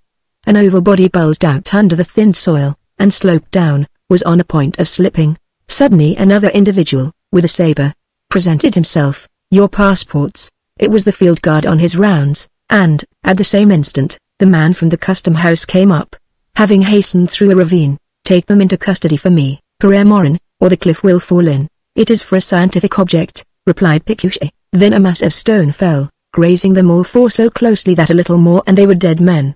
When the dust was scattered, they recognized the mast of a ship, which grumbled under the custom-house officer's boot. Bouvard said with a sigh, "We did no great harm. One should not do anything within the fortification limits," returned the guard. "In the first place, who are you, in order that I may take out a summons against you?" Pécuchet refused to give his name, cried out against such injustice. "Don't argue. Follow me." As soon as they reached the port a crowd of ragamuffins ran after them. Bouvard, red as a poppy, put on an air of dignity. Pécuchet, exceedingly pale, darted furious looks around, and these two strangers, carrying stones in their pocket handkerchiefs, did not present a good appearance. Provisionally, they put them up at the inn, whose master on the threshold guarded the entrance. Then the mason came to demand back his tools. They were paying him for them, and still there were incidental expenses! And the field guard did not come back. Wherefore? At last, a gentleman, who wore the cross of the Legion of Honor, set them free, and they went away, after giving their Christian names, surnames, and their domicile, with an undertaking on their part to be more circumspect in future. Besides a passport, they were in need of many things, and before undertaking fresh explorations they consulted the Geological Traveler's Guide, by Bone. It was necessary to have, in the first place, a good soldier's knapsack, then a surveyor's chain, a file, a pair of nippers, a compass, and 3 hammers, passed into a belt, which is hidden under the frock-coat, and thus preserves you from that original appearance which one ought to avoid on a journey. As for the stick, Pécuchet freely adopted the tourist's stick, 6 feet high, with a long iron point. Bouvard preferred the walking stick umbrella, or many-branched umbrella, the knob of which is removed in order to clasp on the silk, which is kept separately in a little bag. They did not forget strong shoes with gaiters, 2 pairs of braces each on account of perspiration, and, although one cannot present himself everywhere in a cap, they shrank from the expense of one of those folding hats, which bear the name of gibus, their inventor. The same work gives precepts for conduct, to know the language of the part of the country you visit. They knew it. To preserve a modest deportment, this was their custom. Not to have too much money about you, nothing simpler. Finally, in order to spare yourself embarrassments of all descriptions, it is a good thing to adopt the description of engineer. Well, we will adopt it. Thus prepared, they began their excursions, were sometimes 8 days away, and passed their lives in the open air. Sometimes they saw, on the banks of the Orne, in a rent, pieces of rock raising their slanting surfaces between some poplar trees and heather, or else they were grieved by meeting, for the entire length of the road, nothing but layers of clay. In the presence of a landscape they admired neither the series of perspectives nor the depth of the backgrounds, nor the undulations of the green surfaces, but that which was not visible to them, the underpart, the earth, and for them every hill was only a fresh proof of the deluge. To the deluge mania succeeded that of erratic blocks. The big stones alone in the fields must come from vanished glaciers, and they searched for moraines and falluns. They were several times taken for peddlers on account of their equipage, and when they had answered that they were engineers, a dread seized them. The usurpation of such a title might entail unpleasant consequences. At the end of each day they panted beneath the weight of their specimens, but they dauntlessly carried them off home with them. They were deposited on the doorsteps, on the stairs, in the bedrooms, in the dining room, and in the kitchen, and Germain used to make a hubbub about the quantity of dust. It was no slight task, before pasting on the labels, to know the names of the rocks. The variety of colors and of grain made them confuse argil and marl, granite and gneiss, quartz and limestone, and the nomenclature plagued them. Why Devonian, Cambrian, Jurassic, as if the portions of the earth designated by these names were not in other places as well as in Devonshire, near Cambridge, and in the Jura. It was impossible to know where you are there. That which is a system for one is for another a stratum, for a third a mere layer. The plates of the layers get intermingled and entangled in one another, but O'Malius Tulloy warns you not to believe in geological divisions. This statement was a relief to them, and when they had seen coral limestones in the plain of Cn, Philades at Balroy, kaolin at St. Blaise, and oolite everywhere, and searched for coal at Cartigny and for mercury at Chapelle and Juga, near Street Low, they decided on a longer excursion, a journey to Havre, to study the fire-resisting quartz and the clay of Kimmeridge. As soon as they had stepped out of the packet boat they asked what road led under the lighthouses. Landslips blocked up the way, it was dangerous to venture along it. A man who let out vehicles accosted them, and offered them drives around the neighborhood in Gouville, Octeville, Fécamp, Lillebonne, Rome, if it was necessary. His charges were preposterous, but the name of Falaise had struck them. By turning off the main road a little, they could see Etretat, and they took the coach that started from Fécamp to go to the farthest point first. In the vehicle Bouvard and Pécuchet had a conversation with 3 peasants, 2 old women, and a seminarist, and did not hesitate to style themselves engineers. They stopped in front of the bay. They gained the cliff, and 5 minutes after, rubbed up against it to avoid a big pool of water which was advancing like a gulf stream in the middle of the seashore. Then they saw an archway which opened above a deep grotto. It was sonorous and very bright, like a church, with descending columns and a carpet of sea wrack all along its stone flooring. This work of nature astonished them, and as they went on their way collecting shells, they started considerations as to the origin of the world. Bouvard inclined towards Neptunism, Pécuchet, on the contrary, was a Plutonist. The central fire had broken the crust of the globe, heaved up the masses of earth, and made fissures. It is, as it were, an interior sea, which has its flow and ebb, its tempests. A thin film separates us from it. We could not sleep if we thought of all that is under our heels. However, the central fire diminishes, and the sun grows more feeble, so much so that one day the earth will perish of refrigeration. It will become sterile, all the wood and all the coal will be converted into carbonic acid, and no life can subsist there. We haven't come to that yet, said Bouvard. Let us expect it, returned Pécuchet. No matter, this end of the world, far away as it might be, made them gloomy, and, side by side, they walked in silence over the shingles. The cliff, perpendicular, a mass of white, striped with black here and the bylines of flint, stretched towards the horizon like the curve of a rampart 5 leagues wide. An east wind, bitter and cold, was blowing. The sky was grey, the sea greenish and, as it were, swollen. From the highest points of rocks birds took wing, wheeled round, and speedily re-entered their hiding places. Sometimes a stone, getting loosened, would rebound from one place to another before reaching them. Pécuchet continued his reflections aloud. Unless the earth should be destroyed by a cataclysm. We do not know the length of our period. The central fire has only to overflow, however, it is diminishing. That does not prevent its explosions from having produced the Julia Island, Monte Nuovo, and many others. Bouvard remembered having read these details in Bertrand. But such catastrophes do not happen in Europe, 1,000 pardons. Witness that of Lisbon. As for our own countries, the coal mines and the firestone useful for war are numerous, and may very well, when decomposing, form the mouths of volcanoes. Moreover, the volcanoes always burst near the sea. Bouvard cast his eyes over the waves, and fancied he could distinguish in the distance a volume of smoke ascending to the sky. Since the Julia Island, returned Pécuchet, has disappeared, the fragments of the earth formed by the same cause will perhaps have the same fate. An islet in the archipelago is as important as Normandy and even as Europe. Bouvard imagined Europe swallowed up in an abyss. Admit, said Pécuchet, that an earthquake takes place under the British Channel. The waters rush into the Atlantic, the coasts of France and England, tottering on their bases, bend forward and reunite in the UR. The entire space between is wiped out. Instead of answering, Bouvard began walking so quickly that he was soon 100 paces away from Pécuchet. Being alone, the idea of a cataclysm disturbed him. He had eaten nothing since morning, his temples were throbbing. All at once the soil appeared to him to be shaking, and the cliff over his head to be bending forward at its summit. At that moment a shower of gravel rolled down from the top of it. Pécuchet observed him scampering off wildly, understood his fright, and cried from a distance, "Stop!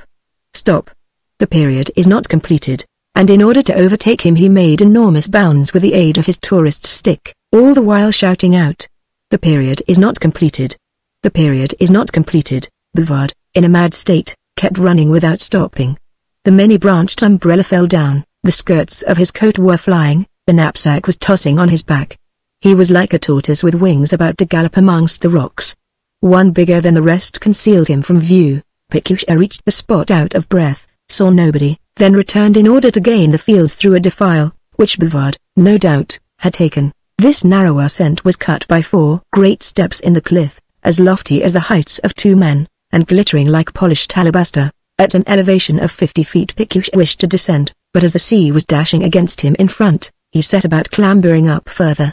At the second turning, when he beheld the empty space, terror froze him. As he approached the third, his legs were becoming weak. Volumes of air vibrated around him, a cramp gripped his epigastrium, he sat down on the ground, with eyes closed, no longer having consciousness of aught save the beatings of his own heart, which were suffocating him. Then he flung his tourist's stick on the ground, and on his hands and knees resumed his ascent. But the 3 hammers attached to his belt began to press against his stomach, the stones with which he had crammed his pockets knocked against his sides, the peak of his cap blinded him, the wind increased in violence. At length he reached the upper ground, and there found Bouvard, who had ascended higher through a less difficult defile. A cart picked them up. They forgot all about Etretat. The next evening, at Havre, while waiting for the packet boat, they saw at the tail end of a newspaper, a short scientific essay headed, "On the Teaching of Geology." This article, full of facts, explained the subject as it was understood at the period. There has never been a complete cataclysm of the globe, but the same space has not always the same duration, and is exhausted more quickly in one place than in another. Lands of the same age contain different fossils, just as depositories very far distant from each other enclose similar ones. The ferns of former times are identical with the ferns of today. Many contemporary zoophytes are found again in the most ancient layers. To sum up, actual modifications explain former convulsions. The same causes are always in operation, nature does not proceed by leaps, and the periods, Brongniart asserts, are, after all, only abstractions. Cuvier's work up to this time had appeared to them surrounded with the glory of an aureola at the summit of an incontestable science. It was sapped. Creation had no longer the same discipline, and their respect for this great man diminished. From biographies and extracts they learned something of the doctrines of Lamarck and Geoffroy Saint-Hilaire. All that was contrary to accepted ideas, the authority of the Church. Bouvard experienced relief as if from a broken yoke. I should like to see now what answer Citizen Geoffroy would make to me about the deluge. They found him in his little garden, where he was awaiting the members of the vestry, who were to meet presently with a view to the purchase of a chasuble. These gentlemen wish for an explanation, if you please, and Bouvard began, what means, in Genesis, the abyss which was broken up, and the cataracts of heaven. For an abyss does not get broken up, and heaven has no cataracts. The abbé closed his eyelids, then replied that it was always necessary to distinguish between the sense and the letter. Things which shock you at first, turn out right when they are sifted. Very well, but how do you explain the rain which passed over the highest mountains, those that are 2 leagues in height? Just think of it. 2 leagues! A depth of water that makes 2 leagues, and the mayor, coming up, added, bless my soul. What a bath! Admit, said Bouvard, that Moses exaggerates like the devil. The cure had read Bernald, and answered, I am ignorant of his motives. It was, no doubt, to inspire a salutary fear in the people of whom he was the leader. Finally, this mass of water, where did it come from? How do I know? The air was changed into water, just as happens every day. Through the garden gate they saw M. Goebel, superintendent of taxes, making his way in, together with Captain Hux, a landowner, and Belgium, the innkeeper, appeared, assisting with his arm Langlois, the grocer, who walked with difficulty on account of his catarrh. Pécuchet, without bestowing a thought on them, took up the argument. Excuse me, M. Geoffroy. The weight of the atmosphere, science demonstrates to us, is equal to that of a mass of water which would make a covering of 10 meters (8) around the globe. Consequently, if all the air that had been condensed fell down in a liquid state, it would augment very little the mass of existing waters. The vestrymen opened their eyes wide, and listened. The cure lost patience. Will you deny that shells have been found on the mountains? What put them there, if not the deluge? They are not accustomed, I believe, to grow out of the ground of themselves alone, like carrots. And this joke having made the assembly laugh, he added, pressing his lips together, unless this be another discovery of science. Bouvard was pleased to reply by referring to the rising of mountains, the theory of Elie de Beaumont. Don't know him, returned the abbé, Fourreau hastened to explain. He is from Caen. I have seen him at the prefecture, but if your deluge, Bouvard broke in again, had sent shells drifting, they would be found broken on the surface, and not at depths of 300 meters sometimes. The priest fell back on the truth of the scriptures, the tradition of the human race, and the animals discovered in the ice in Siberia. That does not prove that man existed at the time they did. The earth, in Pécuchet's view, was much older. The delta of the Mississippi goes back to tens of thousands of years. The actual epoch is 100,000, at least. The lists of man though. The Count de Favages appeared on the scene. They were all silent at his approach. Go on, pray. What were you talking about? These gentlemen are wrangling with me, replied the abbé. About what? About Holy Writ, M. Lecomte. Bouvard immediately pleaded that they had a right, as geologists, to discuss religion. Take care, said the Count, you know the phrase, my dear sir, a little science takes us away from it, a great deal leads us back to it. And in a tone at the same time haughty and paternal, believe me, you will come back to it. You will come back to it. Perhaps so. But what were we to think of a book in which it is pretended that the light was created before the sun? As if the sun were not the sole cause of light. You forget the light which we call boreal, said the ecclesiastic. Bouvard, without answering this point, strongly denied that light could be on one side and darkness on the other, that evening and morning could have existed when there were no stars, or that the animals made their appearance suddenly, instead of being formed by crystallization. As the walks were too narrow, while gesticulating, they trod on the flower borders. Langlois took a fit of coughing. The captain exclaimed, you are revolutionaries, Goebel, peace. Peace. The priest, what materialism, Fourreau, let us rather occupy ourselves with our chasuble. No. Let me speak. And Bouvard, growing more heated, went on to say that man was descended from the ape. All the vestrymen looked at each other, much amazed, and as if to assure themselves that they were not apes, Bouvard went on, by comparing the features of a woman, of a bitch, of a bird, of a frog. Enough, for my part, I go farther. Cried Pécuchet. Man is descended from the fishes. There was a burst of laughter. But without being disturbed, the Tilliam de Nara book, come, gentlemen, let us hold our meeting, and they entered the sacristy. The two comrades had not given the Abbé Geoffroy such a fall as they expected, therefore, Pécuchet found in him the stamp of Jesuitism. His boreal light, however, caused them uneasiness. They searched for it in Aubigny's manual. This is a hypothesis to explain why the vegetable fossils of Baffin's Bay resemble the equatorial plants. We suppose, in place of the sun, a great luminous source of heat which has now disappeared, and of which the aurora borealis is but perhaps a vestige. Then a doubt came to them as to what proceeds from man, and, in their perplexity, they thought of Vauquelin. He had not followed up his threats. As of yore, he passed every morning before their grating, striking all the bars with his walking stick one after the other. Bouvard watched him, and, having stopped him, said he wanted to submit to him a curious point in anthropology. Do you believe that the human race is descended from fishes? What nonsense! From apes rather, isn't that so? Directly, that is impossible. On whom could they depend? For, in fact, the doctor was not a Catholic. They continued their studies, but without enthusiasm, being weary of Eocene and Miocene, of Mount Jurilo, of the Julia Island, of the mammoths of Siberia and of the fossils, invariably compared in all the authors to medals which are authentic testimonies, so much so that one day Bouvard threw his knapsack on the ground, declaring that he would not go any farther. Geology is too defective. Some parts of Europe are hardly known.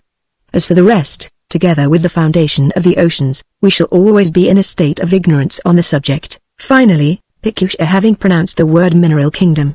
I don't believe in it, this mineral kingdom, since organic substances have taken part in the formation of flint, of chalk, and perhaps of gold. Hasn't the diamond been charcoal, coal a collection of vegetables?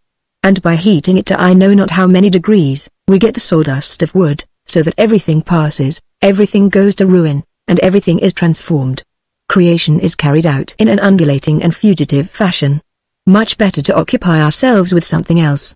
He stretched himself on his back and went to sleep, while Pécuchet, with his head down and one knee between his hands, gave himself up to his own reflections. A border of moss stood on the edge of a hollow path overhung by ash trees, whose slender tops quivered. Angelica, mint, and lavender exhaled warm, pungent odors.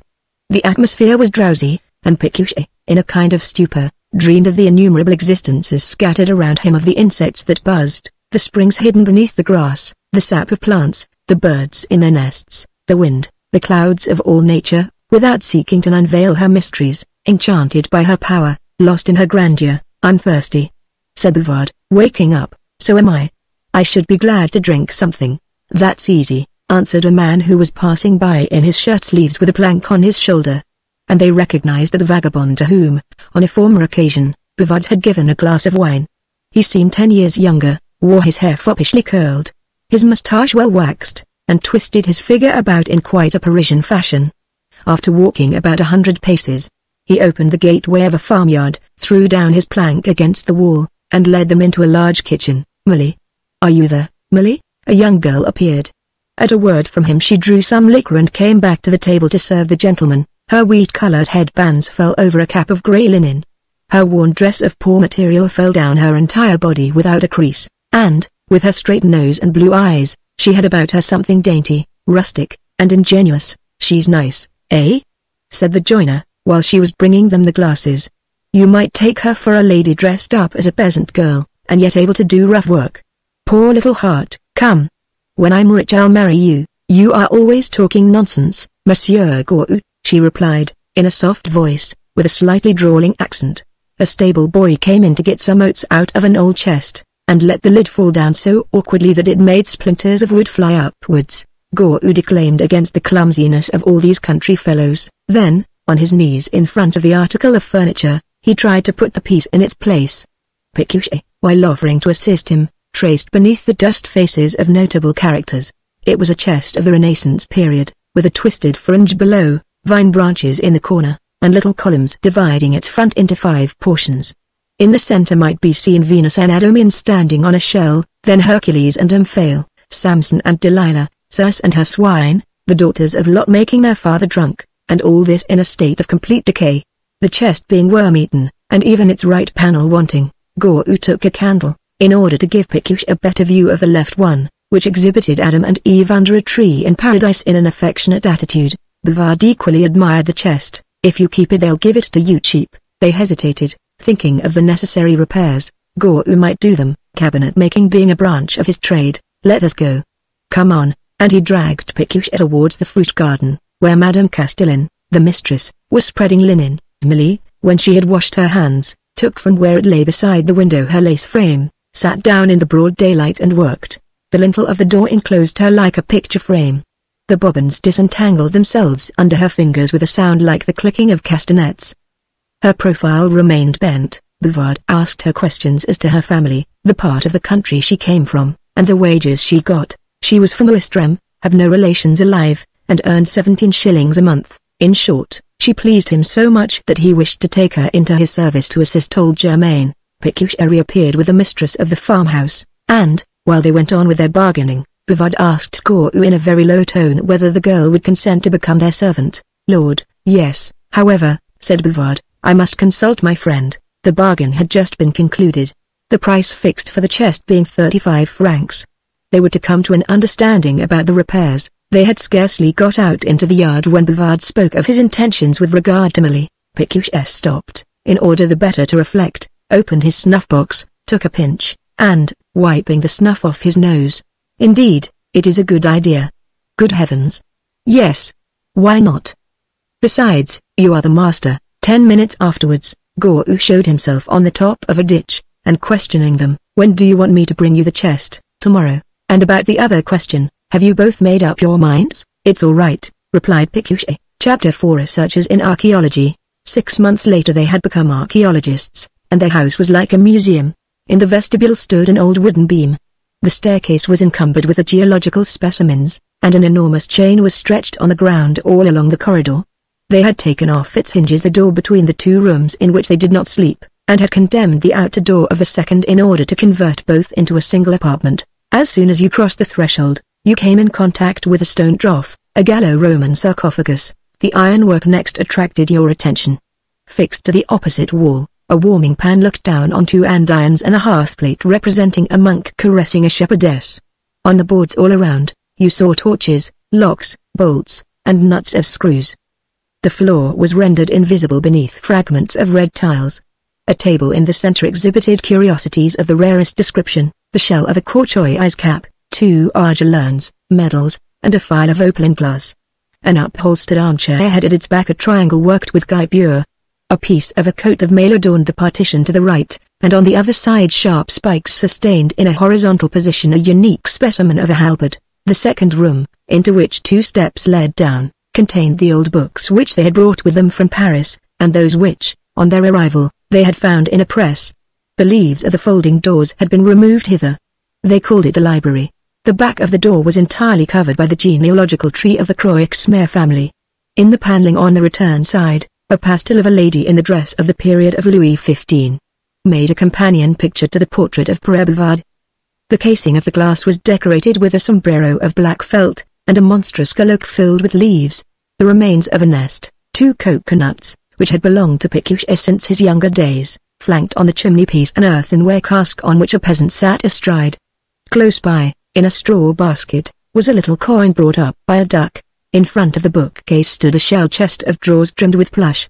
The cover of it supported a cat with a mouse in its mouth, a petrifaction from Street Allard, a workbox, also of shell work, and on this box a decanter of brandy contained a Bon Chrétien pear.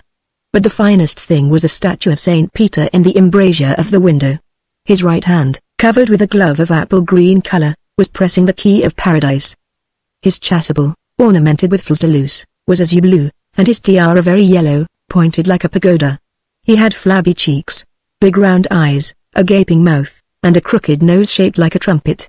Above him hung a canopy made of an old carpet in which you could distinguish 2 cupids in a circle of roses, and at his feet, like a pillar, rose a butterpot bearing these words in white letters on a chocolate ground, executed in the presence of H.R.H. the Duke of Angoulême-Noron, 3rd of October, 1847. Pécuchet, from his bed, saw all these things in a row, and sometimes he went as far as Bouvard's room to lengthen the perspective. One spot remained empty, exactly opposite to the coat of arms, that intended for the Renaissance chest.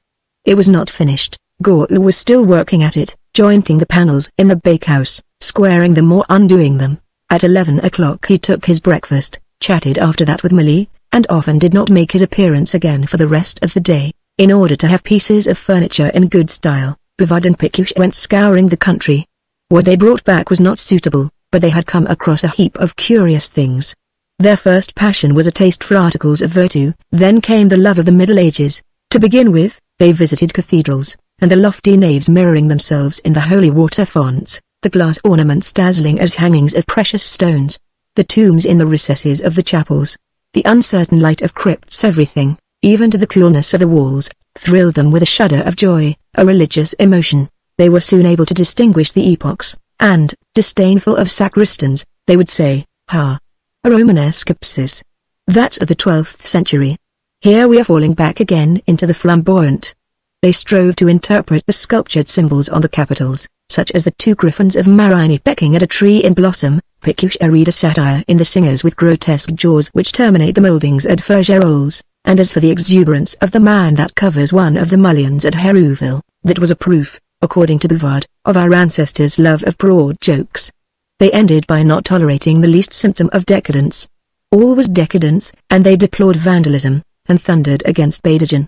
But the style of a monument does not always agree with its supposed date. The semicircular arch of the 13th century still holds sway in Provence. The ogive is, perhaps, very ancient, and authors dispute as to the anteriority of the Romanesque to the Gothic. This want of certainty disappointed them. After the churches they studied fortresses, those of Domfront and Falaise. They admired under the gate the grooves of the portcullis, and, having reached the top, they first saw all the country around them, then the roofs of the houses in the town, the streets intersecting one another, the carts on the square. the women at the wash-house. The wall descended perpendicularly as far as the palisade, and they grew pale as they thought that men had mounted there, hanging to ladders. They would have ventured into the subterranean passages, but that Bouvard found an obstacle in his stomach and Pécuchet in his horror of vipers. They desired to make the acquaintance of the old manor houses Quercy, Bully, Fontaine, Les Marmions, Argange. Sometimes a Carlovinant tower would show itself at the corner of some farm buildings behind a heap of manure. The kitchen, garnished with stone benches, made them dream of feudal junketings.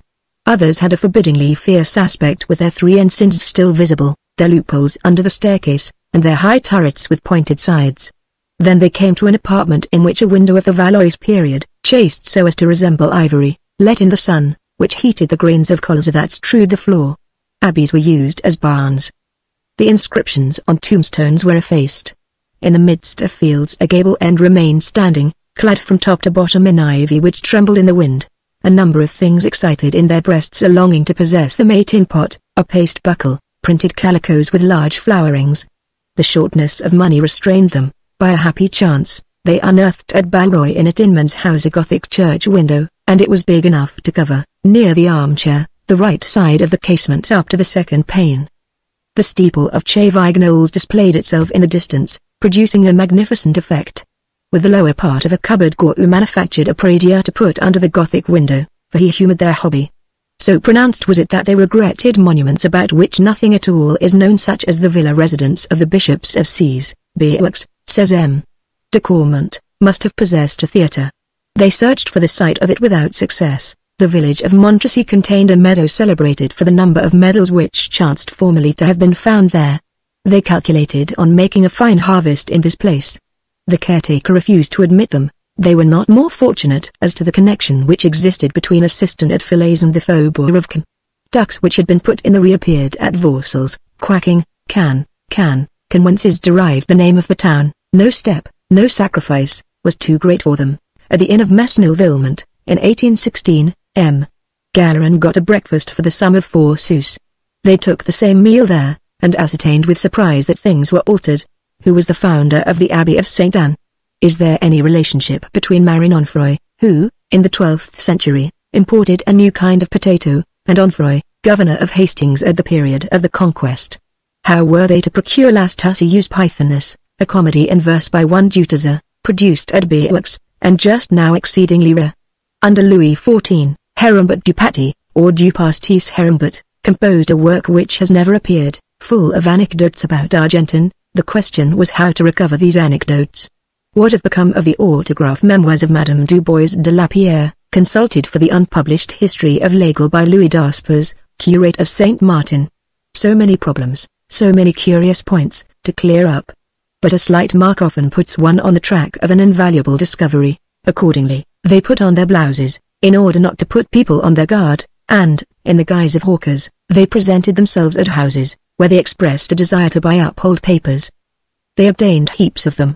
These included school copybooks, invoices, newspapers that were out of date, nothing of any value. At last Bouvard and Pécuchet addressed themselves to Larsonneur. He was absorbed in Celtic studies, and while summarily replying to their questions put others to them. Had they observed in their rounds any traces of dog worship, such as a scene at Montargis, or any special circumstances with regard to the fires on St. John's night, marriages, popular sayings, etc.? He even begged of them to collect for him some of those flint axes, then called Celt, which the Druids used in their criminal holocausts.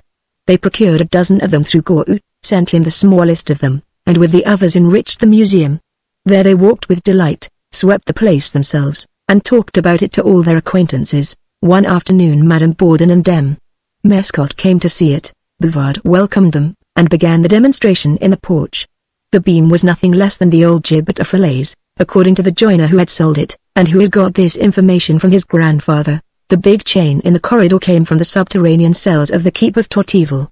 In the notary's opinion it resembled the boundary chains in front of the entrance courts of manor houses. Bouvard was convinced that it had been used in former times to bind the captives. He opened the door of the first chamber. "What are all these tiles for?" exclaimed Madame Borden. "To heat the stoves." "But let us be a little regular, if you please. This is a tomb discovered in an inn where they made use of it as a horse trough." After this, Bouvard took up the 2 urns filled with the substance which consisted of human dust, and he drew the files up to his eyes, for the purpose of showing the way the Romans used to shed tears in it. But one sees only dismal things at your house. Indeed, it was a rather grave subject for a lady. So he next drew out of a case several copper coins, together with a silver denarius. Madame Bourdon asked the notary what sum this would be worth at the present day. The coat of mail which he was examining slipped out of his fingers, some of the links snapped. Bouvard stifled his annoyance.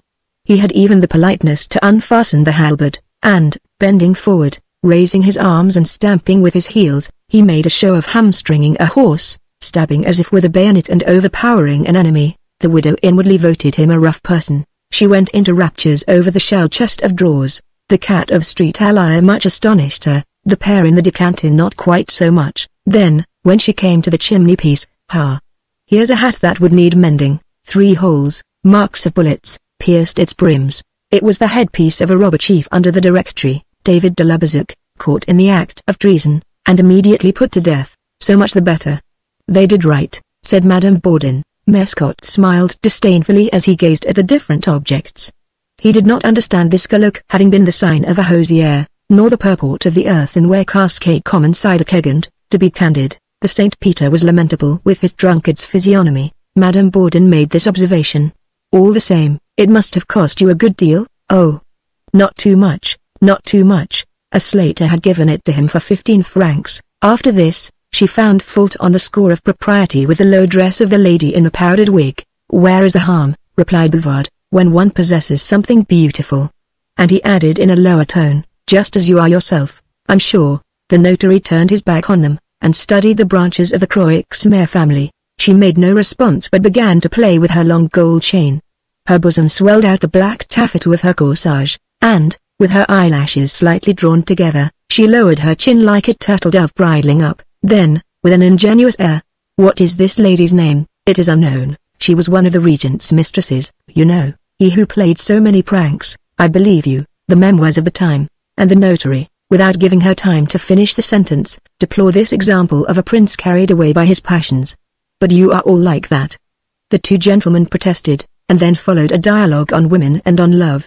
Mescot declared that there were many happy unions, sometimes even, without suspecting it, we have close beside us what we require for our happiness. The allusion was direct. The widow's cheeks flushed scarlet, but, recovering her composure almost the next moment. We are past the age for folly, are we not, M. Bouvard? For my part, I don't admit that, and he offered his arm to lead her towards the adjoining room. Be careful about the steps. All right? Now observe the church window. They traced on its surface a scarlet cloak and 2 angels' wings. All the rest was lost under the leads which held in equilibrium the numerous breakages in the glass. The day was declining.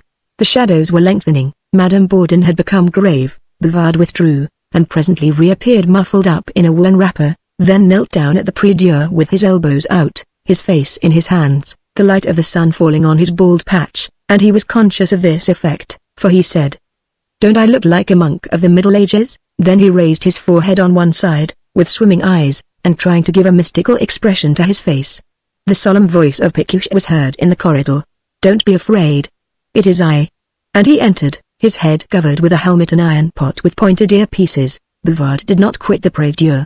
The 2 others remained standing. A minute slipped away in glances of amazement. Madame Bourdon appeared rather cold to Pécuchet. However, he wished to know whether everything had been shown to them. "It seems to me so." And pointing towards the wall, "Pray excuse us, there is an object which we may restore in a moment." The widow and Mescot thereupon took their leave. The 2 friends conceived the idea of counterfeiting a competition. They set out on a race after each other, one giving the other the start. Pécuchet won the helmet. Bouvard congratulated him upon it, and received praises from his friend on the subject of the wrapper. Milly arranged it with cords, in the fashion of a gown. They took turns about in receiving visits. They had visits from Goebel, Fourreau, and Captain Hux, and then from inferior persons Langlois, Belgium, their husbandmen, and even the servant girls of their neighbors, and, on each occasion, they went over the same explanations, showed the place where the chest would be, affected a tone of modesty, and claimed indulgence for the obstruction. Pécuchet on these days wore the Zouave's cap which he had formerly in Paris, considering it more in harmony with an artistic environment. At a particular moment, he would put the helmet on his head, and incline it over the back of his neck, in order to have his face free. Bouvard did not forget the movement with the halberd. Finally, with one glance, they would ask each other whether the visitor was worthy of having the monk of the Middle Ages represented. What a thrill they felt when M. de Favage's carriage drew up before the garden gate. He had only a word to say to them. This was the occasion of his visit.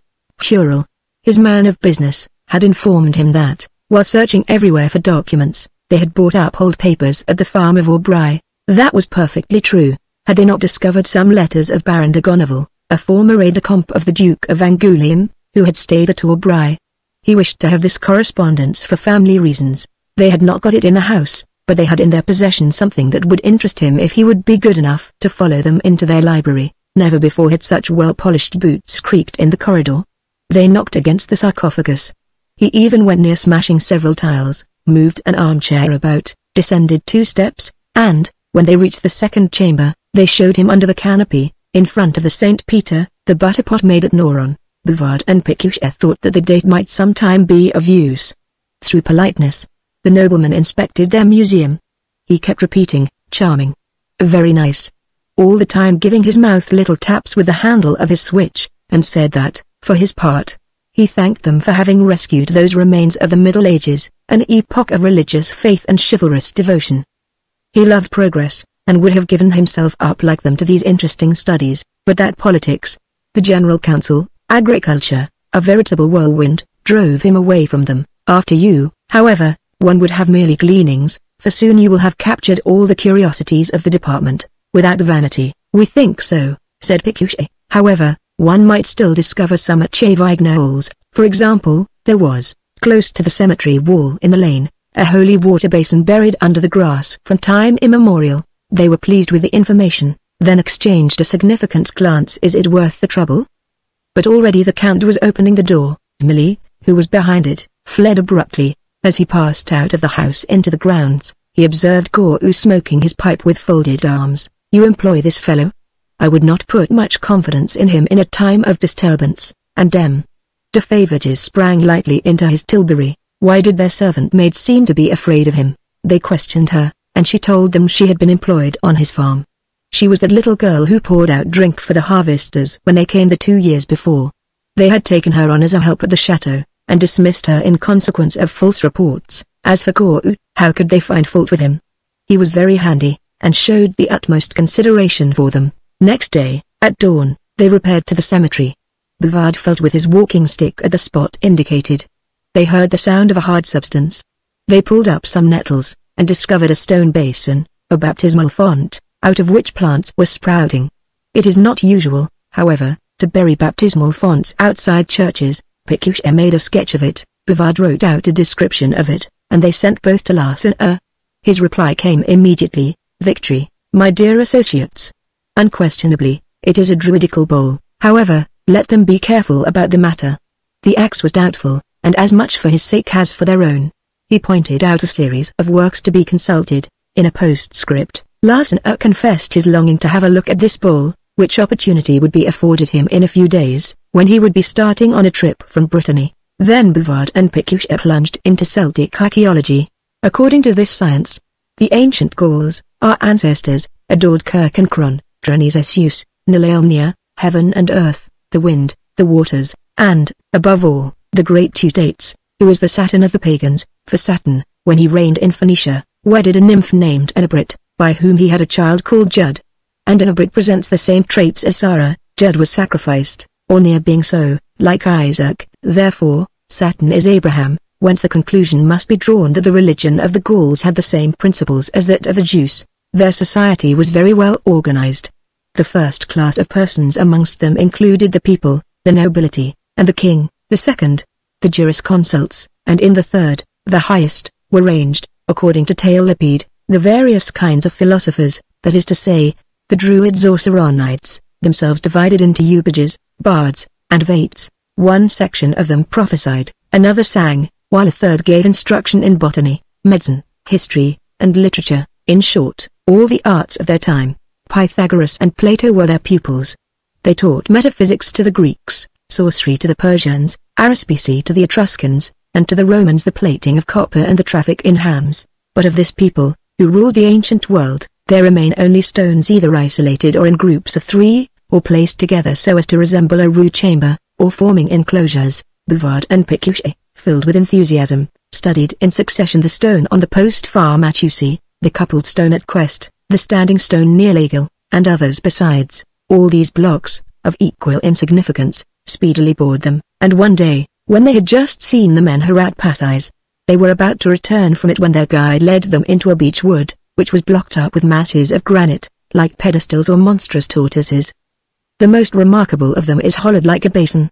One of its sides rises, and at the further end 2 channels run down to the ground. This must have been for the flowing of blood, impossible to doubt it. Chance does not make these things. The roots of the trees were intertwined with these rugged pedestals. In the distance rose columns of fog like huge phantoms. It was easy to imagine under the leaves the priests in golden tiaras and white robes, and their human victims with arms bound behind their backs, and at the side of the bull the druidess watching the red stream, whilst around her the multitude yelled, to the accompaniment of cymbals and of trumpets made from the horns of the wild bull. Immediately they decided on their plan. And one night, by the light of the moon, they took the road to the cemetery, stealing in like thieves, in the shadows of the houses. The shutters were fastened, and choir trained around every dwelling place. Not a dog barked. Guru accompanied them. They set to work. All that could be heard was the noise of stones knocking against the spade as it dug through the soil. The vicinity of the dead was disagreeable to them. The church clock struck with a rattling sound, and the rosework on its tympanum looked like an eye espying a sacrilege. At last they carried off the bowl. They came next morning to the cemetery to see the traces of the operation. The abbé, who was taking the air at his door, begged of them to do him the honor of a visit, and, having introduced them into his breakfast parlor, he gazed at them in a singular fashion. In the middle of the sideboard, between the plates, was a soup tureen decorated with yellow bouquets. Pécuchet praised it, at a loss for something to say. "It is old ruin," returned the cure, "an heirloom. Amateurs set a high value on it, Mescot especially. As for him, thank God, he had no love of curiosities, and, as they appeared not to understand, he declared that he had seen them himself stealing the baptismal font. The 2 archaeologists were quite abashed. The article in question was not in actual use. No matter. They should give it back, no doubt. But, at least, let them be permitted to get a painter to make a drawing of it. "Be it so, gentlemen, between ourselves, is it not?" said Bouvard, under the seal of confession. The ecclesiastic, smiling, reassured them with a gesture. It was not he whom they feared, but rather Larsen. When he would be passing through Chavignoles, he would feel a hankering after the bowl, and his chatterings might reach the ears of the government. Out of prudence they kept it hidden in the bakehouse, then in the arbor, in the trunk, in a cupboard. Guru was tired of dragging it about. The possession of such a rare piece of furniture bound them the closer to the Celticism of Normandy. Its sources were Egyptian. Sees, in the department of the Aune, is sometimes written say, like the city of the Delta. The Gauls swore by the bull, an idea derived from the bull apis. The Latin name of Bellicastes, which was that of the people of Beoux, comes from Bellicassa, dwelling, sanctuary of Belus and Osiris, the same divinity. There is nothing, says Mangue de Lalande, opposed to the idea that druidical monuments existed near Beoux. This country, adds M. Roussel, is like the country in which the Egyptians built the temple of Jupiter Ammon. So then there was a temple in which riches were shut up. All the Celtic monuments contain them. In 1715, relates Dom Martin, one saw a Herable exhumed in the vicinity of Beoux, several argil vases full of bones, and concluded, in accordance with tradition and authorities which had disappeared, that this place, an acropolis, was the Mount Faunus in which the golden calf is buried. In the first place, where is Mount Faunus? The authors do not point it out. The natives know nothing about it. It would be necessary to devote themselves to excavations, and with that view they forwarded a petition to the prefect, to which they got no response. Perhaps Mount Faunus had disappeared, and was not a hill but a barrow. Several of them contain skeletons that have the position of the fetus in the mother's womb. This meant that for them the tomb was, as it were, a second gestation, preparing them for another life. Therefore the barrow symbolizes the female organ, just as the raised stone is the male organ. In fact, where men are found, an obscene greed has persisted. Witness what took place at Grand, at Chichbouch, at Croisic, at Liverat. In former times the towers, the pyramids, the wax tapers, the boundaries of roads, and even the trees had a phallic meaning. Bouvard and Pécuchet collected whipple trees of carriages, legs of armchairs, bolts of cellars, apothecaries' pestles. When people came to see them they would ask, "What do you think that is like?" And then they would confide the secret. And, if anyone uttered an exclamation, they would shrug their shoulders in pity. One evening as they were dreaming about the dogmas of the Druids, the abbé cautiously stole in. Immediately they showed the museum, beginning with the church window, but they longed to reach the new compartment, that of the phallus. The ecclesiastic stopped them, considering the exhibition indecent. He came to demand back his baptismal font. Bouvard and Pécuchet begged for another fortnight, the time necessary for taking a moulding of it. "The sooner the better," said the abbé. Then he chatted on general topics. Pécuchet, who had left the room a minute, on coming back slipped a Napoleon into his hand. The priest made a backward movement. "Oh, for your paw," and, colouring, M. Geoffroy crammed the gold piece into his cassock. To give back the bowl for sacrifices. Never, while they lived. They were even anxious to learn Hebrew, which is the mother tongue of Celtic, unless indeed the former language be derived from it. And they had planned a journey into Brittany, commencing with Rennes, where they had an appointment with Larsen, with a view of studying that urn mentioned in the memorials of the Celtic Academy, which appeared to have contained the ashes of Queen Artemisia. When the mayor entered unceremoniously with his hat on, like the boorish individual he was, "All this won't do, my fine fellows. You must give it up." "What, pray, rogues? I know well you are concealing it." Someone had betrayed them. They replied that they had the cure's permission to keep it. "We'll soon see that." Four went away. An hour later he came back. They were obstinate. In the first place, this holy water basin was not wanted, as it really was not a holy water basin at all. They would prove this by a vast number of scientific reasons. Next, they offered to acknowledge in their will that it belonged to the parish. They even proposed to buy it, and, besides, "It is my property," Pécuchet asseverated. The 20 francs accepted by M. Geoffroy furnished a proof of the contract, and if he compelled them to go before a justice of the peace, so much the worse. He would be taking a false oath. During these disputes he had again seen the soup tureen many times, and in his soul had sprung up the desire, the thirst for possession of this piece of earthenware. If the cure was willing to give it to him, he would restore the bowl, otherwise not, through weariness or fear of scandal. M. Geoffroy yielded it up. It was placed amongst their collection near the courtoy's cap. The bowl decorated the church porch, and they consoled themselves for the loss of it with the reflection that the people of Chavignoles were ignorant of its value. But the soup tureen inspired them with a taste for earthenware, a new subject for study and for explorations through the country. It was the period when persons of good position were looking out for old Rouen dishes. The notary possessed a few of them, and derived from the fact, as it were, an artistic reputation which was prejudicial to his profession, but for which he made up by the serious side of his character. When he learned that Bouvard and Pécuchet had got the soup tureen, he came to propose to them an exchange. Pécuchet would not consent to this. Let us say no more about it. And Mescot proceeded to examine their ceramic collection. All the specimens hung up along the wall were blue on a background of dirty white, and some showed their horn of plenty in green or reddish tones. There were shaving dishes, plates and saucers, objects long sought for, and brought back in the recesses of one's frock coat close to one's heart. Mescot praised them, and then talked about other kinds of faience, the Hispano-Arabian, the Dutch, the English, and the Italian, and having dazzled them with his erudition. "Might I see your soup tureen again?" He made it ring by rapping on it with his fingers. Then he contemplated the 2 S's painted on the lid, the mark of Rouen. Said Pécuchet, "Ho! Ho! Rouen, properly speaking, would not have any mark. When Moutiers was unknown, all the French faience came from Nevers. So with Rouen today. Besides, they imitate it to perfection at Elbeuf. It isn't possible. Majolica is cleverly imitated.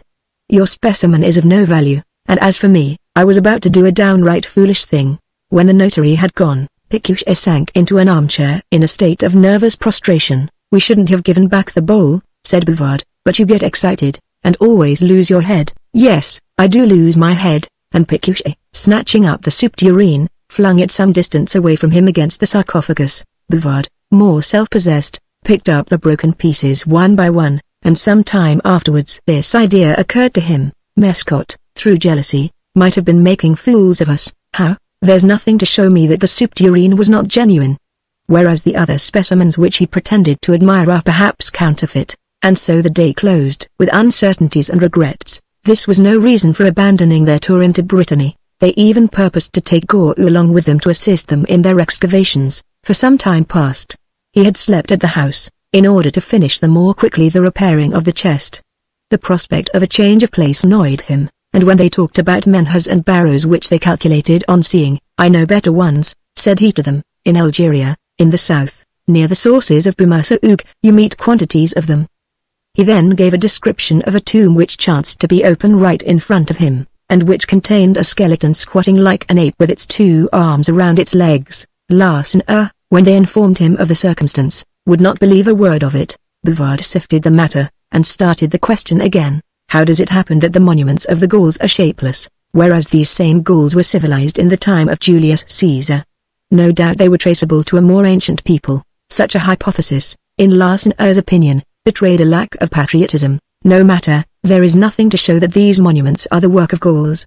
Show us a text. The academician was displeased, and made no reply, and they were very glad of it, so much had the Druids bored them. If they did not know what conclusion to arrive at as to earthen and as to Celticism, it was because they were ignorant of history, especially the history of France. The work of Anquetil was in their library, but the series of do-nothing kings amused them very little.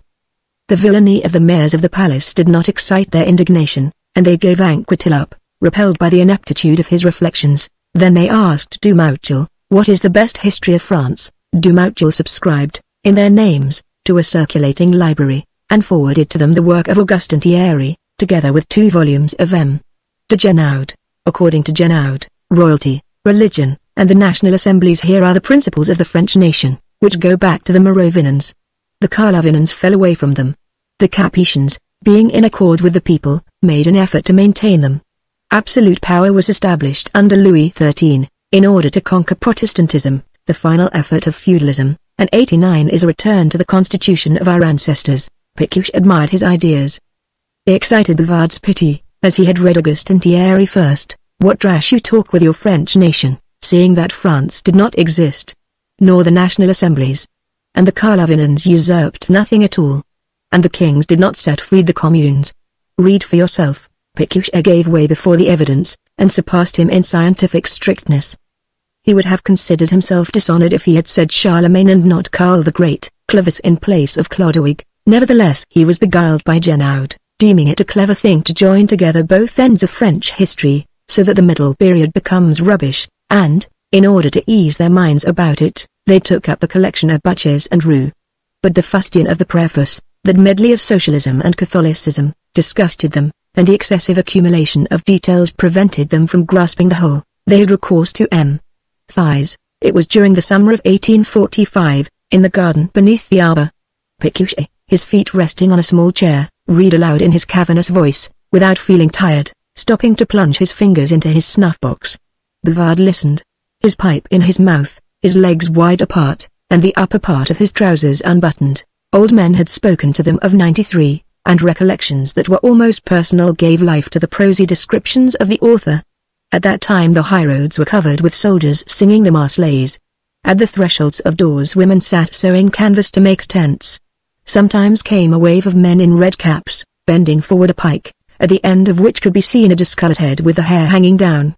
The lofty tribune of the convention looked down upon a cloud of dust, amid which wild faces were yelling cries death. Anyone who passed, at midday, close to the basin of the Tuileries could hear each blow of the guillotine, as if they were cutting up sheep, and the breeze moved the vine leaves of the arbor, the ripe barley swayed at intervals, a blackbird was singing. And, casting glances around them, they relished this tranquil scene. What a pity that from the beginning they had failed to understand one another. For if the royalists had reflected like the patriots, if the court had exhibited more candor, and its adversaries less violence, many of the calamities would not have happened. By force of chattering in this way they roused themselves into a state of excitement. Bouvard, being liberal-minded and of a sensitive nature, was a constitutionalist, a Girondist, a Thermidorian. Pécuchet, being of a bilious temperament and a lover of authority, declared himself a sans-culotte, and even a Robespierrist. He expressed approval of the condemnation of the king, the most violent decrees, the worship of the Supreme Being. Bouvard preferred that of nature. He would have saluted with pleasure the image of a big woman pouring out from her breasts to her adorers not water but Chambertin. In order to have more facts for the support of their arguments they procured other works, Montgaillard, Prudhomme, Gallois, Larc Ritel, etc., and the contradictions of these books in no way embarrassed them. Each took from them what might vindicate the cause that he espoused. Thus Bouvard had no doubt that Danton accepted 100,000 crowns to bring forward motions that would destroy the Republic, while in Pécuchet's opinion Vergniaud would have asked for 6,000 francs a month. Never. Explain to me, rather, why Robespierre's sister had a pension from Louis XVIII. Not at all. It was from Bonaparte. And, since you take it that way, who is the person that a few months before Égalit's death had a secret conference with him?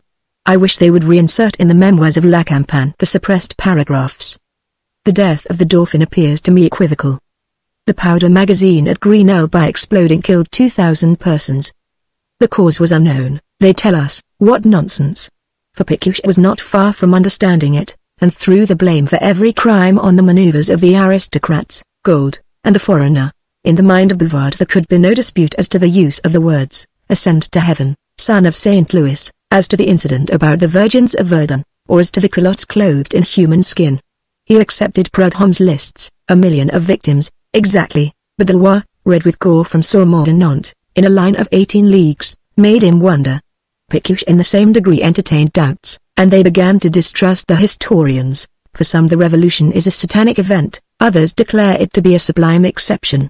The vanquished on each side naturally play the part of martyrs. Thierry demonstrates, with reference to the barbarians, that it is foolish to institute an inquiry as to whether such a prince was good or was bad. Why not follow this method in the examination of more recent epochs? But history must needs avenge morality. We feel grateful to Tacitus for having lacerated Tiberius. After all, whether the queen had lovers, whether Dumouriez, since Varmy, intended to betray her, whether in Prairial it was the Mountain or the Girondist party that began, and in Thermidor the Jacobins or the Plain, what matters it to the development of the revolution, of which the causes were far to seek and the results incalculable? Therefore it was bound to accomplish itself, to be what it was. But, suppose the flight of the king without impediment, Robespierre escaping or Bonaparte assassinated, chances which depended upon an innkeeper proving less scrupulous, a door being left open, or a sentinel falling asleep, and the progress of the world would have taken a different direction. They had no longer on the men and the events of that period a single well-balanced idea. In order to form an impartial judgment upon it, it would have been necessary to have read all the histories, all the memoirs, all the newspapers, and all the manuscript productions, for through the least omission might arise an error, which might lead to others without limit. They abandoned the subject. But the taste for history had come to them, the need of truth for its own sake. Perhaps it is easier to find it in more ancient epochs. The authors, being far removed from the events, ought to speak of them without passion. And they began the good Rollin. What a heap of rubbish! Exclaimed Bouvard, after the first chapter. Wait a bit, said Pécuchet, rummaging at the end of their library, where lay heaped up the books of the last proprietor, an old lawyer, an accomplished man with a mania for literature, and, having put out of their places a number of novels and plays, together with an edition of Montesquieu translations of Horace, he obtained what he was looking for: Beaufort's work on Roman history. Titus Livius attributes the foundation of Rome to Romulus, Sallust gives the credit of it to the Trojans under Aeneas. Coriolanus died in exile, according to Fabius Buctor, through the stratagems of Attis Tullius, if we may believe Dionysius. Seneca states that Horatius Cockles came back victorious, and Dionysius that he was wounded in the leg.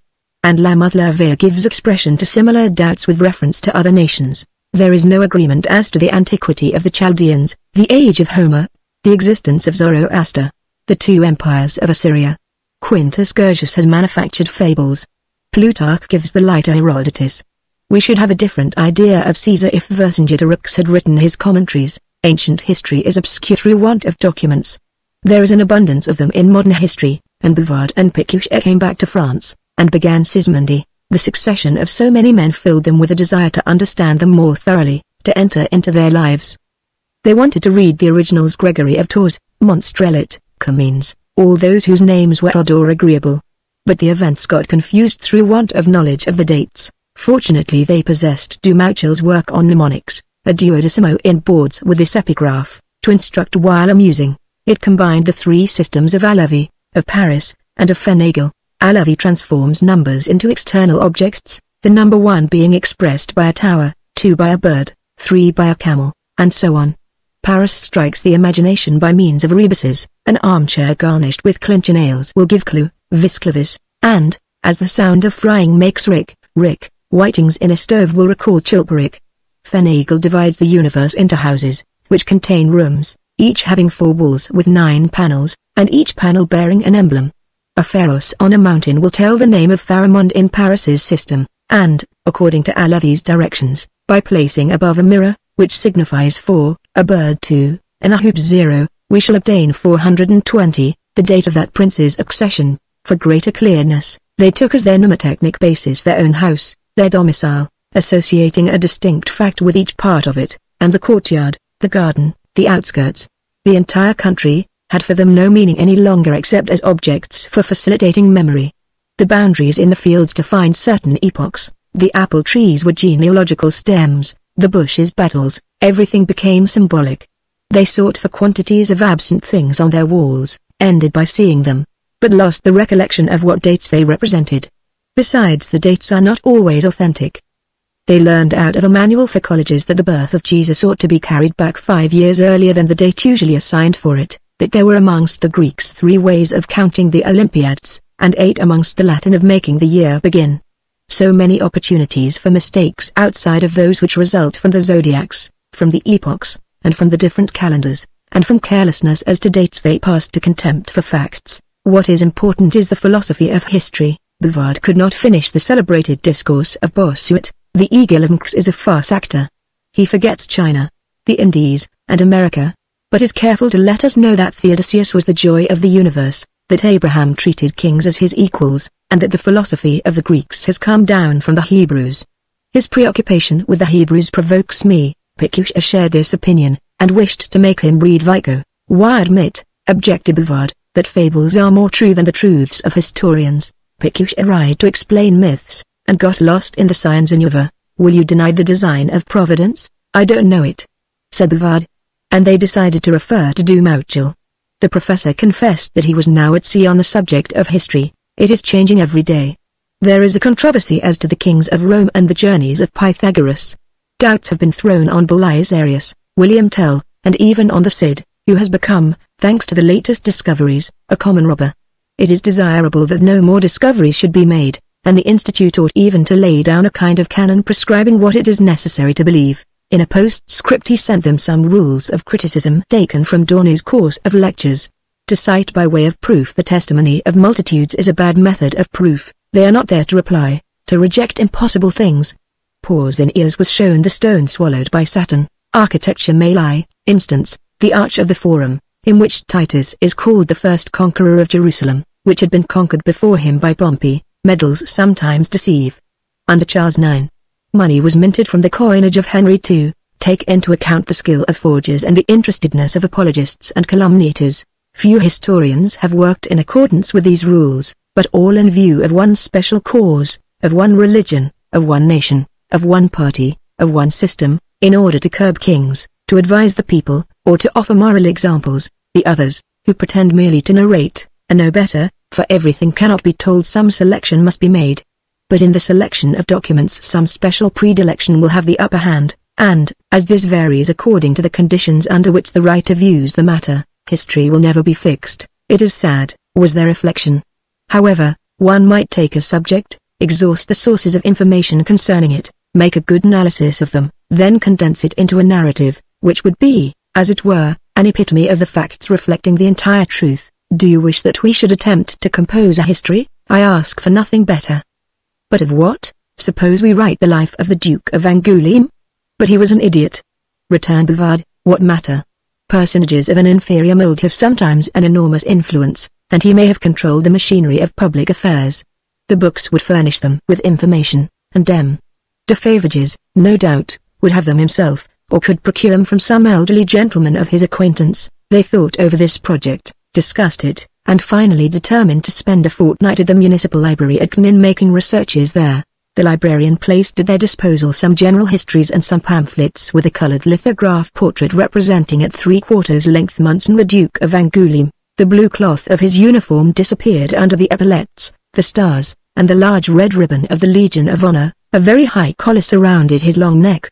His pear-shaped head was framed by the curls of his hair and by his scanty whiskers and heavy eyelashes, and a very big nose and thick lips gave his face an expression of commonplace good nature. When they had taken notes, they drew up a program. Birth and childhood but slightly interesting, One of his tutors is the Abbé Gagny, Voltaire's enemy. At Turin he is made to cast a cannon, and he studies the campaigns of Charles VIII. Also he is nominated, despite his youth, colonel of a regiment of noble guards. 1797. His marriage. 1814. The English take possession of Bordeaux. He runs up behind them and shows his person to the inhabitants. Description of the prince's person. 1815. Bonaparte surprises him. Immediately he appeals to the King of Spain, and Toulon, were it not for Massena, would have been surrendered to England. Operations in the south.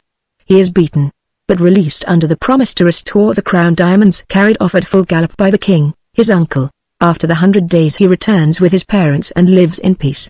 Several years glide away, war with Spain. Once he has crossed the Pyrenees, victories everywhere follow the grandson of Henry IV. He takes the Trocadero, reaches the Pillars of Hercules, crushes the factions, embraces Ferdinand, and returns. Triumphal arches, flowers presented by young girls, dinners at the prefecture, dumb in the cathedrals. The Parisians are at the height of intoxication. The city offers him a banquet. Songs containing allusions to the hero are sung at the theatre. The enthusiasm diminishes, for in 1827 a ball organized by subscription proves a failure. As he is High Admiral of France, he inspects the fleet, which is going to start for Algiers, July 1830. Marmont informs him of the state of affairs. Then he gets into such a rage that he wounds himself in the hand with the general's sword. The king entrusts him with the command of all the forces. He meets detachments of the line in the Bois de Boulogne, and has not a word to say to them. From Street Cloud he flies to the bridge of Sèvres. Coldness of the troops. That does not shake him. The royal family leave Trianon. He sits down at the foot of an oak, unrolls a map, meditates, remounts his horse, passes in front of Street Cyr, and sends to the students words of hope. At Rambouillet the bodyguards bid him goodbye. He embarks, and during the entire passage is ill. End of his career. The importance possessed by the bridges ought here to be noticed. First, he exposes himself needlessly on the bridge of the Inn. He carries the bridge Street Esprit and the bridge of Loriol. At Lyon the two bridges are fatal to him, and his fortune dies before the bridge of Sèvres. List of his virtues. Needless to praise his courage, to which he joined a far-seeing policy. For he offered every soldier 60 francs to desert the emperor, and in Spain he tried to corrupt the constitutionalists with ready money. His reserve was so profound that he consented to the marriage arranged between his father and the Queen of Etruria, to the formation of a new cabinet after the ordinances, to the abdication in favor of Chambord, to everything that they asked him. Firmness, however, was not wanting in him. At Angers, he cashiered the infantry of the National Guard, who, jealous of the cavalry, had succeeded by means of a stratagem in forming his escort, so that His Highness found himself jammed into the ranks at the cost of having his knees squeezed. But he censured the cavalry, the cause of the disorder, and pardoned the infantry, a veritable judgment of Solomon. His piety manifested itself by numerous devotions, and his clemency by obtaining the pardon of General Debelle, who had borne arms against him. Intimate details, characteristics of the prince. At the Chateau of Brigade, in his childhood, he took pleasure in deepening, along with his brother, a sheet of water, which may still be seen. On one occasion, he visited the barracks of the chasseurs, called for a glass of wine, and drank the king's health. While walking, in order to mark the step, he used to keep repeating to himself, 1, 2, 1, 2, 1, 2. Some of his sayings have been preserved. To a deputation from Bordeaux. What consoles me for not being at Bordeaux is to find myself amidst you. To the Protestants of Nismes, I am a good Catholic, but I shall never forget that my distinguished ancestor was a Protestant. To the pupils of Street Cyr, when all was lost. Right, my friends. The news is good. This is right, all right, after Charles X's abdication. Since they don't want me, let them settle it themselves. And in 1814, at every turn, in the smallest village. No more war, no more conscription, no more united rights. His style was as good as his utterance.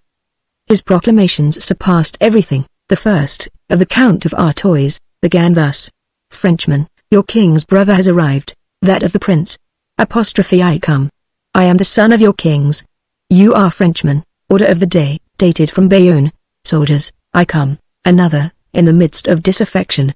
Continued to sustain with the vigor which befits the French soldier the struggle which you have begun. France expects it of you. Lastly, at Rambouillet. The king has entered into an arrangement with the government established at Paris, and everything brings us to believe that this arrangement is on the point of being concluded. Everything brings us to believe was sublime. One thing vexed me, said Bouvard, that there is no mention of his love affairs.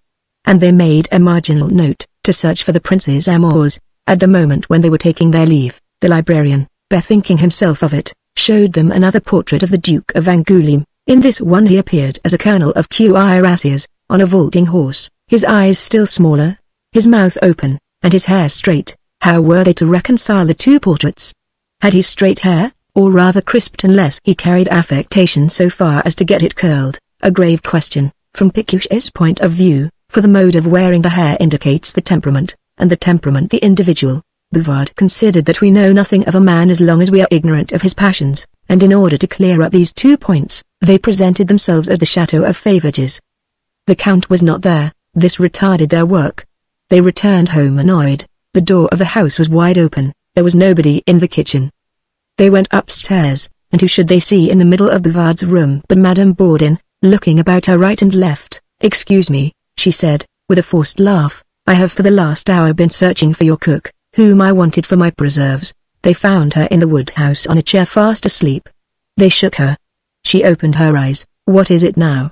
You are always prodding at me with your questions." It was clear that Madame Bourdin had been putting some to her in their absence. Germaine got out of her torpor, and complained of indigestion. "I am remaining to take care of you," said the widow. Then they perceived in the courtyard a big cap, the lappets of which were fluttering. It was Madame Castellan, proprietress of a neighboring farm. She was calling out, "Go! Go!" and from the corn loft the voice of their little servant maid answered loudly, "He is not there." At the end of 5 minutes she came down, with her cheeks flushed and looking excited. Bouvard and Pécuchet reprimanded her for having been so slow. She unfastened their gaiters without a murmur. Then they went to look at the chest. The bakehouse was covered with its scattered fragments. The carvings were damaged, the leaves broken. At this sight, in the face of this fresh disaster, Bouvard had to keep back his tears, and Pécuchet got a fit of nervous shivering. Gau, making his appearance almost immediately, explained the matter. He had just put the chest outside in order to varnish it, when a wandering cow knocked it down on the ground. "Whose cow?" said Pécuchet. "I don't know." "Ah. You left the door open, as you did some time ago. It is your fault." At any rate, they would have nothing more to do with him.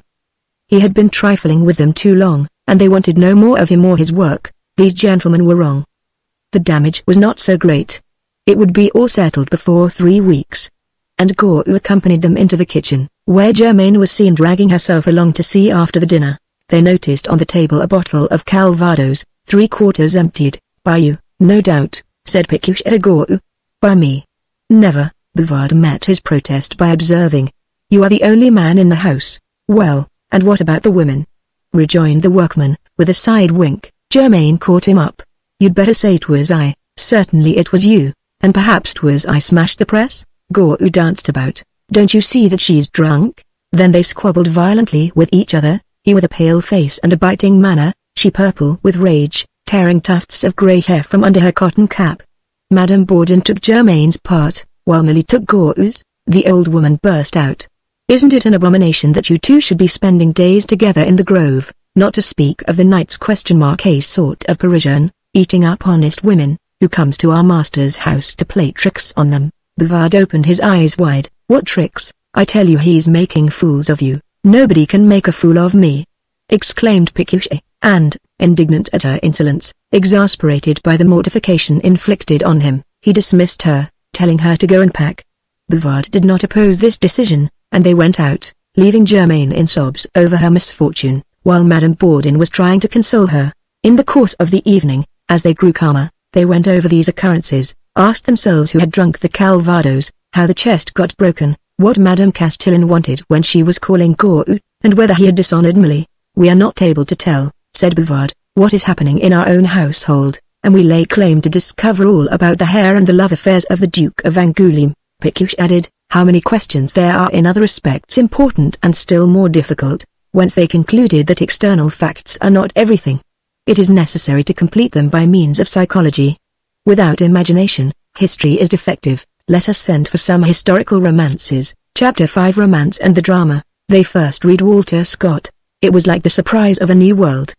The men of the past who had for them been only phantoms or names, became living beings, kings, princes, wizards, footmen, gamekeepers, monks, gypsies, merchants, and soldiers, who deliberate, fight, travel, trade, eat and drink, sing and pray, in the armories of castles, on the blackened benches of inns, in the winding streets of cities, under the sloping roofs of booths, in the cloisters of monasteries.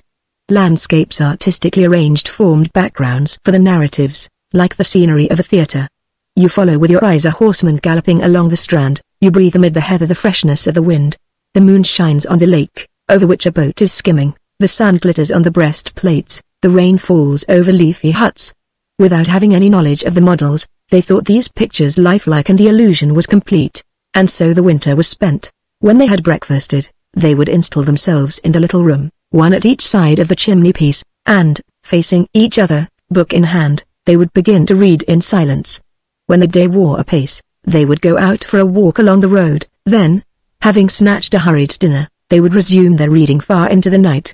In order to protect himself from the lamp, Bouvard wore blue spectacles, while Pécuchet kept the peak of his cap drawn over his forehead. Germain had not gone, and Gourou now and again came to dig in the garden, for they had yielded through indifference, forgetful of material things. After Walter Scott, Alexander Dumas diverted them after the fashion of a magic lantern. His personages, active as apes, strong as bulls, gay as chaffinches, enter on the scene and talk abruptly, jump off roofs to the pavement, receive frightful wounds from which they recover, are believed to be dead, and yet reappear. There are trapdoors under the boards, antidotes, disguises, and all things get entangled, hurry along, and are finally unraveled without a minute for reflection. Love observes the proprieties, fanaticism is cheerful, and massacres excite a smile. Rendered hard to please by these two masters, they could not tolerate the balderdash of the Balisaire, the foolery of the Numa Pompilius, of Marcanghy, and Vicomte d'Arlincourt. The colouring of Frederick Solly, like that of the book lover Jacob, appeared to them insufficient, and M. Villemain scandalized them by showing at page 85 of his Lascaris, a Spaniard smoking a pipe, a long Arab pipe in the middle of the 15th century. Pécuchet consulted the Biographie Universelle, and undertook to revise Dumas from the point of view of science. The author in Les Deux Dianes makes a mistake with regard to dates. The marriage of the Dauphin, Francis, took place on the 15th of October, 1548, and not on the 20th of May, 1549. How does he know, see la page du Duc de Savoie, that Catherine de Medicis, after her husband's death, wished to resume the war? It is not very probable that the Duke of Anjou was crowned at night in a church, an episode which adorns La Dame de Montsour. La Reine Margot especially swarms with errors. The Duke of Nevers was not absent. He gave his opinion at the council before the feast of St. Bartholomew, and Henry of Navarre did not follow the procession 4 days after. Henry III did not come back from Poland so quickly. Besides, how many flimsy devices! The miracle of the hawthorn, the balcony of Charles IX, the poisoned glass of Jeanne d'Albret. Pécuchet no longer had any confidence in Dumas. He even lost all respect for Walter Scott on account of the oversights in his Quentin d'Oud. The murder of the Archbishop of Liege is anticipated by 15 years. The wife of Robert de la Marck was Jeanne d'Archel, not Hameline de Croix. Far from being killed by a soldier, he was put to death by Maximilian, and the face of Temeraire, when his corpse was found, did not express any menace, inasmuch as the wolves had half devoured it. Nonetheless, Bouvard went on with Walter Scott, but ended by getting weary of the repetition of the same effects. The heroine usually lives in the country with her father, and the lover, a plundered heir, is re-established in his rights and triumphs over his rivals. There are always a mendicant philosopher, a morose nobleman, pure young girls, facetious retainers, and interminable dialogues, stupid prudishness, and an utter absence of depth. In his dislike to bric-a-brac, Bouvard took up George Sand. He went into raptures over the beautiful adulteresses and noble lovers, would have liked to be Jacques, Simon, Lelio, and to have lived in Venice. He uttered sighs, did not know what was the matter with him, and felt himself changed. Pécuchet, who was working up historical literature, studied plays. He swallowed 2 Pharamons, 3 Clavises, 4 Charlemagnes, several Philip Augustuses, a crowd of Joan of Arcs, many Marquises de Pompadours, and some conspiracies of Salomé. Nearly all of them appeared still more stupid than the romances. For there exists for the stage a conventional history which nothing can destroy. Louis XI will not fail to kneel before the little images in his hat. Henry IV will be constantly jovial, Mary Stuart tearful, Richelieu cruel. In short, All the characters seem taken from a single block, from love of simplicity and regard for ignorance, so that the playwright, far from elevating, lowers, and, instead of instructing, stupefies. As Bouvard had spoken eulogistically to him about George Sand, Pécuchet proceeded to read Consuelo, Horace, and more. Pratt was beguiled by the author's vindication of the oppressed, the socialistic and republican aspect of her works, and the discussions contained in them. According to Bouvard, however, these elements spoiled the story, and he asked for love tales at the circulating library. They read aloud, one after the other, La Nouvelle Heloise, Delphine, Adolphe, and Aurica. But the listeners' yawns proved contagious, for the book slipped out of the reader's hand to the floor. They found fault with the last-mentioned works for making no reference to the environment, the period, the costume of the various personages. The heart alone is the theme, nothing but sentiment. As if there were nothing else in the world, they next went in for novels of the humorous order, such as The Voyage Auto de Marchemba, by Xavier de Maistre, and Sous les Tours, by Alphonse Carr. In books of this description the author must interrupt the narrative in order to talk about his dog, his slippers, or his mistress. A style so free from formality charmed them at first, then appeared stupid to them, for the author effaces his work while displaying in it his personal surroundings. Through need of the dramatic element, they plunged into romances of adventure. The more entangled, extraordinary, and impossible the plot was, the more it interested them. They did their best to foresee the denouement, became very excited over it, and tired themselves out with a piece of child's play unworthy of serious minds. The work of Balzac amazed them like a Babylon, and at the same time like grains of dust under the microscope. In the most commonplace things arise new aspects. They never suspected that there were such depths in modern life. What an observer! Exclaimed Bouvard. For my part, one consider him chimerical. Pécuchet ended by declaring. He believes in the occult sciences, in monarchy, in rank, is dazzled by rascals, turns up millions for you like centimes, and middle-class people are not with him middle-class people at all, but giants. Why inflate what is unimportant, and waste description on silly things? He wrote one novel on chemistry, another on banking, another on printing machines, just as one Ricard produced the cabman, the water carrier and the cocoa-nut seller. We should soon have books on every trade and on every province, then on every town and on the different stories of every house, and on every individual, which would be no longer literature but statistics or ethnography. The process was of little consequence in Bouvard's estimation. He wanted to get information to acquire a deeper knowledge of human nature. He read Paul de Kock again, and ran through the old hermits of the Chaucied Antin. Why lose one's time with such absurdities? Said Pécuchet. But they might be very interesting as a series of documents. Go away with your documents.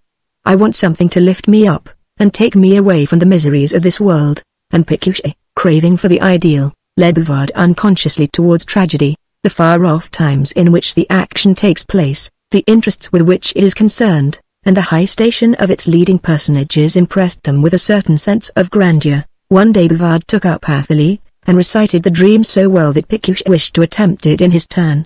From the opening sentence his voice got lost in a sort of humming sound. It was monotonous and, though strong, indistinct. Bouvard, full of experience, advised him, in order to render it well modulated, to roll it out from the lowest tone to the highest, and to draw it back by making use of an ascending and descending scale, and he himself went through this exercise every morning in bed, according to the precept of the Greeks. Pécuchet, at the time mentioned, worked in the same fashion. Each had his door closed, and they went on bawling separately. The features that pleased them in tragedy were the emphasis, the political declamations, and the maxims on the perversity of things. They learned by heart the most celebrated dialogues of Racine and Voltaire, and they used to declaim them in the corridor. Bouvard, as if he were at the Theatre Franchise, strutted, with his hand on Pécuchet's shoulder, stopping at intervals, and, with rolling eyes, he would open wide his arms, and accuse the fates. He would give forth fine bursts of grief from the Philoctete of La Harpe, a nice death rattle from Gabriel of Vergy, and, when he played Dionysius, tyrant of Syracuse, the way in which he represented that personage gazing at his son while exclaiming, "Monster, worthy of me," was indeed terrible. Pécuchet forgot his part in it. The ability, and not the will, was what he lacked. On one occasion, in the Cleopatra of Marmontel, he fancied that he could reproduce the hissing of the asp, just as the automaton invented for the purpose by Vaucanson might have done it. The abortive effort made them laugh all the evening. The tragedy sank in their estimation. Bouvard was the first to grow tired of it, and, dealing frankly with the subject, demonstrated how artificial and limping it was, the silliness of its incidents, and the absurdity of the disclosures made to confidants. They then went in for comedy, which is the school for fine shading. Every sentence must be dislocated, every word must be underlined, and every syllable must be weighed. Pécuchet could not manage it, and got quite stranded in Salamine. Moreover, he thought the lovers very cold, the disputes a bore, and the valets intolerable Clytandra and Skinnerel as unreal as Aegisthus and Agamemnon. There remained the serious comedy or tragedy of everyday life, where we see fathers of families afflicted, servants saving their masters, rich men offering others their fortunes, innocent seamstresses and villainous corrupters, a species which extends from Diderot to Pixérécourt. All these plays preaching about virtue disgusted them by their triviality. The drama of 1830 fascinated them by its movement, its coloring, its youthfulness. They made scarcely any distinction between Victor Hugo, Dumas, or Bouchardie, and the diction was no longer to be pompous or fine, but lyrical, extravagant. One day, as Bouvard was trying to make Pécuchet understand Frédéric Lemaitr's acting, Madame Bourdon suddenly presented herself in a green shawl, carrying with her a volume of Pigault Lebrun. The two gentlemen being so polite as to lend her novels now and then. But go on. For she had been a minute there already, and had listened to them with pleasure. They hoped she would excuse them. She insisted. Faith, said Bouvard, there's nothing to prevent. Pécuchet, through bashfulness, remarked that he could not act unprepared and without costume. To do it effectively, we should need to disguise ourselves, and Bouvard looked about for something to put on, but found only the Greek cap, which he snatched up. As the corridor was not big enough, they went down to the drawing-room. Spiders crawled along the walls, and the geological specimens that encumbered the floor had whitened with their dust the velvet of the armchairs. On the chair which had least dirt on it they spread a cover, so that Madame Bourdon might sit down. It was necessary to give her something good. Bouvard was in favor of the tour de Nesle. But Pécuchet was afraid of parts which called for too much action. She would prefer some classical piece. Phèdre, for instance. Be it so. Bouvard set forth the theme. It is about a queen whose husband has a son by another wife. She has fallen madly in love with a young man. Are we there? Start. Yes, Prince. For Theseus I grow faint, I burn, I love him. 9. And, addressing Pécuchet's side face, he gushed out admiration of his port, his visage, the charming head, grieved at not having met him with the Greek fleet, would have gladly been lost with him in the labyrinth. The border of the red cap bent forward amorously, and his trembling voice and his appealing face begged of the cruel one to take pity on a hopeless flame. Pécuchet, turning aside, breathed hard to emphasize his emotion. Madame Bourdon, without moving, kept her eyes wide open, as if gazing at people whirling round. Mélie was listening behind the door. Gourou, in his shirt sleeves, was staring at them through the window. Bouvard made a dash into the second part. His acting gave expression to the delirium of the senses, remorse, despair, and he flung himself on the imaginary sword of Pécuchet with such violence that, slipping over some of the stone specimens, he was near tumbling on the ground. Pay no attention. Then Theseus arrives, and she poisons herself, poor woman, said Madame Bourdon. After this they begged of her to choose a piece for them. She felt perplexed about making a selection. She had seen only 3 pieces, Robert le Diable in the Capitol, La Jeune Marie at Rouen, and another at Falaise which was very funny, and which was called La Brouette du Vengrier. 10. Finally, Bouvard suggested to her the great scene of Tartuffe in the second act. Pécuchet thought an explanation was desirable. You must know that Tartuffe, Madame Bourdon interrupted him. We know what a Tartuffe is. Bouvard had wished for a robe for a certain passage. I see only the monk's habit, said Pécuchet. No matter. Bring it here. He reappeared with it and the copy of Molière. The opening was tame, but at the place where Tartuffe caresses Elmire's knees, Pécuchet assumed the tone of a gendarme. What is your hand doing there? Bouvard instantly replied in a sugary voice. I am feeling your dress, the stuff of it is marrowy, and he shot forth glances from his eyes, bent forward his mouth, sniffed with an exceedingly lecherous air, and ended by even addressing himself to Madame Bourdon.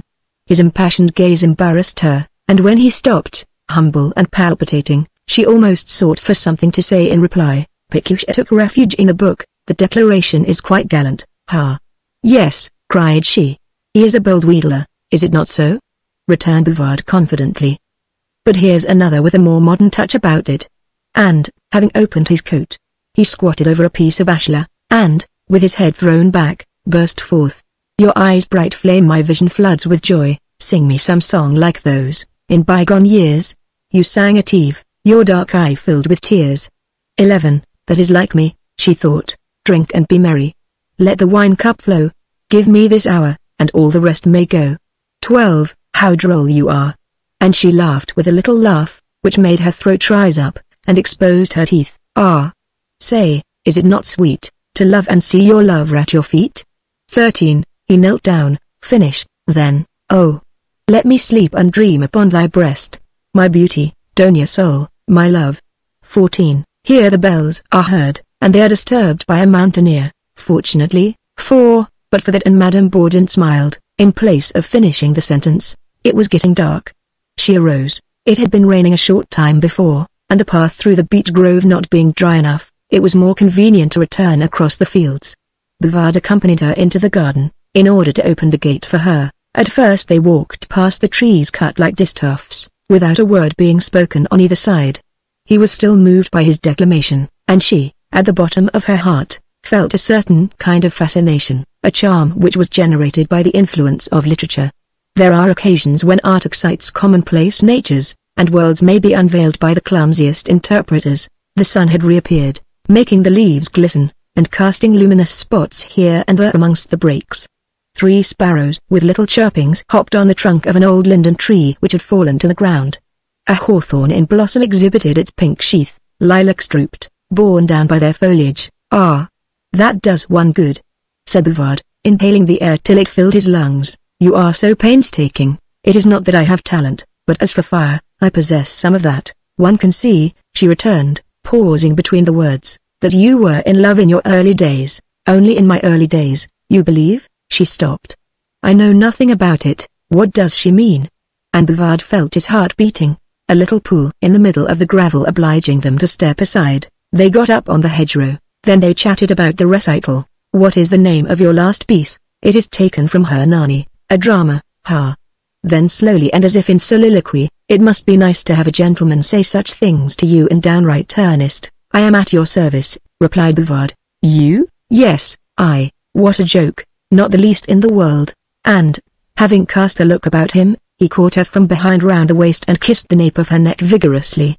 She became very pale as if she were going to faint, and leaned one hand against a tree, then opened her eyes and shook her head. It is past. He looked at her in amazement. The grating being open, she got up on the threshold of the little gateway. There was a water channel at the opposite side.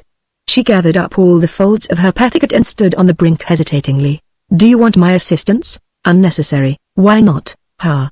You are too dangerous. And as she jumped down, he could see her white stocking. Bouvard blamed himself for having wasted an opportunity. Bah! He should have won again, and then not all women are alike. With some of them you must be blunt, while audacity destroys you with others. In short, he was satisfied with himself, and he did not confide his hope to Pécuchet. This was through fear of the remarks that would be passed, and not at all through delicacy. From that time forth they used to recite in the presence of Milly and Gourou, all the time regretting that they had not a private theatre. The little servant girl was amused without understanding a bit of it, wondering at the language, charmed at the role of the verses. Gourou applauded the philosophic passages in the tragedies, and everything in the people's favor in the melodramas, so that, delighted at his good taste, they thought of giving him lessons, with a view to making an actor of him subsequently. This prospect dazzled the workmen. Their performances by this time became the subject of general gossip. Vauquoble spoke to them about the matter in a sly fashion. Most people regarded their acting with contempt. They only prided themselves the more upon it. They crowned themselves artists. Pécuchet wore moustaches, and Bouvard thought he could not do anything better, with his round face and his bald patch, than to give himself a head à la Béranger. Finally, they determined to write a play. The subject was the difficulty. They searched for it while they were at breakfast, and drank coffee, a stimulant indispensable for the brain, then 2 or 3 little glasses. They would next take a nap on their beds, after which they would make their way down to the fruit garden and take a turn there. And at length they would leave the house to find inspiration outside, and, after walking side by side, they would come back quite worn out, or else they would shut themselves up together. Bouvard would sweep the table, lay down paper in front of him, dip his pen, and remain with his eyes on the ceiling, whilst Pécuchet, in the armchair, would be plunged in meditation, with his legs stretched out and his head down. Sometimes they felt a shivering sensation, and, as it were, the passing breath of an idea, but at the very moment when they were seizing it, it had vanished. but methods exist for discovering subjects. You take a title at random, and a fact trickles out of it. You develop a proverb, you combine a number of adventures so as to form only one. None of these devices came to anything. In vain they ran through collections of anecdotes, several volumes of celebrated trials, and a heap of historical works, and they dreamed of being acted at the Odeon, had their thoughts fixed on theatrical performances, and sighed for Paris. I was born to be an author instead of being buried in the country, said Bouvard, and I likewise, chimed in Pécuchet. Then came an illumination to their minds. If they had so much trouble about it, the reason was their ignorance of the rules. They study them in the Pratique du Theatre, by d'Aubignac, and in some works not quite so old-fashioned. Important questions are discussed in them, whether comedy can be written in verse, whether tragedy does not go outside its limits by taking its subject from modern history, whether the heroes ought to be virtuous, what kinds of villains it allows, up to what point horrors are permissible in it, that the details should verge towards a single end, that the interest should increase, that the conclusion should harmonize with the opening. These were unquestionable propositions. Invent resorts that can take hold of me, says Boiler. By what means were they to invent resorts? So that in all your speeches passions dart, may penetrate, and warm, and move the heart. 15. How were they to warm the heart? Rules, therefore, were not sufficient. There was need, in addition, for genius. And genius is not sufficient either. Corneille, according to the French Academy, understands nothing about the stage. Geoffroy disparaged Voltaire, Soligny scoffed at Racine, La Harpe blushed at Shakespeare's name, becoming disgusted with the old criticism. They wished to make acquaintance with the new, and sent for the notices of plays in the newspapers. What assurance! What obstinacy! What dishonesty! Outrages on masterpieces, respect shown for platitudes, the gross ignorance of those who pass for scholars, and the stupidity of others whom they describe as witty. Perhaps it is to the public that one must appeal. But works that have been applauded sometimes displeased them, and amongst plays that were hissed there were some that they admired. Thus the opinions of persons of taste are unreliable, while the judgment of the multitude is incomprehensible. Bouvard submitted the problem to Barbaroux. Pécuchet, on his side, wrote to Dumoutier. The ex-commercial traveller was astonished at the effeminacy engendered by provincial life. His old Bouvard was turning into a blockhead. In short, he was no longer in it at all. The theatre is an article of consumption like any other. It is advertised in the newspapers. We go to the theatre to be amused. The good thing is the thing that amuses. But, idiot, exclaimed Pécuchet, what amuses you is not what amuses me, and the others, as well as yourself, will be weary of it by and by. If plays are written expressly to be acted, how is it that the best of them can be always read? And he awaited Dumoutier's reply. According to the professor, the immediate fate of a play proved nothing. The misanthrope and athlete are dying out. Zaire is no longer understood. Who speaks today of Duc or of Picard? And he recalled all the great contemporary successes from Fanchon Lavilleux to Gaspard de la Peche, and deplored the decline of our stage. The cause of it is the contempt for literature, or rather for style, and, with the aid of certain authors mentioned by Dumoutier, they learned the secret of the various styles, how we get the majestic, the temperate, the ingenuous, the touches that are noble and the expressions that are low. Dogs may be heightened by devouring, to vomit is to be used only figuratively, fever is applied to the passions, valiance is beautiful in verse. Suppose we made verses? Said Pécuchet. Yes, later. Let us occupy ourselves with prose first. A strict recommendation is given to choose a classic in order to mold yourself upon it.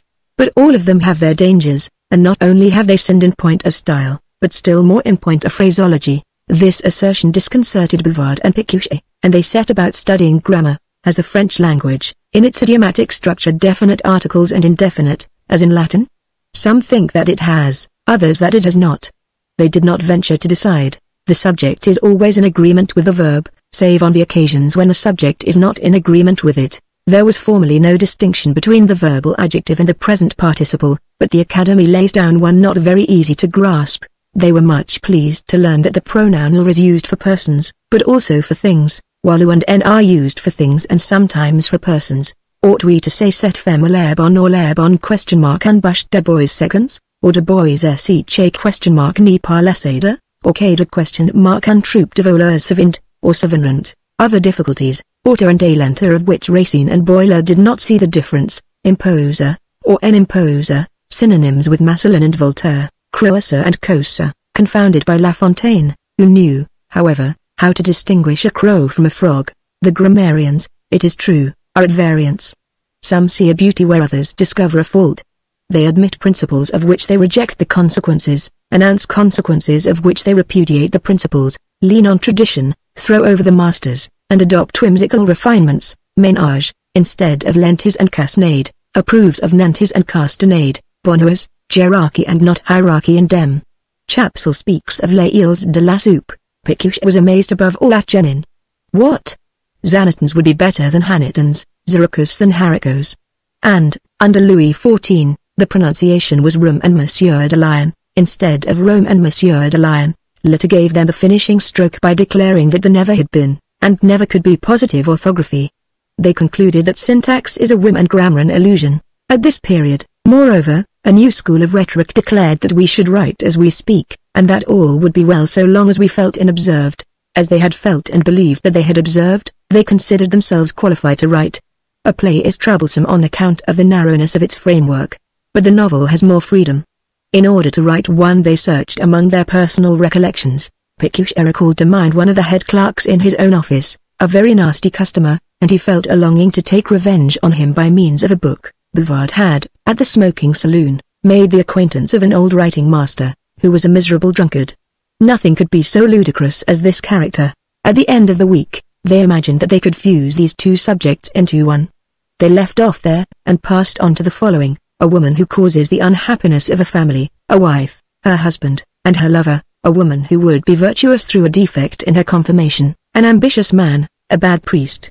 They tried to bind together with these vague conceptions things supplied by their memory, and then made abridgments or additions. Pécuchet was for sentiment and ideality, Bouvard for imagery and coloring, and they began to understand each other no longer, each wondering that the other should be so shallow. The science which is known as aesthetics would perhaps settle their differences.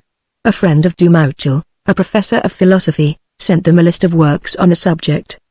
They worked separately and communicated their ideas to one another. In the first place, what is the beautiful? For Schelling, it is the infinite expressing itself through the finite. For Reid, an occult quality. For Jouffroy, an indecomposable fact. For de Maistre, that which is pleasing to virtue. For P. André, that which agrees with reason. And there are many kinds of beauty. A beauty in the sciences geometry is beautiful. A beauty in morals it cannot be denied that the death of Socrates was beautiful. A beauty in the animal kingdom the beauty of the dog consists in his sense of smell. A pig could not be beautiful, having regard to his dirty habits, no more could a serpent, for it awakens in us ideas of vileness. The flowers, the butterflies, the birds may be beautiful. Finally, the first condition of beauty is unity in variety. There is the principle. Yet, said Bouvard, two squint eyes are more varied than two straight A's, and produce an effect which is not so good as a rule. They entered upon the question of the sublime. Certain objects are sublime in themselves, the noise of a torrent, profound darkness, a tree flung down by the storm. A character is beautiful when it triumphs, and sublime when it struggles. I understand, said Bouvard, the beautiful is the beautiful, and the sublime the very beautiful, but how were they to be distinguished? By means of tact, answered Pécuchet. And tact, where does that come from? From taste. What is taste? It is defined as a special discernment, a rapid judgment, the power of distinguishing certain relationships. In short, taste is taste, but all that does not tell the way to have it. It is necessary to observe the proprieties. But the proprieties vary, and, let a work be ever so beautiful, it will not be always irreproachable.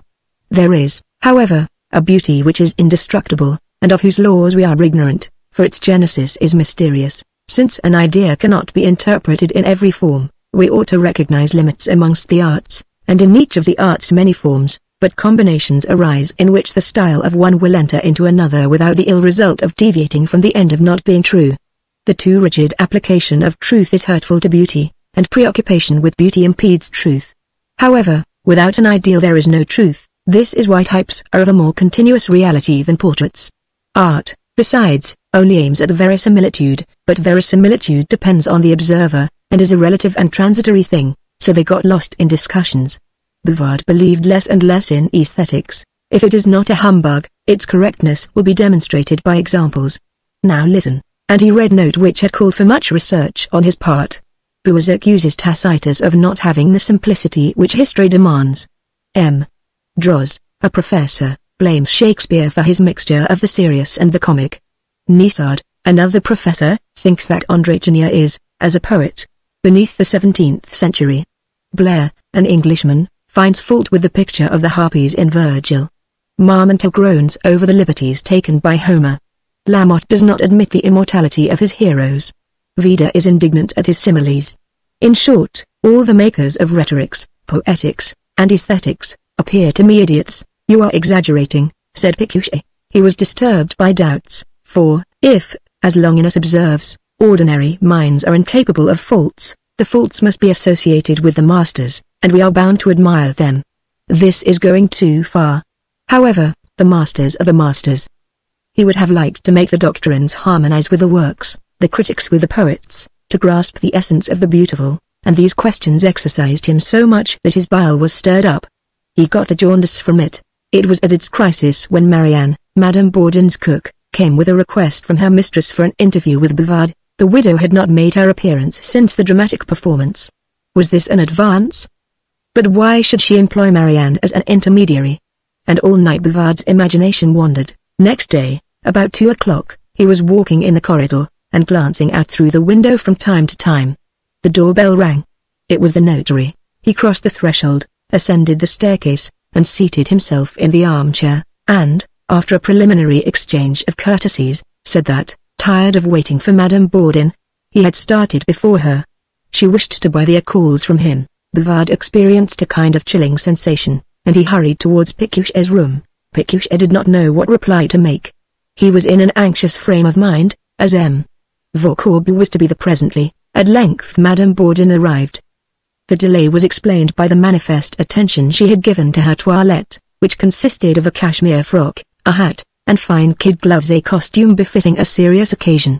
After much frivolous preliminary talk she asked whether 1,000 crown pieces would not be sufficient. 1 acre.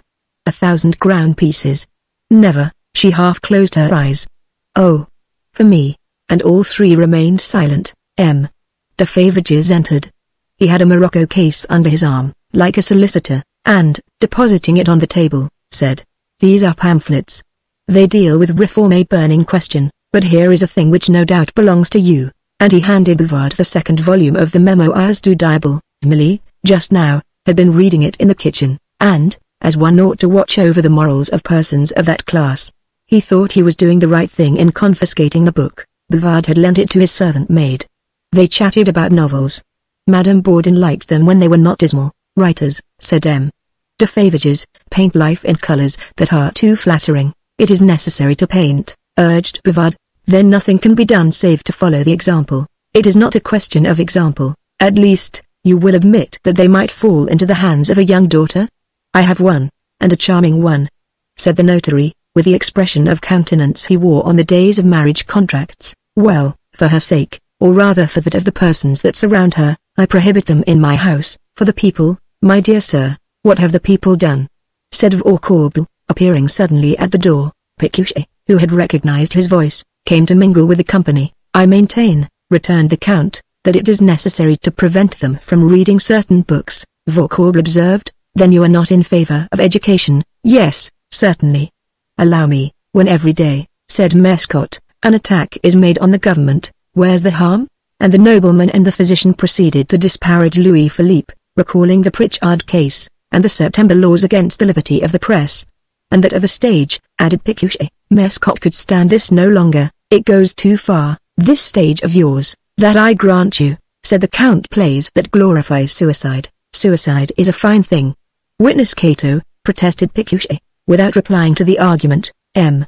de Favages stigmatized those works in which the holiest things are scoffed at, the family, property, marriage. Well, and Molière?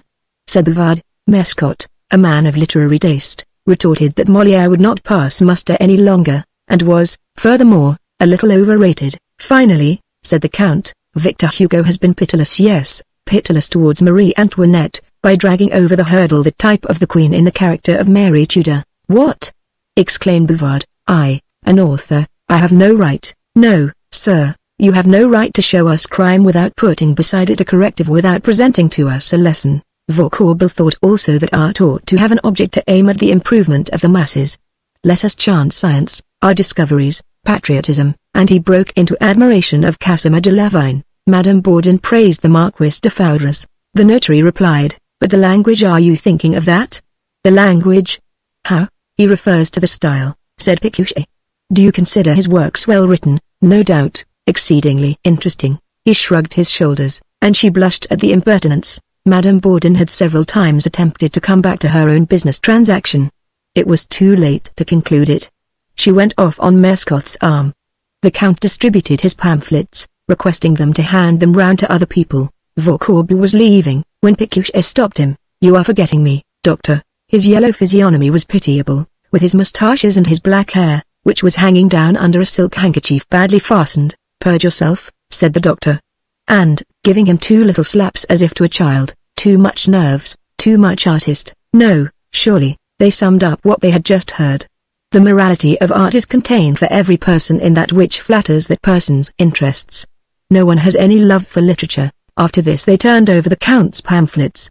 They found in all of a demand for universal suffrage. "It seems to me," said Pécuchet, "that we shall soon have some squabbling," for he saw everything in dark colors, perhaps on account of his jaundice. Chapter 6 Revolt of the People. In the morning of the 25th of February, 1848, the news was brought to Chavignoles, by a person who had come from Falaise, that Paris was covered with barricades, and the next day the proclamation of the Republic was posted up outside the mayor's office. This great event astonished the inhabitants, but when they learned that the Court of Cassation, the Court of Appeal, the Court of Exchequer, the Chamber of Notaries, the Order of Advocates, the Council of State, the University, the Generals, and M. de la Roche-Jacquelay and himself had given promise of their adherence to the provisional government, their breasts began to expand, and, as trees of liberty were planted at Paris, the municipal council decided that they ought to have them at Chavignoles. Bouvard made an offer of one, his patriotism exulting in the triumph of the people. As for Pécuchet, the fall of royalty confirmed his anticipations so exactly that he must needs be satisfied. Gourou, obeying them with zeal, removed one of the poplar trees that skirted the meadow above La Butte, and transported it to the Cow's Pass, at the entrance of the village, the place appointed for the purpose. Before the hour for the ceremony, all 3 awaited the procession. They heard a drum beating, and then beheld a silver cross. After this appeared 2 torches borne by the chanters, then the cure, with stole, surplice, cope, and biretta. 4 altar boys escorted him, a 5th carried the holy water basin, and in the rear came the sacristan. He got up on the raised edge of the hole in which stood the poplar tree, adorned with tricolored ribbons. On the opposite side could be seen the mayor and his 2 deputies, Belgium and Mascot, then the principal personages of the district, M. de Favages, Vaucourt, Colon, the justice of the peace, an old fogey with a sleepy face. Tux wore a foraging cap, and Alexander Betty, the new schoolmaster, had put on his frock coat, a threadbare green garment his Sunday coat. The firemen, whom Goebbels commanded, sword in hand, stood in single file. On the other side shone the white plates of some old shakos of the time of Lafayette 5 or 6, no more the National Guard having fallen into desuetude at Chavignoles. Peasants and their wives, workmen from neighboring factories, and village brats, crowded together in the background, and Plaquevent, the keeper, 5 feet 8 inches in height, kept them in check with a look as he walked to and fro with folded arms. The cure's speech was like that of other priests in similar circumstances. After thundering against kings, he glorified the Republic. Do we not say the Republic of Letters, the Christian Republic? What more innocent than the one, more beautiful than the other? Jesus Christ formulated our sublime device. The tree of the people was the tree of the cross. In order that religion may give her fruits, she has need of charity.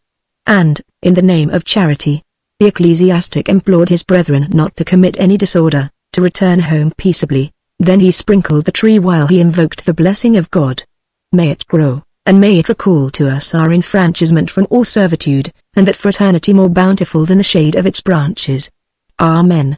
Some voices repeated Amen, and, after an interval of drum beating, the clergy, chanting at dum, returned along the road to the church. Their intervention had produced an excellent effect. The simple saw in it a promise of happiness, the patriotic a mark of deference, a sort of homage rendered to their principles. Bouvard and Pécuchet thought they should have been thanked for their present, or at least that an allusion should have been made to it, and they unbosomed themselves on the subject to Favages and the doctor. What mattered wretched considerations of that sort? Vaucourt was delighted with the revolution, so was the Count. He execrated the Orleans family. They would never see them any more. Goodbye to them. All for the people henceforth. And followed by Hurel, his factotum, he went to meet the cure. Fourreau was walking with his head down, between the notary and the innkeeper, irritated by the ceremony, as he was apprehensive of the riot, and instinctively he turned round towards Plaquevent, who, together with the captain, gave vent to loud regrets at Goebbels' unsatisfactoriness and the sorry appearance of his men. Some workmen passed along the road singing the Marseillaise, with Goreu among them brandishing a stick. Petit was escorting them, with fire in his eyes. "I don't like that," said Mayor Scott. "They are making a great outcry, and getting too excited." "Oh, bless my soul," replied Calonne, "young people must amuse themselves." Fourreau heaved a sigh. Queer amusement. And then the guillotine at the end of it. He had visions of the scaffold, and was anticipating horrors. Chevignols felt the rebound of the agitation in Paris. The villagers subscribed to the newspapers. Every morning people crowded to the post office, and the postmistress would not have been able to get herself free from them had it not been for the captain, who sometimes assisted her. Then would follow a chat on the green. The first violent discussion was on the subject of Poland. Tux and Bouvard called for its liberation. M. de Favages took a different view. "What right have we to go there? That would be to let loose Europe against us. No imprudence," and everybody approving of this. The two Poles held their tongues. On another occasion, Vaucourbe spoke in favor of Ledru-Rollin's circulars. Fourreau retorted with a reference to the 45 centimes. "But the government," said Pécuchet, "has suppressed slavery. What does slavery matter to me?" "Well, what about the abolition of the death penalty in political cases?" "Faith," replied Fourreau, "they would like to abolish everything. However, who knows?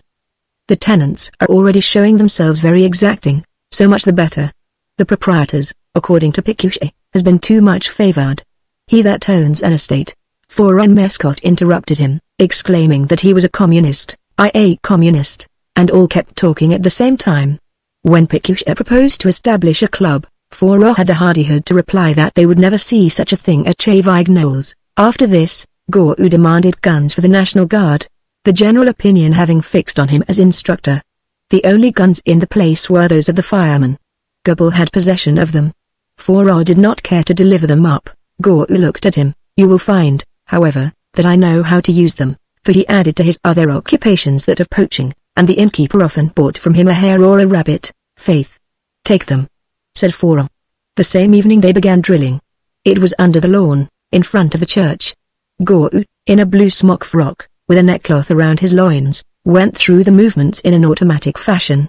When he gave the orders, his voice was gruff, "Draw in your bellies," and immediately, Bouvard, keeping back his breath, drew in his stomach, and stretched out his buttocks. "Good God! You're not told to make an arch." Pécuchet confused the ranks and the files, half turns to the right and half turns to the left, but the most pitiable sight was the schoolmaster, weak and of a slim figure, with a ring of fair beard around his neck. He staggered under the weight of his gun, the bayonet of which incommoded his neighbors. They wore trousers of every color, dirty shoulder belts, old regimentals that were too short, leaving their shirts visible over their flanks, and each of them pretended that he had not the means of doing otherwise. A subscription was started to clothe the poorest of them. Fourreau was niggardly, while women made themselves conspicuous. Madame Bourdon gave 5 francs, in spite of her hatred of the Republic. M. de Favages equipped a dozen men, and was not missing at the drill. Then he took up his quarters at the grocer's, and gave those who came in first a drink. The powerful then began fawning on the lower class. Everyone went after the working men. People intrigued for the favor of being associated with them. They became nobles. Those of the canton were, for the most part, weavers, others worked in the cotton mills or at a paper factory lately established. Goreu fascinated them by his bluster, taught them the shoe trick, 16, and brought those whom he treated as chums to Madame Castellan's house for a drink, but the peasants were more numerous, and on market days M. de Favages would walk about the green, make inquiries as to their wants, and try to convert them to his own ideas. They listened without answering, like Perregui, ready to accept any government so long as it reduced the taxes. By dint of babbling, Goreu was making a name for himself. Perhaps they might send him into the assembly. M. de Favages also was thinking of it, while seeking not to compromise himself. The conservatives oscillated between Fourreau and the Mescot, but, as the notary stuck to his office, Fourreau was chosen a boor, an idiot. The doctor waxed indignant. Rejected in the competition, he regretted Paris, and the consciousness of his wasted life gave him a morose air. A more distinguished career was about to open for him. What a revenge! He drew up a profession of faith, and went to read it to Bouvard and Pécuchet. They congratulated him upon it. Their opinions were identical with his. However, they wrote better, had a knowledge of history, and could cut as good a figure as he in the chamber. Why not? But which of them ought to offer himself? And they entered upon a contest of delicacy. Pécuchet preferred that it should be his friend rather than himself. No, it suits you better. You have a better deportment. Perhaps so, returned Bouvard, but you have a better tuft of hair. And, without solving the difficulty, they arranged their plans of conduct. This vertigo of deputyship had seized on others. The captain dreamed of it under his foraging cap while puffing at his pipe, and the schoolmaster too in his school, and the curé also between two prayers, so that he sometimes surprised himself with his eyes towards heaven, in the act of saying, "Grant, O my God, that I may be a deputy." The doctor, having received some encouragement, repaired to the house of Tux, and explained to him what his chances were. The captain did not stand on ceremony about it. Vaucourbe was known, undoubtedly, but little liked by his professional brethren, especially in the case of chemists. Everyone would bark at him. The people did not want a gentleman, his best patients would leave him. And, when he weighed these arguments, the physician regretted his weakness. As soon as he had gone, Tux went to see Plaquevent. Between old soldiers there should be mutual courtesy, but the rural guard, devoted though he was to Forain, flatly refused to help him. The curé demonstrated to M. de Favages that the hour had not come. It was necessary to give the Republic time to get used up. Bouvard and Pécuchet represented to Gau that he would never be strong enough to overcome the coalition of the peasants and the village shopkeepers, filled him with uncertainty, and deprived him of all confidence. Betty, through pride, had allowed his ambition to be seen. Belgium warned him that, if he failed, his dismissal was certain. Finally, the curé got orders from the bishop to keep quiet. Then, only Forain remained. Bouvard and Pécuchet opposed him, bringing up against him his unfriendly attitude about the guns, his opposition to the club, his reactionary views, his avarice, and even persuaded Gouy that he wished to bring back the old regime. Vague as was the meaning of this word to the peasant's mind, he execrated it with a hatred that had accumulated in the souls of his forefathers throughout 10 centuries, and he turned all his relatives, and those of his wife, brothers-in-law, cousins, grandnephews, a horde of them, against Forain. Gau, Vaucourbe, and Petit kept working for the overthrow of the mayor, and, the ground being thus cleared, Bouvard and Pécuchet, without any doubt, were likely to succeed. They drew lots to know which would present himself. The drawing decided nothing, and they went to consult the doctor on the subject. He had news for them. Flacardou, editor of Le Calvados, had announced his candidature. The two friends had a keen sense of having been deceived. Each felt the other's disappointment more than his own. But politics had an exciting influence on them. When the election day arrived they went to inspect the urns. Flacardou had carried it, M. de Favages had fallen back on the National Guard, without obtaining the epaulet of commander. The people of Chevignols contrived to get Belgium nominated. This favoritism on the part of the public, so whimsical and unforeseen, dismayed Tux. He had neglected his duties, confining himself to inspecting the military operations now and then, and giving utterance to a few remarks. No matter. He considered it a monstrous thing that an innkeeper should be preferred to one who had been formerly a captain in the imperial service, and he said, after the invasion of the chamber on the 15th of May, if the military grades give themselves away like that in the capital, I shall be no longer astonished at what may happen. The reaction began. People believed in Louis Blanc's pineapple soup, in Floquet's bed of gold, and Ledru Rollin's royal orgies, and as the province pretends to know everything that happens in Paris, the inhabitants of Chevignols had no doubt about these inventions, and gave credence to the most absurd reports. M. de Favages one evening came to look for the curé, in order to tell him that the Count de Chambord had arrived in Normandy. Joinville, according to Forain, had made preparations with his sailors to put down these socialists of yours. Tux declared that Louis Napoleon would shortly be consul. The factories had stopped. Poor people wandered in large groups about the country. One Sunday, it was in the early days of June, a gendarme suddenly started in the direction of Falaise. The workmen of Aquil, Liffard, Pierrepont, and Saint-Remy were marching on Chevignols. The sheds were shut up. The municipal council assembled and passed a resolution, to prevent catastrophes, that no resistance should be offered. The gendarmes were kept in, and orders were given to them not to show themselves. Soon was heard, as it were, the rumbling of a storm. Then the song of the Girondists shook the windows, and men, arm in arm, passed along the road from Canal, dusty, sweating, in rags. They filled up the entire space in front of the council chamber, and a great hurly-burly arose. Guru and two of his comrades entered the chamber. One of them was lean and wretched-looking, with a knitted waistcoat, the ribbons of which were hanging down. The other, black as coal, a machinist, no doubt with hair like a brush, thick eyebrows, and old list shoes. Guru, like a hussar, wore his waistcoat slung over his shoulder. All three remained standing, and the councillors, seated round the table, which was covered with a blue cloth, gazed at their faces, pale from privation. Citizens, said Guru, we want work. The mayor trembled. He could not find his voice. Mescot replied from the place where he sat that the council would consider the matter directly, and when the comrades had gone out they discussed several suggestions. The first was to have stones drawn. In order to utilize the stones, Goebel proposed a road from Angleville to Turnbull, that from Pécuchet had positively rendered the same service. They could clear out the pond. This was not sufficient as a public work. Or rather, dig a second pond. But in what place? Langlois' advice was to construct an embankment along the Mortons as a protection against an inundation. It would be better, Belgium thought, to clear away the heather. It was impossible to arrive at any conclusion. To appease the crowd, Calonne went down over the peristyle and announced that they were preparing charity workshops. Charity. Thanks, cried Guru. Down with the aristocrats. We want the right to work. It was the question of the time. He made use of it as a source of popularity.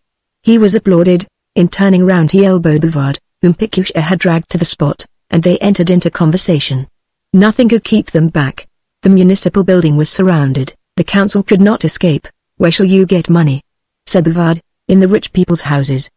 Besides, the government will give orders for public works, and if works are not wanted, they will have them made in advance, but wages will fall, urged Pécuchet. When work happens to be lacking, it is because there are too many products, and you demand to have them increased. Guru bit his moustache. However, with the organization of labor, then the government will be the master. Some of those around murmured. No, no. No more masters. Guru got angry. No matter. Workers should be supplied with capital, or rather credit should be established. In what way? I don't know, but credit ought to be established. We've had enough of that, said the machinist. They are only plaguing us. These farce actors. And he climbed up the steps, declaring that he would break open the door. There he was met by Plaquevent, with his right knee bent and his fists clenched. Advance 1 inch further. The machinist recoiled. The shouting of the mob reached the chamber. All arose with a desire to run away. The help from Folaise had not arrived. They bewailed the Count's absence. Mescot kept twisting a pen. Pierre Calonne groaned. Tuck slashed himself into a fury to make them send for the gendarmes. Command them to come, said Forum. I have no authority. The noise, however, redoubled. The whole green was covered with people, and they were all staring at the first story of the building when, at the window in the middle, under the clock, Pécuchet made his appearance. He had ingeniously gone up by the back stairs, and, wishing to be like Lamartine, he began a harangue to the populace. Citizens! But his cap, his nose, his frock coat, his entire personality lacked distinction. The man in the knitted waistcoat asked him, are you a workman? No. A master, then? Nor that either. Well, take yourself off, then. Why? Returned Pécuchet, haughtily, and the next moment he disappeared, in the machinist's clutch, into the recess of the window. Guru came to his assistance. Let him alone. He's a decent fellow. They clenched. The door flew open, and Mescot, on the threshold, announced the decision of the council. Purel had suggested his doing so. The road from Turnbull would have a branch road in the direction of Angleville and leading towards the chateau of Favages. It was a sacrifice which the commune took upon itself in the interest of the working men. They dispersed. When Bouvard and Pécuchet re-entered their house, women's voices fell upon their ears. The servants and Madame Bourdon were breaking into exclamations, the widow's screams being the loudest, and at sight of them she cried, "Ha! This is very fortunate. I have been waiting for you for the last 3 hours. My poor garden has not a single tulip left. Filth everywhere on the grass. No way of getting rid of him. Who is it? Pécuchet." He had come with a cartload of manure, and had scattered it pell-mell over the grass. He is now digging it up. Hurry on and make him stop. I am going with you, said Bouvard. At the bottom of the steps outside, a horse in the shafts of a dung cart was gnawing at a bunch of oleanders. The wheels, in grazing the flower borders, had bruised the box trees, broken rhododendron, knocked down the dahlias, and clods of black muck, like molehills, embossed the green sward.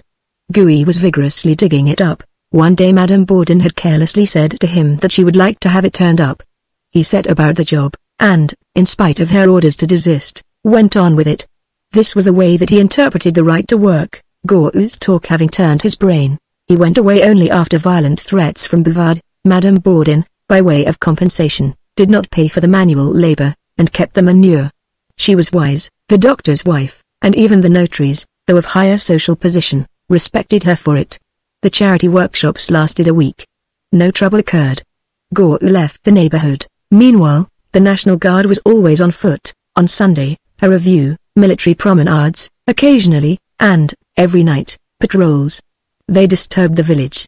They rang the bells of houses for fun. They made their way into the bedrooms where married couples were snoring on the same bolster. Then they uttered broad jokes, and the husband, rising, would go and get them a glass each.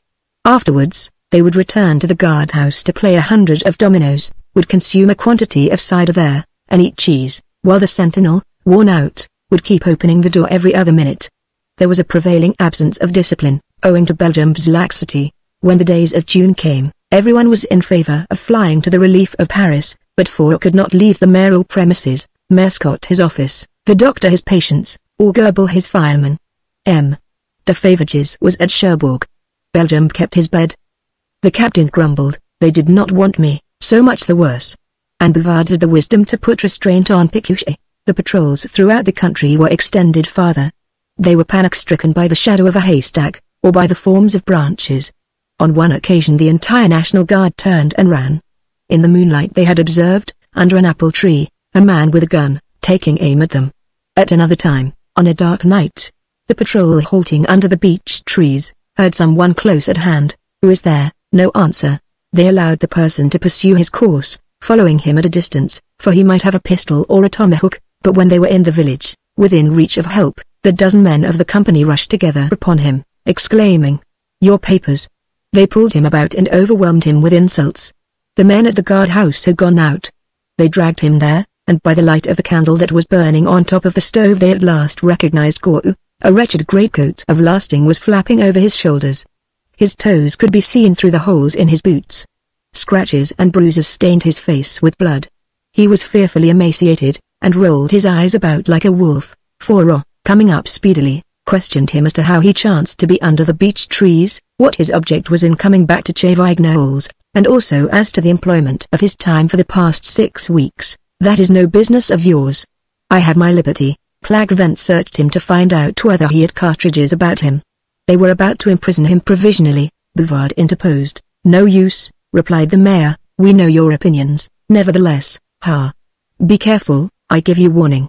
"Be careful." Bouvard persisted no further. Gou then turned towards Pécuchet. "And you, master, have you not a word to say for me?" Pécuchet hung down his head, as if he had a suspicion against his innocence. The poor wretch smiled bitterly. "I protected you, all the same." At daybreak, 2 gendarmes took him to Falaise. He was not tried before a court-martial, but was sentenced by the civil tribunal to 3 months' imprisonment for the misdemeanor of language tending towards the destruction of society.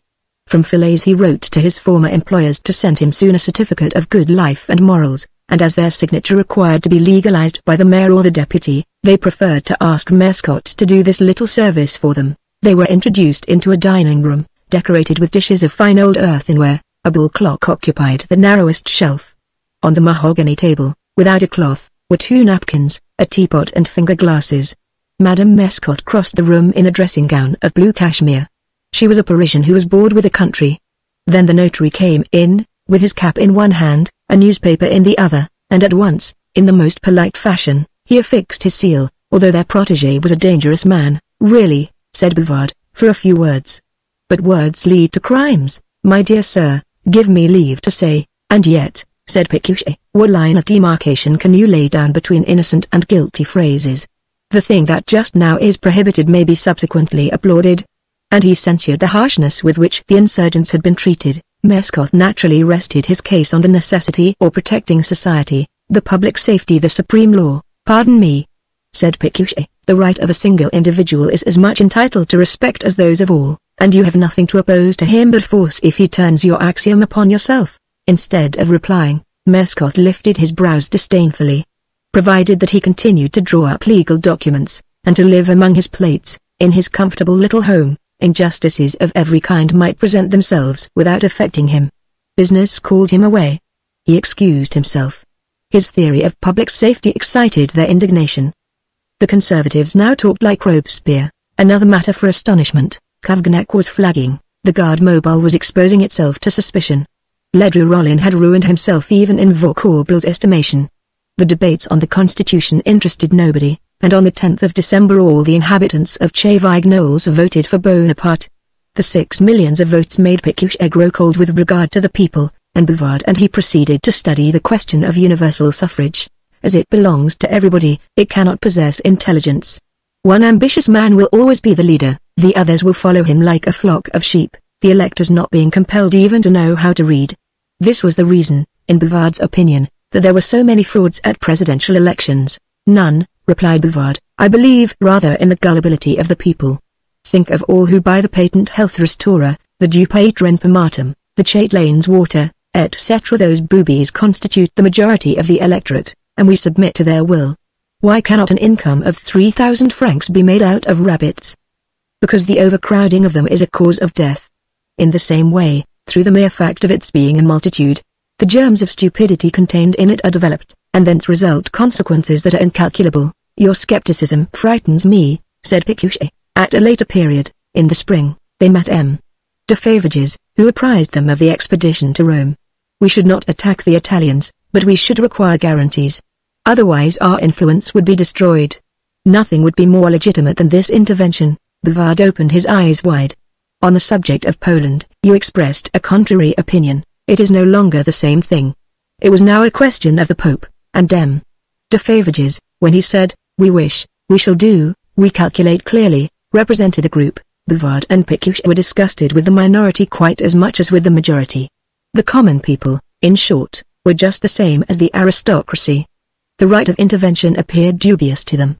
They sought for its principles in Calvo, Martins, Vattel, and Bouvard's conclusion was this. There may be intervention to restore a prince to the throne, to emancipate a people, or, for the sake of precaution, in view of a public danger. In other cases it is an outrage on the rights of others, an abuse of force, a piece of hypocritical violence, and yet, said Pécuchet, peoples have a solidarity as well as men. Perhaps so. And Bouvard sank into the reverie. The expedition to Rome soon began. At home, through hatred of revolutionary ideas, the leaders of the Parisian middle class got 2 printing officers sacked. The great party of order was formed. It had for its chiefs in the arrondissement the Count, Fourreau, Mescot, and the Cure.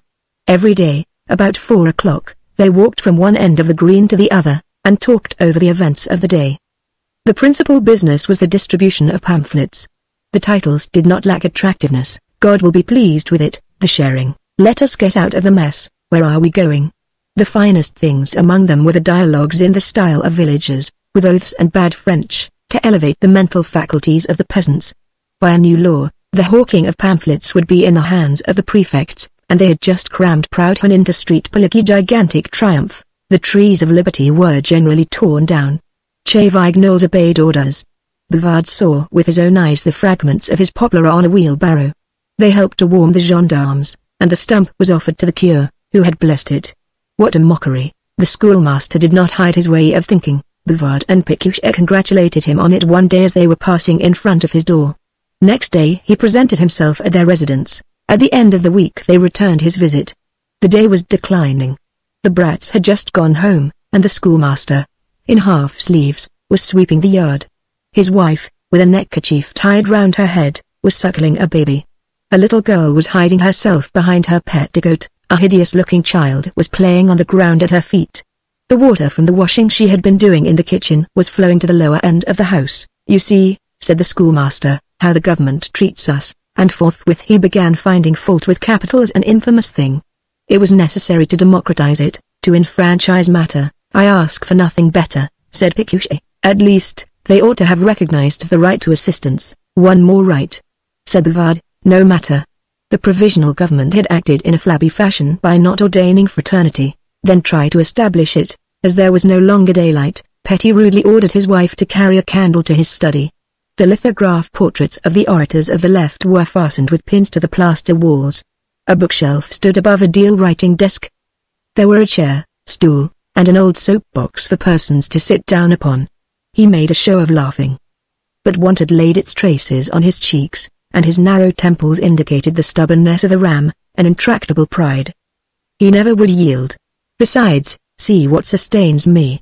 It was a pile of newspapers on a shelf, and in feverish phrases he explained the articles of his faith: disarmament of troops, abolition of the magistracy, equality of salaries, a leveling process by which the golden age was to be brought about under the form of the republic, with a dictator at its head, a fellow that would carry this out for us briskly. Then he reached for a bottle of aniseed cordial and 3 glasses, in order to propose the toast of the hero, the immortal victim, the great Maximilian. On the threshold appeared the black cassock of the priest. Having saluted those present in an animated fashion, he addressed the schoolmaster, speaking almost in a whisper. "Our business about Saint Joseph, what stage is it at?" "They have given nothing," replied the schoolmaster. "That is your fault. I have done what I could." "Ha! Really?" Bouvard and Pécuchet discreetly rose. Petty made them sit down again, and addressing the cure, "Is that all?" The Abbé Geoffroy hesitated. Then, with a smile which tempered his reprimand, "It is supposed that you are rather negligent about sacred history." "Oh, sacred history!" interrupted Bouvard. "What fault have you to find with it, sir?" "I none. Only there are perhaps more useful things to be learned than the anecdote of Jonas and the story of the kings of Israel." "You are free to do as you please," replied the priest dryly, and without regard for the strangers, or on account of their presence. "The catechism hour is too short." Petty shrugged his shoulders. "Mind, you will lose your boarders." The 10 francs a month for these pupils formed the best part of his remuneration. But the cassock exasperated him. "So much the worse, take your revenge." "A man of my character does not revenge himself," said the priest, without being moved. "Only I would remind you that the law of the 15th of March assigns us to the superintendents of primary education." "Ah, I know that well," cried the schoolmaster. "It is given even to colonels of gendarmes. Why not to the rural guard? That would complete the thing." And he sank upon the stool, biting his fingers, repressing his rage, stifled by the feeling of his own powerlessness. The priest touched him lightly on the shoulder. "I did not intend to annoy you, my friend. Keep yourself quiet. Be a little reasonable. Here is Easter close at hand. I hope you will show an example by going to communion along with the others." "That is too much. I submit to such absurdities." At this blasphemy the cure turned pale. His eyeballs gleamed, his jaw quivered. "Silence, unhappy man. Silence. And it is his wife who looks after the church linen. Well, what then? What has she done to you?" "She always stays away from mass. Like yourself, for that matter." "Oh. A schoolmaster is not sent away for a thing of that kind. He can be removed." The priest said no more. He was at the end of the room, in the shadow. Petty was thinking, with his head resting on his chest. They would arrive at the other end of France, their last sou eaten up by the journey, and they would again find down there, under different names, the same cure, the same superintendent, the same prefect. All, even to the minister, were like links in a chain dragging him down. He had already had one warning, others would follow. After that ? And in a kind of hallucination he saw himself walking along a high road, a bag on his back, those whom he loved by his side, and his hand held out towards a post-chaise. At that moment his wife was seized with a fit of coughing in the kitchen, the newborn infant began to squeal, and the boy was crying. "Poor children," said the priest in a softened voice. The father thereupon broke into sobs. "Yes, yes. Whatever you require, I count upon it," replied the cure, and, having made the customary bow, "Well, good evening to you, gentlemen." The schoolmaster remained with his face in his hands. He pushed away Bouvard. "No. Let me alone. I feel as if I'd like to die. I am an unfortunate man." The 2 friends, when they reached their own house, congratulated themselves on their independence. The power of the clergy terrified them. It was now employed for the purpose of strengthening public order. The Republic was about to disappear. 3 millions of electors found themselves excluded from universal suffrage. The security required from newspapers was raised, the press censorship was re-established. It was even suggested that it should be put in force against the fiction columns. Classical philosophy was considered dangerous. The commercial classes preached the dogma of material interests, and the populace seemed satisfied. The country people came back to their old masters. M. de Favages, who had estates in Jura, was declared a member of the Legislative Assembly. and his re-election for the General Council of Calvados was certain beforehand. He thought proper to invite the leading personages in the district to a luncheon, the vestibule in which 3 servants were waiting to take their overcoats, the billiard room and the pair of drawing rooms, the plants in china vases, the bronzes on the mantel shelves, the gold ones on the panelled walls, the heavy curtains, the wide armchairs. This display of luxury struck them at once as a mark of courtesy towards them, and, when they entered the dining room, at the sight of the table laden with meats in silver dishes, together with a row of glasses before each plate, the side dishes here and there, and a salmon in the middle, every face brightened up. The party numbered 17, including 2 sturdy agriculturists, the sub-prefect of Pécuchet and 1 person from Cherbourg. M. de Favrages begged his guests to excuse the Countess, who was absent owing to a headache, and, after some commendations of the pears and grapes, which filled 4 baskets at the corners, he asked about the great news, the project of a descent on England by Chania. Tux desired it as a soldier, the cure through hatred of the Protestants, and for in the interests of commerce. You are giving expression, said Pécuchet, to the sentiments of the Middle Ages. The Middle Ages had their good side, returned Mescot. For instance, our cathedrals, however, sir, the abuses, no matter the revolution would not have come. The revolution, there's the misfortune, said the ecclesiastic with a sigh. But everyone contributed towards it, and, excuse me, Monsieur le Comte, the nobles themselves by their alliance with the philosophers. What is it you want? Louis XVIII. Legalized spoliation. Since that time the parliamentary system is sapping the foundations. A joint of roast beef made its appearance, and for some minutes nothing was heard save the sounds made by forks and moving jaws, and by the servants crossing the floor with the 2 words on their lips, which they repeated continually: Madeira. Sorton. The conversation was resumed by the gentleman from Cherbourg.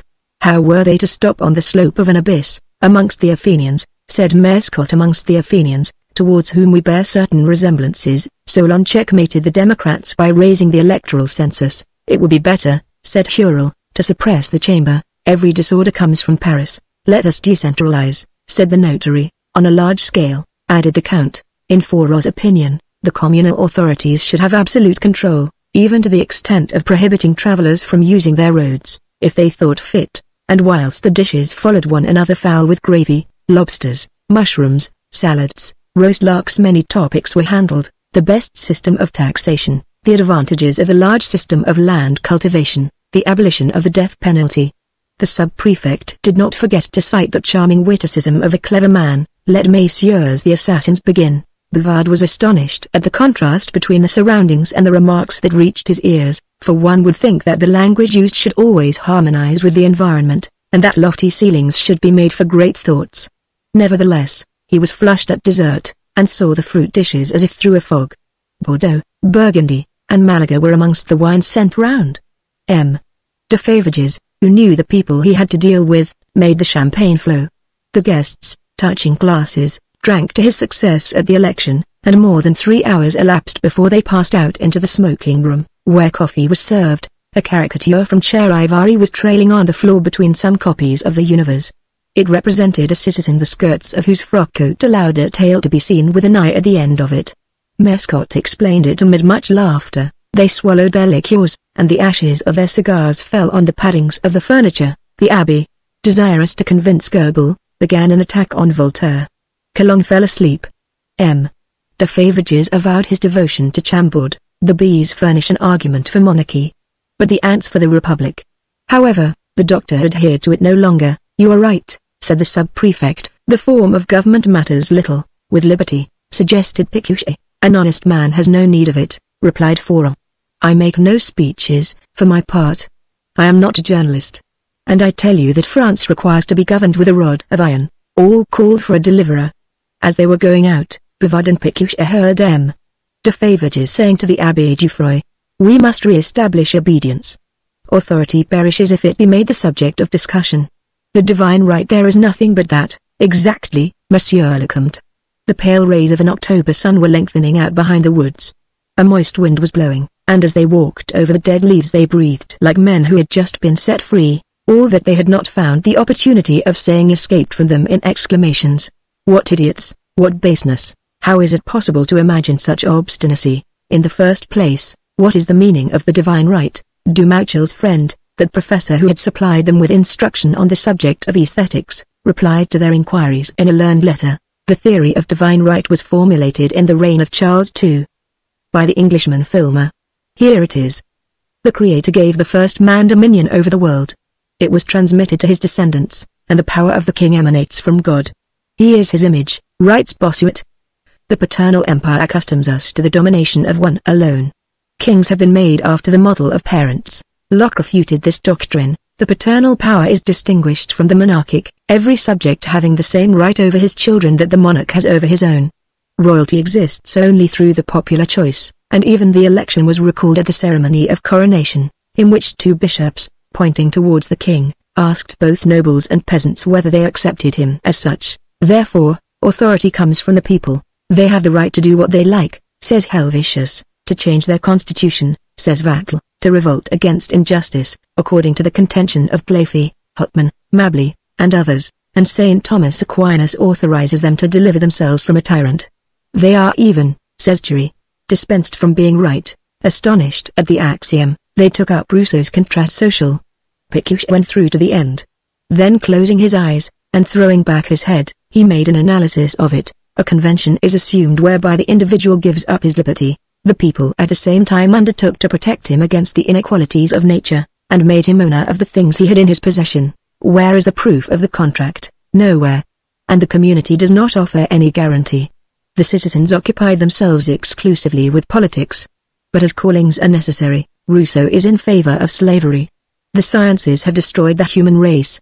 The theatre is corrupting, money fatal, and the state ought to impose a religion under the penalty of death. What? Said they. Here is the pontiff of democracy. All the champions of reform had copied him, and they procured the examen du socialisme, by Morant. The first chapter explained the doctrine of Saint Simon. At the top the father, at the same time pope and emperor. Abolition of inheritance, all property movable and immovable forming a social fund, which should be worked on a hierarchical basis. The manufacturers are to govern the public fortune. But there is nothing to be afraid of. They will have as a leader the one who loves them most. One thing is lacking. Woman. On the advent of woman depends the salvation of the world. I do not understand, nor I, and they turn to Fourierism. All misfortunes come from constraint. Let the attraction be free, and harmony will be established. In our souls are shut up a dozen leading passions, 5 egoistical, 4 animistic, and 3 distributive. The first class have reference to individuals, the second to groups, the last to groups, or series, of which the whole forms a phalanx. A society of 1800 persons dwelling in a palace. Every morning carriages convey the workers into the country, and bring them back in the evening. Standards are carried, festivities are held, cakes are eaten. Every woman, if she desires it, can have 3 men: the husband, the lover, and the procreator. For celibates, the Bayardier system is established. That fits me, said Bouvard. And he lost himself in dreams of the harmonious world. By the restoration of climatures, the earth will become more beautiful. By the crossing of races, human life will become longer. The clouds will be guided as the thunderbolt is now. It will rain at night in the cities so that they will be clean. Ships will cross the polar seas, thawed beneath the aurora borealis. For everything is produced by the conjunction of 2 fluids, male and female, gushing out from the poles, and the northern lights are a symptom of the blending of the planet's prolific emission. This is beyond me, said Pécuchet. After Saint Simon and Fourier the problem resolves itself into questions of wages. Louis Blanc, in the interests of the working class, wishes to abolish external commerce, La Ferrel to tax machinery, another to take off the drink duties, to restore trade wardenship, or to distribute soups. Proudhon conceives the idea of a uniform tariff, and claims for the state the monopoly of sugar. These socialists, said Bouvard, always call for tyranny. Oh, no, yes, indeed, you are absurd. Well, I am shocked at you. They sent for the works of which they had only summaries. Bouvard noted a number of passages, and, pointing them out, said, read for yourself. They offer as examples to us the Essenes, the Moravian Brethren, the Jesuits of Paraguay, and even the government of prisons. Amongst the Icarians breakfast was over in 20 minutes, women were delivered at the hospitals. As for books, it was forbidden to print them without the authorization of the Republic. But Cabet is an idiot. Here, now, we have from Saint Simon, the publicists should submit their works to a committee of manufacturers, and from Pierre Leroux, the law will compel the citizens to listen to an orator, and from Auguste Comte, The priests will educate the youth, will exercise supervision over literary works, and will reserve to themselves the power of regulating procreation. These quotations troubled Pécuchet. In the evening, at dinner, he replied, "I admit that there are absurdities in the works of the inventors of utopias, nevertheless they deserve our sympathy. The hideousness of the world tormented them, and, in order to make it beautiful, they endured everything. Recall to mind Moore decapitated, Campanella put 7 times to the torture, Buonarroti with a chain round his neck, Saint Simon dying of want, many others. They might have lived in peace, but no. They marched on their way with their heads towards the sky, like heroes. Do you believe," said Bouvard, "that the world will change, thanks to the theories of some particular gentleman? What does it matter?" Said Pécuchet, "It is time to cease stagnating in selfishness. Let us look out for the best system." "Then you expect to find it?" "Certainly, you?" And, in the fit of laughter with which Bouvard was seized, his shoulders and stomach kept shaking in harmony. Redder than the jams before them, with his napkin under his armpits, he kept repeating, "Ha! Ha! Ha!" In an irritating fashion, Pécuchet left the room, slamming the door after him. Germain went all over the house to call him, and he was found at the end of his own apartment in an easy chair, without fire or candle, his cap drawn over his eyes. He was not unwell, but had given himself up to his own broodings. When the quarrel was over they recognized that a foundation was needed for their studies. Political economy. They inquired into supply and demand, capital and rent, importation and prohibition. One night Pécuchet was awakened by the creaking of a boot in the corridor. The evening before, according to custom, he had himself drawn all the bolts, and he called out to Bouvard, who was fast asleep. They remained motionless under the coverlets. The noise was not repeated. The servants, on being questioned, said they had heard nothing, but, while walking through the garden, they remarked in the middle of a flower bed, near the gateway, the imprint of a boot sole, and 2 of the sticks used as supports for the trees were broken. Evidently someone had climbed over. It was necessary to give notice of it to the rural guard. As he was not at the municipal building, Pécuchet thought of going to the grocer's shop. Who should they see in the back shop? Beside Plaquevent, in the midst of the topers, but Gourou, rigged out like a well-to-do citizen, entertaining the company. This meeting was taken as a matter of course, so when they lapsed into a discussion about progress, Bouvard had no doubt it existed in the domain of science. But in that of literature it was not so manifest, and if comfort increases, the poetic side of life disappears. Pécuchet, in order to bring home conviction on the point, took a piece of paper. "I trace across here an undulating line. Those who happen to travel over it, whenever it sinks, can no longer see the horizon. It rises again nevertheless, and, in spite of its windings, they reach the top. This is an image of progress." Madame Bourdon entered at this point. It was the 3rd of December, 1851. She had the newspaper in her hand. They read very quickly, side by side. The news of the appeal to the people, the dissolution of the chamber, and the imprisonment of the deputies. Pécuchet turned pale. Bouvard gazed at the widow. "What? Have you nothing to say? What do you wish me to do here?" They had forgotten to offer her a seat. "I came here simply out of courtesy towards you, and you are scarcely civil today," and out she went, disgusted at their want of politeness. The astonishing news had struck them dumb. Then they went about the village venting their indignation. Mescot, whom they found surrounded by a pile of deeds, took a different view. The babbling of the chamber was at an end, thank heaven. Henceforth they would have a business policy. Belgium knew nothing about the occurrences, and, furthermore, he laughed at them. In the marketplace they stopped Vaucourt. The physician had got over all that. "You are very foolish to bother yourselves," Fourot passed them by, remarking with a sly air, "The Democrats are swamped." And the captain, with Goebbels' arm in his, exclaimed from a distance, "Long live the Emperor!" But Petit would be short to understand them, and Bouvard having tapped at a window pane, the schoolmaster quitted his class. He thought it a good joke to have thighs in prison. This would avenge the people. Ha! Ha! "My gentlemen deputies, your turn now." The volley of musketry on the boulevards met with the approval of the people of Chavignoles. No mercy for the vanquished, no pity for the victims. "Once you revolt, you are a scoundrel. Let us be grateful to Providence," said the cure, "and under Providence to Louis Bonaparte. He gathers around him the most distinguished men. The Count de Favages will be made a senator." Next day they had a visit from Plaquevent. These gentlemen had talked a great deal. He required a promise from them to hold their tongues. "Do you wish to know my opinion?" said Pécuchet. "Since the middle class is ferocious and the working men jealous-minded, whilst the people, after all, accept every tyrant, so long as they are allowed to keep their snouts in the mess, Napoleon has done right. Let him gag them, the rabble, and exterminate them. This will never be too much for their hatred of right, their cowardice, their incapacity, and their blindness. Bouvard mused. Hey! Progress. What humbug! He added, and politics, a nice heap of dirt. It is not a science, returned Pécuchet. The military art is better, you can tell what will happen. We ought to turn our hands to it. Oh, thanks, was Bouvard's answer. I am disgusted with everything. Better for us to sell our barrack, and go in the name of God's thunder amongst the savages, just as you like. Millie was drawing water out in the yard. The wooden pump had a long lever. In order to make it work, she bent her back, so that her blue stockings could be seen as high as the calf of her legs. Then, with a rapid movement, she raised her right arm, while she turned her head a little to one side, and Pécuchet, as he gazed at her, felt quite a new sensation, a charm, a thrill of intense delight. Chapter 7. Unlucky in love. And now the days began to be sad. They studied no longer, fearing lest they might be disillusioned. The inhabitants of Chavignoles avoided them.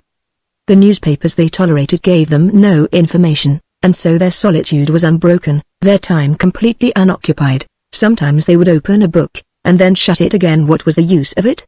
On other days they would be seized with the idea of cleaning up the garden. At the end of a quarter of an hour they would be fatigued, or they would set out to have a look at the farm, and come back disenchanted, or they tried to interest themselves in household affairs, with the result of making Germaine break out into lamentations.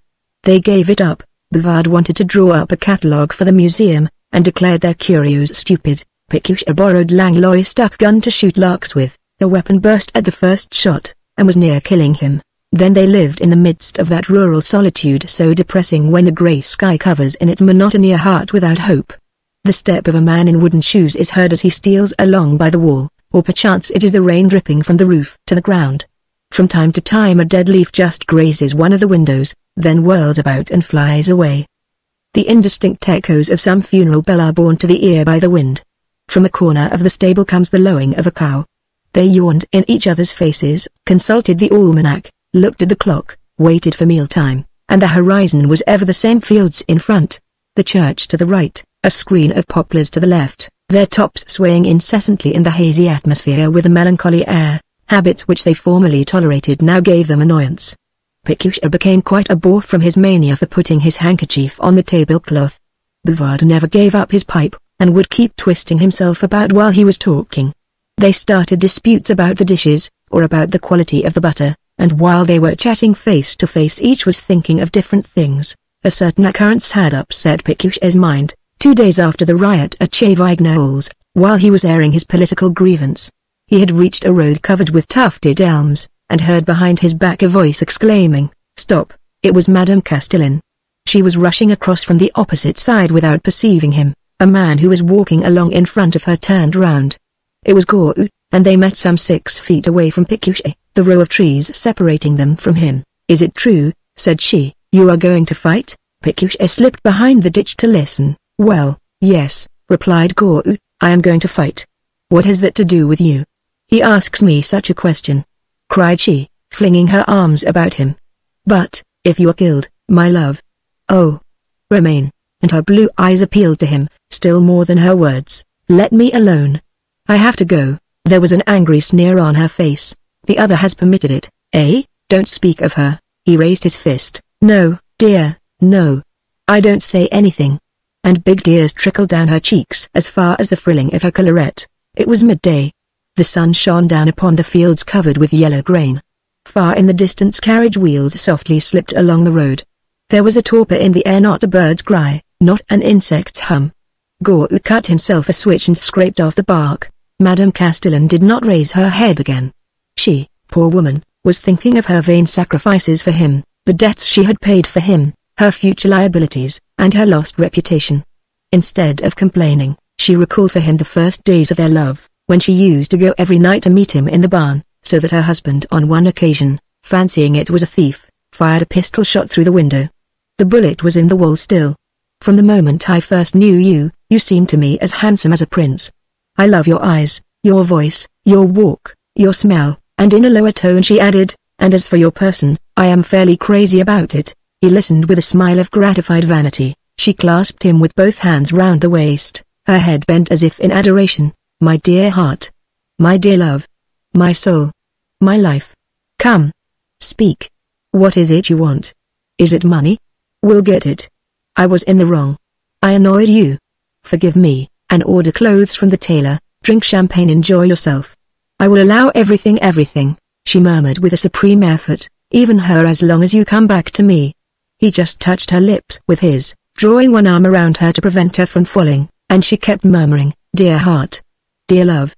How handsome you are. My God. How handsome you are." Pécuchet, without moving an inch, his chin just touching the top of the ditch, stared at them in breathless astonishment. "Come, no swooning," said Gustave. "You'll only have me missing the coach. A glorious bit of devilment is getting ready, and I'm in the swim, so just give me 10 sous to stand the conductor a drink." She took 5 francs out of her purse. "You will soon give them back to me. Have a little patience. He has been a good while paralyzed. Think of that. And, if you liked, we could go to the chapel of Croix-Janval, and there, my love, I would swear before the Blessed Virgin to marry you as soon as he is dead." "Ah! He'll never die, that husband of yours." Gustave had turned on his heel. She caught hold of him again, and clinging to his shoulders. "Let me go with you. I will be your servant. You want someone. But don't go away. Don't leave me. Death rather. Kill me." She crawled towards him on her knees, trying to seize his hands in order to kiss them. Her cap fell off, then her comb, and her hair got disheveled. It was turning white around her ears, and, as she looked up at him, sobbing bitterly, with red eyes and swollen lips, he got quite exasperated, and pushed her back. "Be off, old woman." "Good evening." When she had got up, she tore off the gold cross that hung round her neck, and flinging it at him, cried, "There, you ruffian." Gustave went off, lashing the leaves of the trees with his switch. Madame Castellan ceased weeping. With fallen jaw and tear-dimmed eyes she stood motionless, petrified with despair, no longer a being, but a thing in ruins. What he had just chanced upon was for Pécuchet like the discovery of a new world, a world in which there were dazzling splendors, wild blossomings, oceans, tempests, treasures, and abysses of infinite depth. There was something about it that excited terror, but what of that? He dreamed of love, desired to feel it as she felt it, to inspire it as he inspired it. However, he execrated Gustave, and could hardly keep from giving information about him at the guardhouse. Pécuchet was mortified by the slim waist, the regular curls, and the smooth beard of Madame Castellan's lover, as well as by the air of a conquering hero which the fellow assumed, while his own hair was pasted to his skull like a soaked twig. His torso wrapped in a greatcoat resembled a bolster, 2 of his front teeth were out, and his physiognomy had a harsh expression. He thought that heaven had dealt unkindly with him, and felt that he was one of the disinherited. Moreover, his friend no longer cared for him. Bouvard deserted him every evening. Since his wife was dead, there was nothing to prevent him from taking another, who, by this time, might be coddling him up and looking after his house. And now he was getting too old to think of it. But Bouvard examined himself in the glass. His cheeks had kept their color, his hair curled just the same as of yore, not a tooth was loose, and, at the idea that he had still the power to please, he felt a return of youthfulness. Madame Bourdon rose in his memory. She had made advances to him, first on the occasion of the burning of the stacks, next at the dinner which they gave, then in the museum at the recital, and lastly, without resenting any want of attention on his part, she had called 3 Sundays in succession. He paid her a return visit, and repeated it, making up his mind to woo and win her. Since the day when Pécuchet had watched the little servant maid drawing water, he had frequently talked to her, and whether she was sweeping the corridor or spreading out the linen, or taking up the saucepans, he could never grow tired of looking at her. Surprised himself at his emotions, as in the days of adolescence.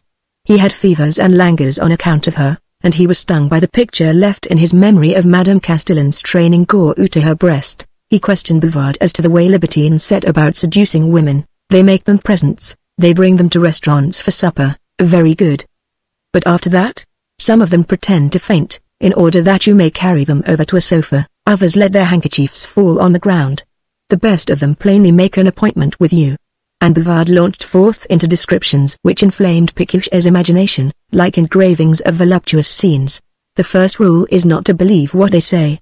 I have known those who, under the appearance of saints, were regular Messalinas. Above all, you must be bold. But boldness cannot be had to order. From day to day Pécuchet put off his determination, and besides he was intimidated by the presence of Germaine, hoping that she would ask to have her wages paid. He exacted additional work from her, took notice every time she got tipsy, referred in a loud voice to her want of cleanliness, her quarrelsomeness, and did it all so effectively that she had to go. Then Pécuchet was free. With what impatience he waited for Bouvard to go out. What a throbbing of the heart he felt as soon as the door closed. Milly was working at a round table near the window by the light of a candle. From time to time she broke the threads with her teeth, then she half closed her eyes while adjusting it in the slit of the needle. At first he asked her what kind of men she liked. Was it, for instance, Bouvard's style? Oh, no. She preferred thin men. He ventured to ask her if she ever had any lovers. Never. Then, drawing closer to her, he surveyed her piquant nose, her small mouth, her charmingly rounded figure. He paid her some compliments, and exhorted her to prudence. In bending over her he got a glimpse, under her corsage, of her white skin, from which emanated a warm odor that made his cheeks tingle. One evening he touched with his lips the wanton hairs at the back of her neck, and he felt shaken even to the marrow of his bones. Another time he kissed her on the chin, and had to restrain himself from putting his teeth in her flesh, so savory was it. She returned his kiss. The apartment whirled round. He no longer saw anything. He made her a present of a pair of ladies' boots, and often treated her to a glass of aniseed cordial. To save her trouble he rose early, chopped up the wood, lighted the fire, and was so attentive as to clean Bouvard's shoes. Milly did not faint or let her handkerchief fall, and Pécuchet did not know what to do.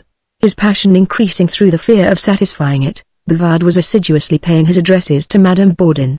She used to receive him rather cramped in her gown of shot silk, which creaked like a horse's harness, all the while fingering her long gold chain to keep herself in countenance. Their conversations turned on the people of Chavignoles or on the dear departed, who had been an usher at Liverett. Then she inquired about Bouvard's past, curious to know something of his youthful freaks, the way in which he had fallen heir to his fortune, and the interests by which he was bound to Pécuchet. He admired the appearance of her house, and when he came to dinner they were struck by the neatness with which it was served and the excellent fare placed on the table. A succession of dishes of the most savory description, which intermingled at regular intervals with a bottle of old pomade, brought them to the dessert, at which they remained a long time sipping their coffee, and, with dilating nostrils, Madame Bourdon dipped into her saucer her thick lip, lightly shaded with a black down. One day she appeared in a low dress. Her shoulders fascinated Bouvard. As he sat in a little chair before her, he began to pass his hands along her arms. The widow seemed offended.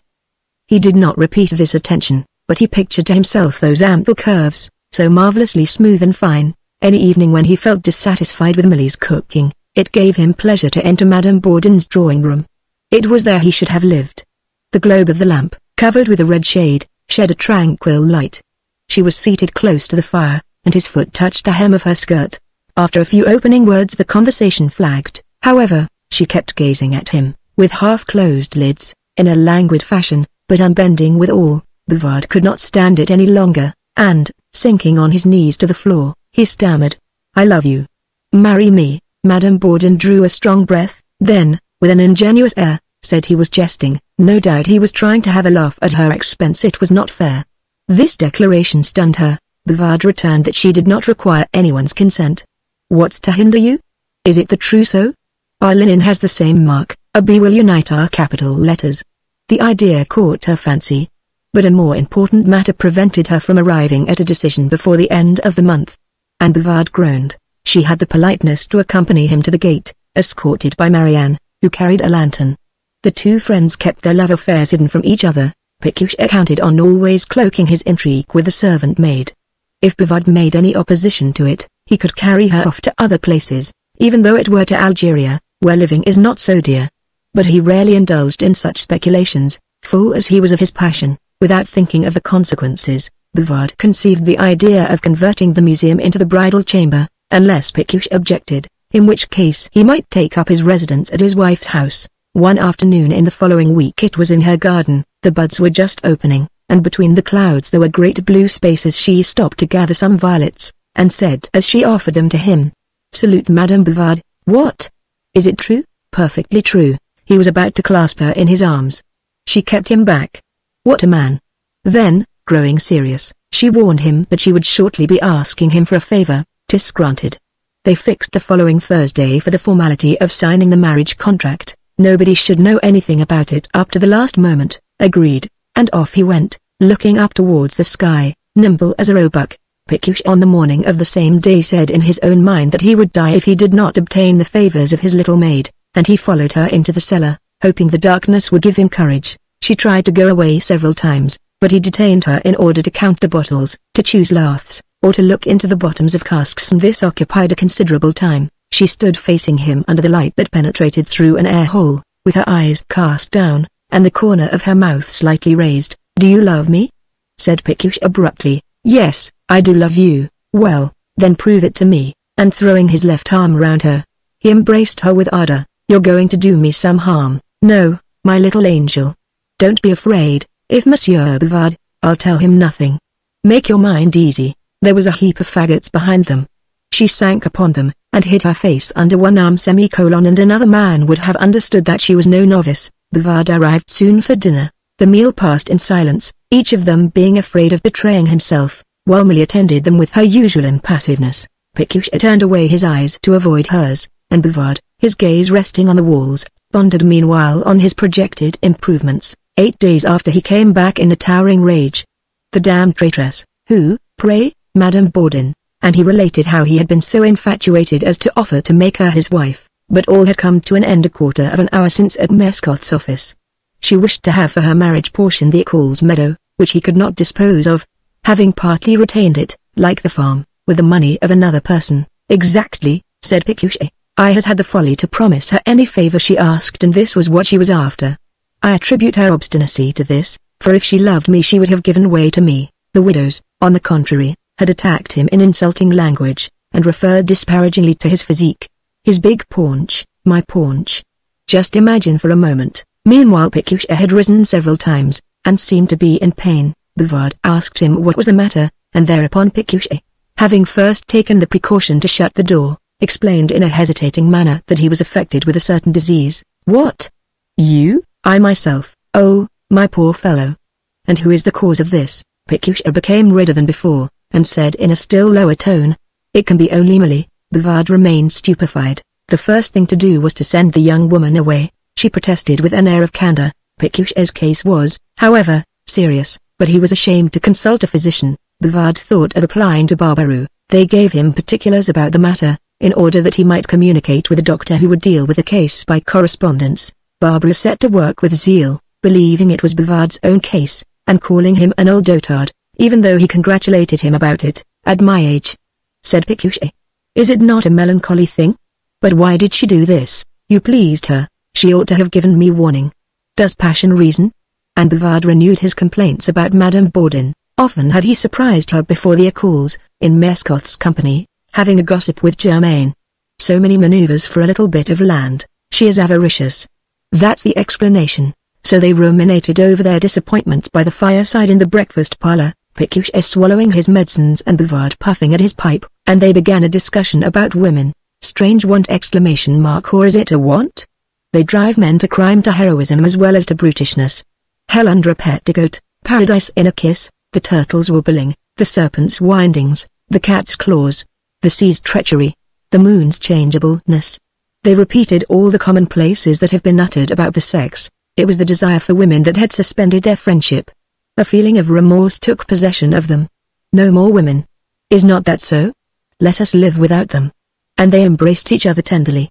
There should be a reaction, and Bouvard, when Pécuchet was better, considered that a course of hydropathic treatment would be beneficial. Germain, who had come back since the other servant's departure, carried the bathing tub each morning into the corridor. The two worthies, naked as savages, poured over themselves big buckets of water. They then rushed back to their rooms.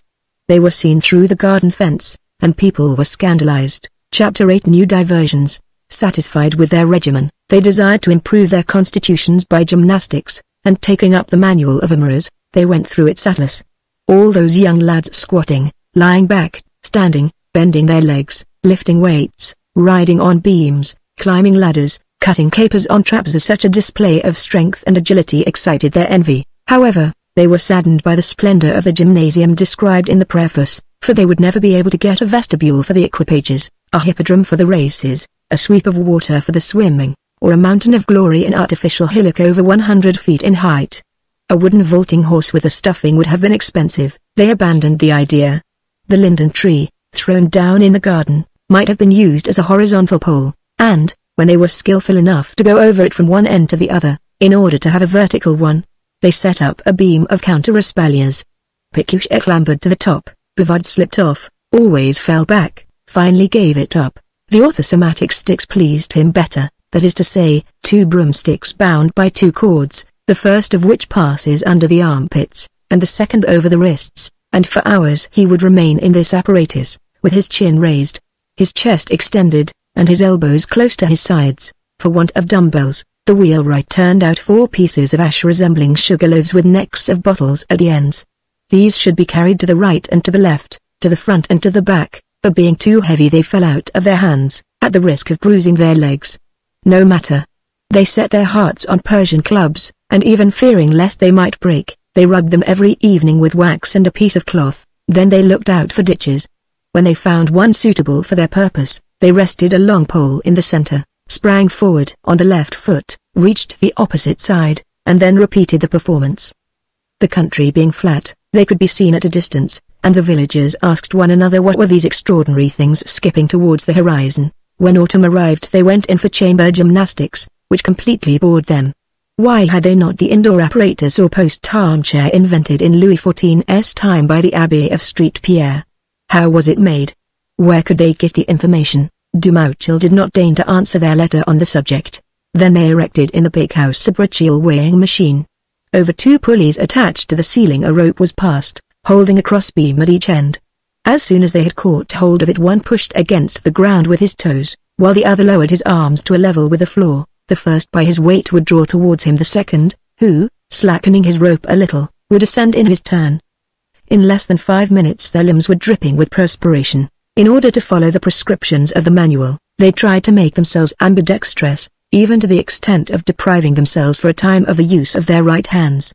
They did more. Amorous points out certain snatches of verse which ought to be sung during the maneuvers, and Bouvard and Pécuchet, as they proceeded, kept repeating the hymn number 9, a king, a just king is a blessing on earth, when they beat their breastbones, friends, the crown and the glory, etc., at the various steps of the race.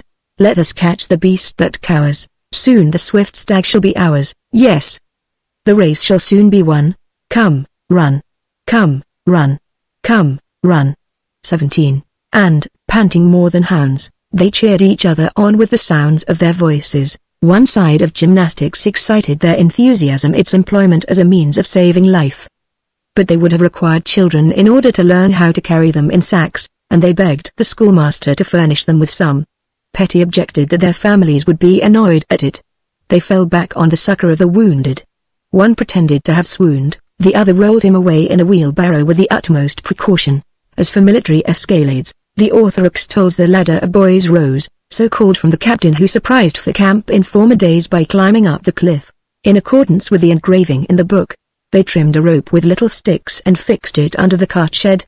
As soon as the first stick is bestridden and the third grasped, the limbs are thrown out in order that the second, which a moment before was against the chest, might be directly under the thighs.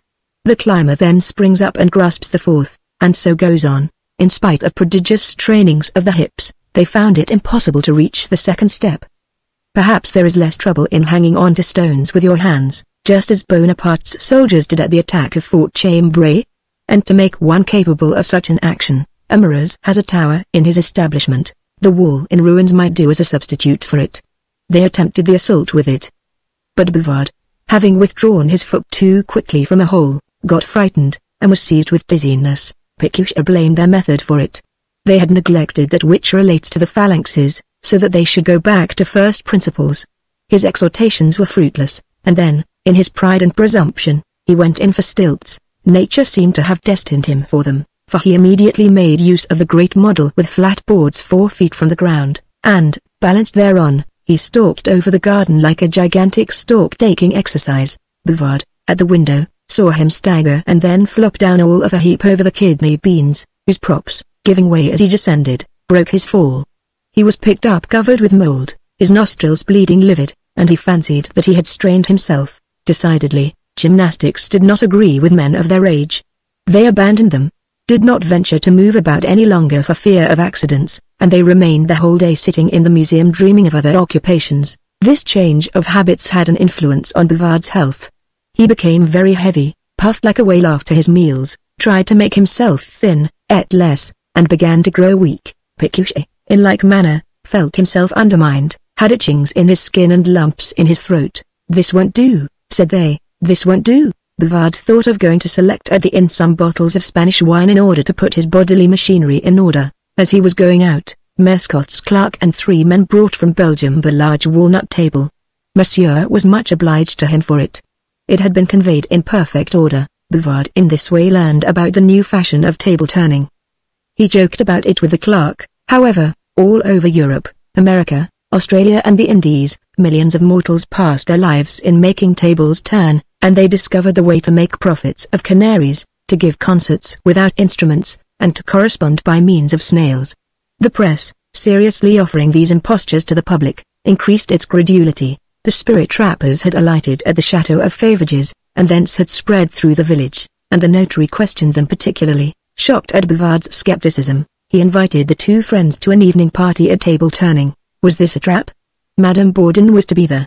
Pécuchet went alone. There were present as spectators the mayor, the tax collector, the captain, other residents and their wives, Madame Vaucourble, Madame Bourdon, of course, besides Mademoiselle Laveriere, Madame Mescot's former schoolmistress, a rather squint-eyed lady with her hair falling over her shoulders in the corkscrew fashion of 1830. In an armchair sat a cousin from Paris, attired in a blue coat and wearing an air of insolence. The 2 bronze lamps, the whatnot containing a number of curiosities, ballads embellished with vignettes on the piano, and small watercolors in huge frames, had always excited astonishment in Chez Vignoles.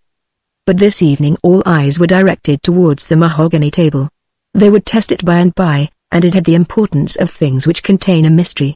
A dozen guests took their places around it with outstretched hands and their little fingers touching one another. Only the ticking of the clock could be heard. The faces indicated profound attention. At the end of 10 minutes several complained of tinglings in the arms. Pécuchet was incommoded. "You are pushing," said the captain to Forum. "Not at all." "Yes, you are, sir." The notary made them keep quiet. By dint of straining their ears they thought they could distinguish cracklings of wood. An illusion. Nothing had budged. The other day when the Orbit and Lorraine families had come from Lisieux and they had expressly borrowed Belgium's table for the occasion, everything had gone on so well. But this today exhibited a certain obstinacy. Why, the carpet undoubtedly counteracted it, and they changed to the dining room. The round table, which was on rollers, glided towards the right-hand side. The operators, without displacing their fingers, followed its movements, and of its own accord it made 2 turns. They were astounded. Then Alfred articulated in a loud voice. "Spirit, how do you find my cousin?" The table, slowly oscillating, struck 9 raps.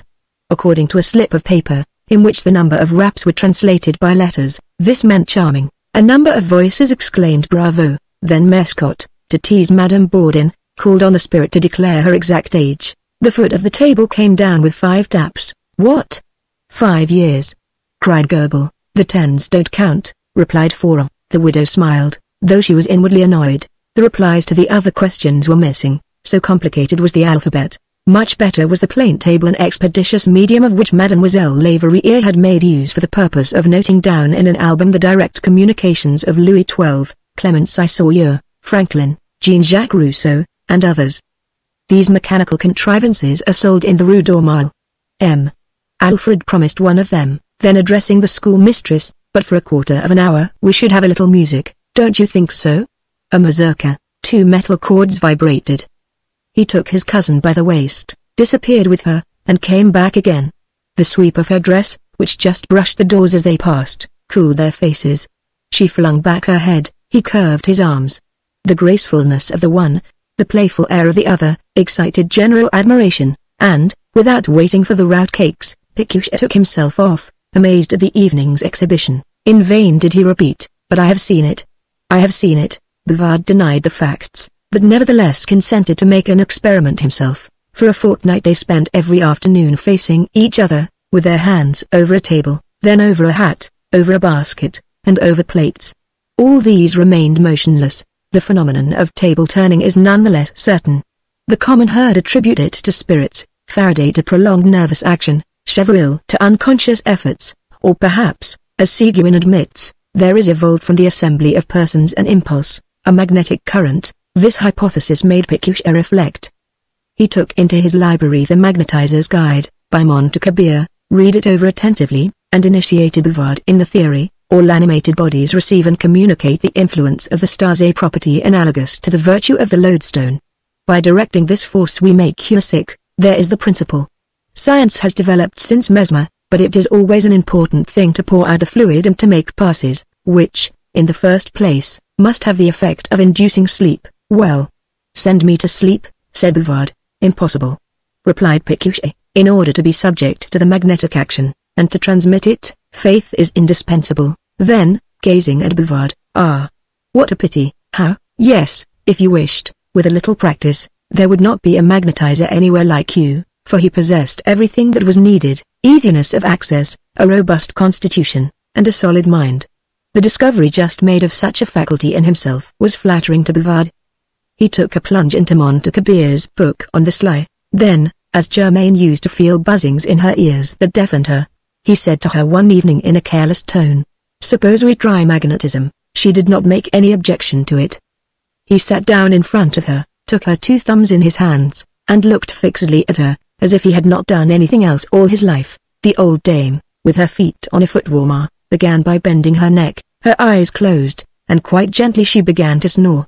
At the end of an hour, during which they had been staring at her, Pécuchet said in a low tone, "What do you feel?" She awoke. Later, no doubt, would come lucidity. This success emboldened them, and, resuming with self-confidence, the practice of medicine, they nursed Chamberlain, the beadle, for pains in his ribs, Migraine the mason, who had a nervous affection of the stomach, Merverin, whose encephaloid under the collarbone required, in order to nourish her, plasters of meat, a gouty patient, Père Lemoyne, who used to crawl by the side of taverns, a consumptive, a person afflicted with hemiplegia, and many others. They also treated corns and chilblains. After an investigation into the disease, they cast questioning glances at each other to determine what passes to use, whether the currents should be large or small, ascending or descending, longitudinal, transversal, bidigital, tridigital, or even quindigital. When the one had had too much of it, the other replaced him. Then, when they had come back to their own house, they noted down their observation in their diary of treatment. Their suave manners captivated everyone. However, Bouvard was liked better, and his reputation spread as far as Falaise, where he had cured La Barbie, the daughter of Père Barbie, a retired captain of long standing. She had felt something like a nail in the back of her head, spoke in a hoarse voice, often remained several days without eating, and then would devour plaster or coal.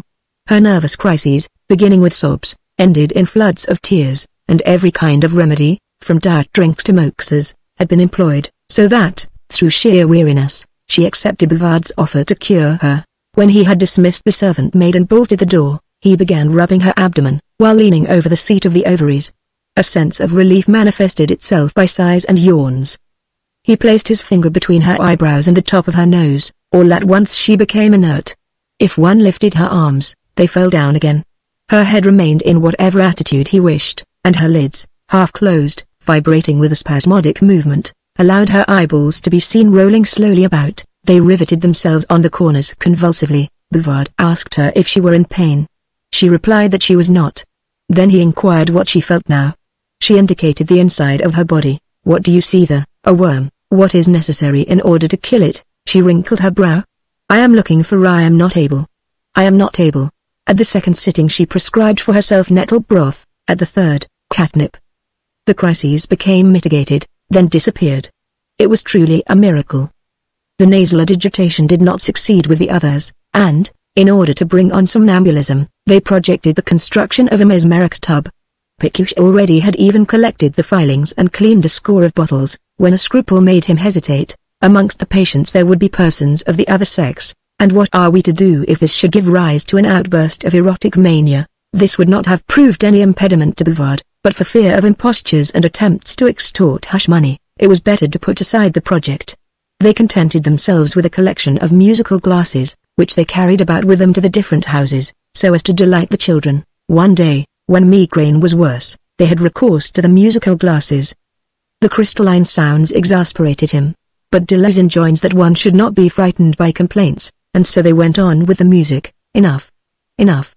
He cried, a little patience. Bouvard kept repeating. Pécuchet tapped more quickly on the glass plates, and the instrument was vibrating in the midst of the poor man's cries when the doctor appeared, attracted by the hubbub. What? You again?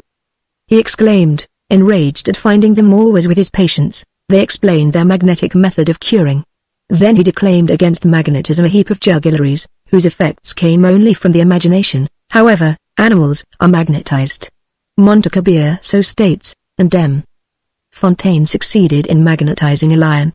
They had not a lion, but chance had offered them another animal, for on the following day a ploughboy came to inform them that they were wanted up at the farm for a cow in a hopeless condition. They hurried thither.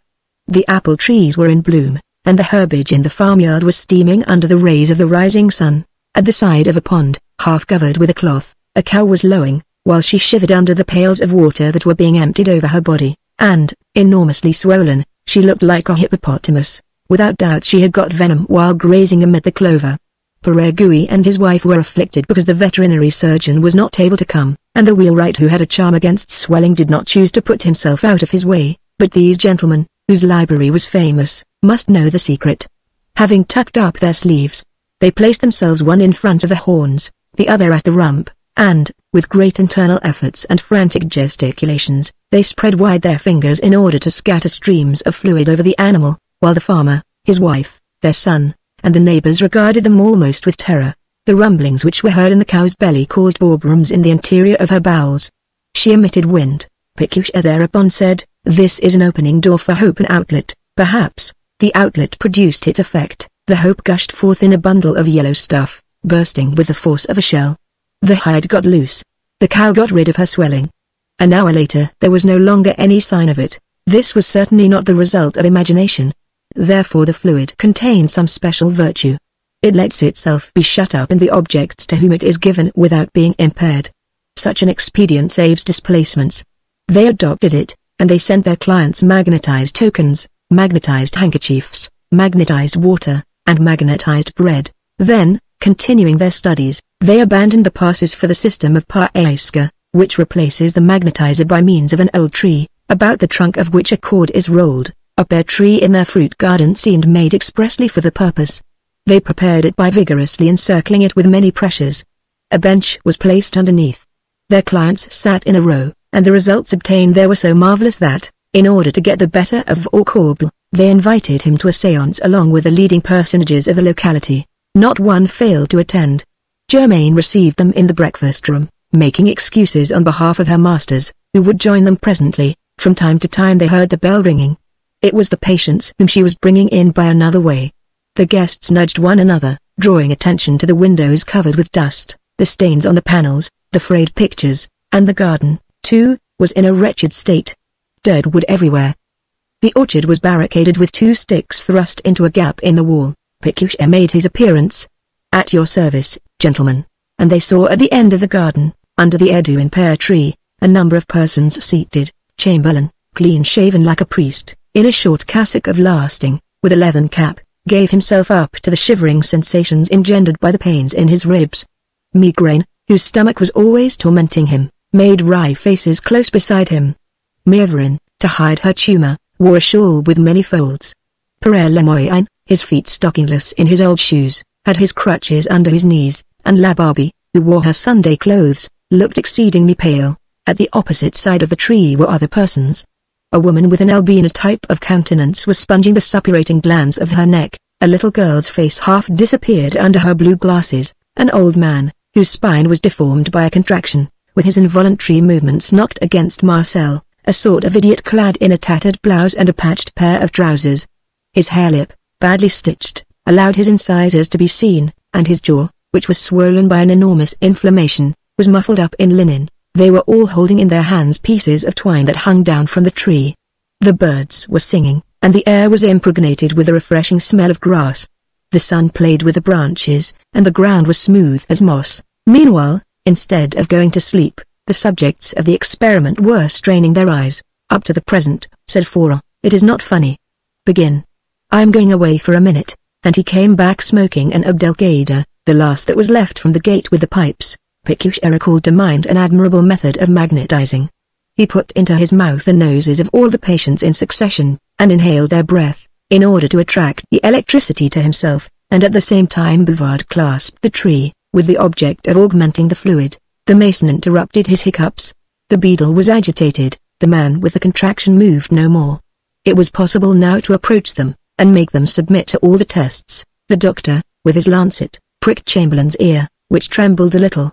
Sensibility in the case of the others was manifest. The gouty man uttered a cry. As for La Barbie, she smiled, as if in a dream, and a stream of blood trickled down to her jaw. For in order to make the experiment himself, would fain have seized the lancet, but the doctor having refused, he vigorously pinched the invalid.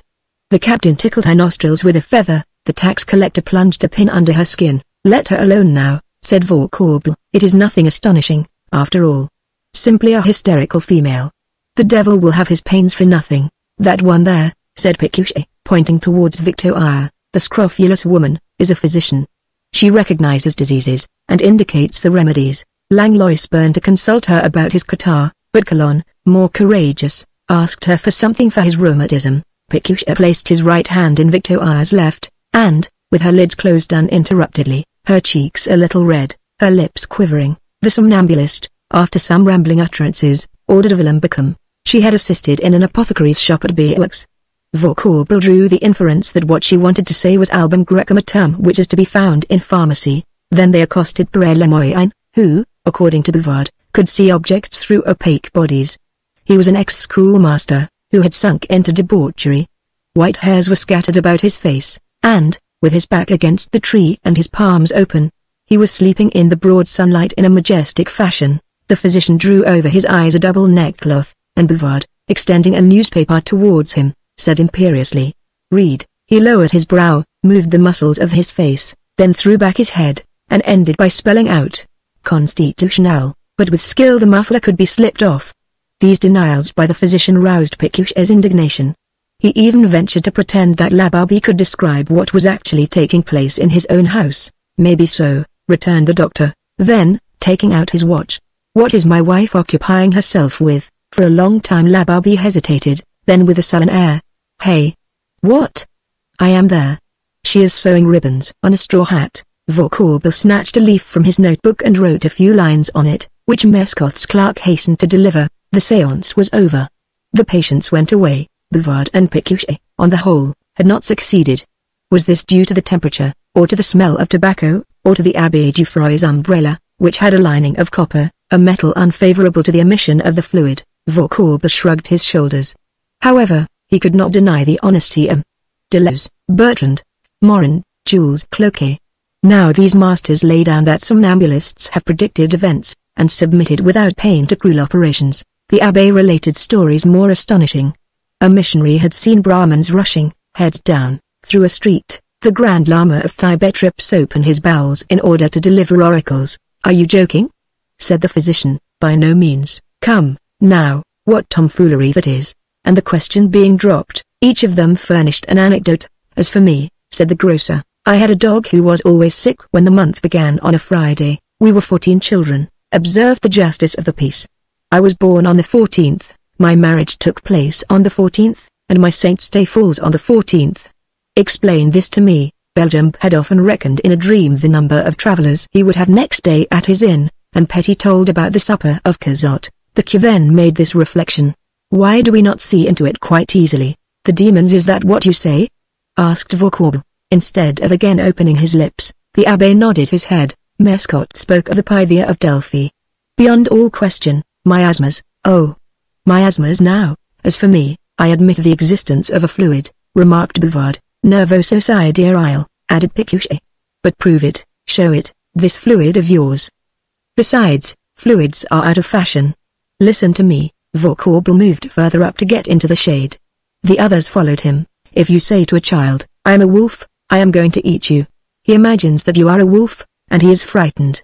Therefore, this is a vision conjured up by words. In the same way the somnambulist accepts any fancies that you desire him to accept.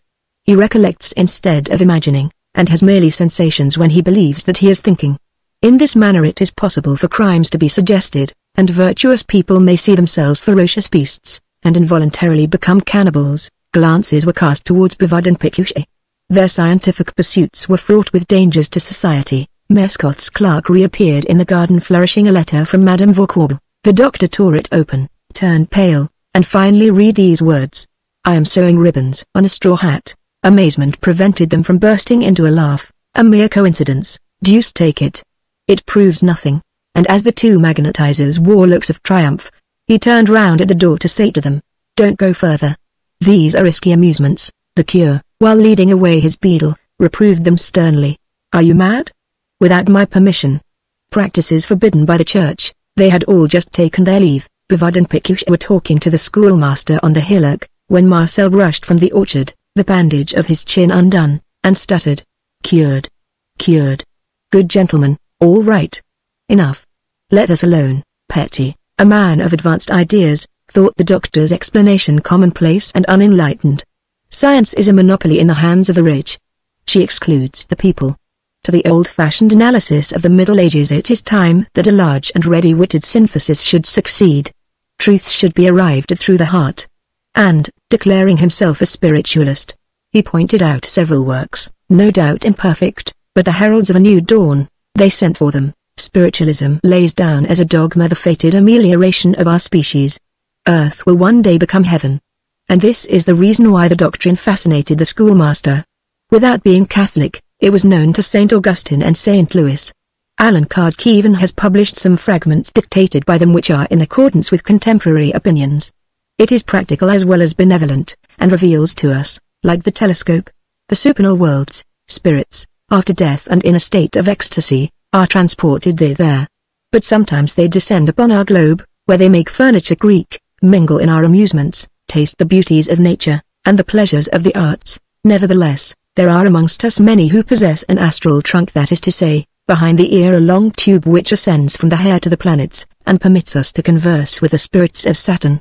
Intangible things are not less real, and from the earth to the stars, from the stars to the earth, a seesaw motion takes place, a transmission, a continual change of place. Then Pécuchet's heart swelled with extravagant aspirations, and when night had come Bouvard surprised him at the window contemplating those luminous spaces which are peopled with spirits. Swedenborg made rapid journeys to them.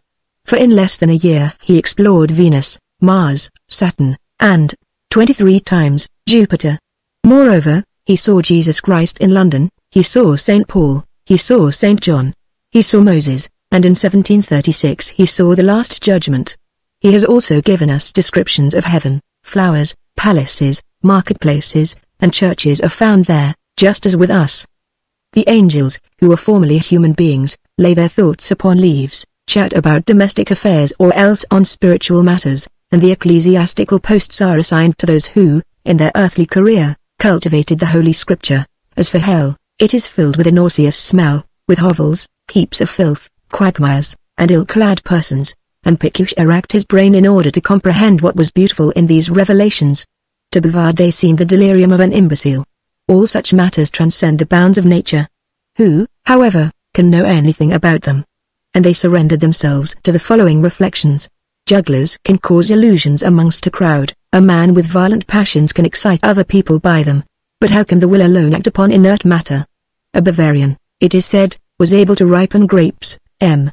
Gervais revived a heliotrope, one with greater power scattered the clouds at Toulouse. It is necessary to admit an intermediary substance between the universe and ourselves. The ad, a new imponderable, a sort of electricity, is perhaps nothing else. Its emissions explain the light that those who have been magnetized believe they see, the wandering flames in cemeteries, the forms of phantoms. These images would not, therefore, be illusions, and the extraordinary gifts of persons who are possessed, like those of clairvoyants, would have a physical cause. Whatever be their origin, there is an essence, a secret and universal agent. If we could take possession of it, there would be no need of force, of duration. That which requires ages would develop in a minute, every miracle would be practicable, and the universe would be at our disposal. Magic springs from this eternal yearning of the human mind. Its value has no doubt been exaggerated, but it is not a falsehood. Some Orientals who are skilled in it perform prodigies. All travelers have vouched for its existence, and at the Palais Royal M. Dupotet moves with his finger the magnetic needle. How to become magicians. This idea appeared to them foolish at first, but it returned, tormented them, and they yielded to it. Even while affecting to laugh, a course of preparation is indispensable. In order to excite themselves the better, they kept awake at night, fasted, and, wishing to convert Germaine into a more delicate medium, they limited her diet. She indemnified herself by drinking, and consumed so much brandy that she speedily ended in becoming intoxicated. Their promenades in the corridor awakened her. She confused the noise of their footsteps with the hummings in her ears and the voices which she imagined she heard coming from the walls. One day, when she had put a place into the pantry, she was frightened on seeing it covered with flame. She became worse than ever after that, and ended by believing that they had cast a spell over her, hoping to behold visions. They pressed the napes of each other's necks, they made themselves little bags of belladonna. Finally they adopted the magic box, out of which rises a mushroom bristling with nails, to be worn over the heart by means of a ribbon attached to the breast. Everything proved unsuccessful. But they might make use of the sphere of Dupatet, Pécuchet, with a piece of charcoal, traced on the ground a black shield, in order to enclose within its compass the animal spirits whose duty it is to assist the ambient spirits, and rejoicing at having the mastery over Bouvard, he said to him, with a pontifical air, "I defy you to cross it." Bouvard viewed this circular space. Soon his heart began throbbing, his eyes became clouded. Let us make an end of it. And he jumped over it, to get rid of an inexpressible sense of unpleasantness. Pécuchet, whose exultation was increasing, desired to make a corpse appear. Under the directory a man in the Rue de l'Échiquier exhibited the victims of the terror. There are innumerable examples of persons coming back from the other world. Though it may be a mere appearance, what matter? The thing was to produce the effect. The nearer to us we feel the phantom, the more promptly it responds to our appeal. But he had no relic of his family ring, miniature, or lock of hair while Bouvard was in a position to conjure up his father, but, as he testified a certain repugnance on the subject, Pécuchet asked him, "What are you afraid of?" "I? Oh, nothing at all. Do what you like." They kept Chamberlain in their pay, and he supplied them by stealth with an old death's head. A seamster cut out for them 2 long black robes with hoods attached, like monks' habits. The Fillets coach brought them a large parcel in a wrapper. Then they set about the work, the one interested in executing it, the other afraid to believe in it. The museum was spread out like a catafalque. 3 wax tapers burned at the side of the table pushed against the wall beneath the portrait of Père Bouvard, above which rose the death's head. They had even stuffed a candle into the interior of the skull, and rays of light shot out through the 2 eye-holes. In the center, on a chafing dish, incense was smoking. Bouvard kept in the background, and Pécuchet, turning his back to him, cast handfuls of sulphur into the fireplace. Before invoking a corpse the consent of the demons is required. Now, this day being a Friday, a day which is assigned to Pécuchet, they should occupy themselves with Pécuchet first of all. Bouvard, having bowed to the right and to the left, bent his chin, and raised his arms, began, "In the names of Earthaniel, Anatzin, Isturos." He forgot the rest. Pécuchet rapidly breathed forth the words, which had been jotted down on a piece of pasteboard. Isturos, Athanatos, Adonai, Sadai, Eloi, Messiasos. The litany was a long one. "I implore thee, I look to thee, I command thee, O Pécuchet." Then, lowering his voice, "Where art thou, Pécuchet? Pécuchet? Pécuchet? Pécuchet?" Bouvard sank into the armchair, and he was very pleased at not seeing Pécuchet, a certain instinct reproaching him with making an experiment which was a kind of sacrilege. Where was his father's soul? Could it hear him? What if, all at once, it were about to appear? The curtains slowly moved under the wind, which made its way in through a cracked pane of glass, and the wax tapers caused shadows to oscillate above the corpse's skull and also above the painted face. An earthy color made them equally brown. The cheekbones were consumed by moldiness, the eyes no longer possessed any luster, but a flame shone above them in the eye-holes of the empty skull. It seemed some time to take the other's place, to rest on the collar of the frock coat, to have a beard on it, and the canvas, half unfastened, swayed and palpitated. Little by little they felt, as it were, the sensation of being touched by a breath, the approach of an impalpable being. Drops of sweat moistened Pécuchet's forehead, and Bouvard began to gnash his teeth. A cramp gripped his epigastrium. The floor, like a wave, seemed to flow under his heels. The sulphur burning in the chimney fell down in spirals. At the same moment bats flitted about. A cry rose. Who was it? And their faces under their hoods presented such a distorted aspect that, gazing at each other, they were becoming more frightened than before, not venturing either to move or to speak. When behind the door they heard groans like those of a soul in torture. At length they ran the risk. It was their old housekeeper, who, espying them through a slit in the partition, imagined she saw the devil, and, falling on her knees in the corridor, kept repeatedly making the sign of the cross. All reasoning was futile. She left them the same evening. Having no desire to be employed by such people, Germain babbled. Chamberlain lost his place, and he formed against them a secret coalition, supported by the Abbé Geoffroy, Madame Bourdin, and Forum. Their way of living, so unlike that of other people, gave offense. They became objects of suspicion, and even inspired a vague terror. What destroyed them above all in public opinion was their choice of a servant. For want of another, they had taken Marcel. His hare-lip, his hideousness, and the gibberish he talked made people avoid him. A deserted child, he had grown up, the sport of chance, in the fields, and from his long-continued privations he became possessed by an insatiable appetite. Animals that had died of disease, putrid bacon, a crushed dog, everything agreed with him so long as the piece was thick, and he was as gentle as a sheep, but utterly stupid. Gratitude had driven him to offer himself as a servant to Bouvard and Pécuchet, and then, believing that they were wizards, he hoped for extraordinary gains. Soon after the first days of his employment with them, he confided to them a secret.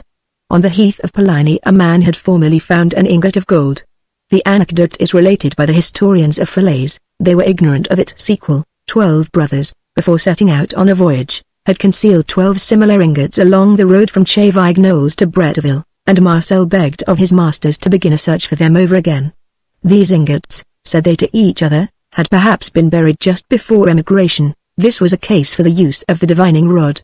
Its virtues are doubtful. They studied the question, however, and learned that a certain Pierre Garnier gives scientific reasons to vindicate its claims. Springs and metals throw out corpuscles which have an affinity with the wood. This is scarcely probable. Who knows, however? Let us make the attempt. They cut themselves a forked branch from a hazel tree, and one morning set forth to discover the treasure. It must be given up, said Bouvard. Oh, no. Bless your soul. After they had been 3 hours traveling, a thought made them draw up. The road from Chevignols to Bretteville! Was it the old or the new road? It must be the old. They went back, and rushed through the neighborhood at random, the direction of the old road not being easy to discover. Marcel went jumping from right to left, like a spaniel running at field sports. Bouvard was compelled to call him back every 5 minutes. Pécuchet advanced step by step, holding the rod by the 2 branches, with the point upwards.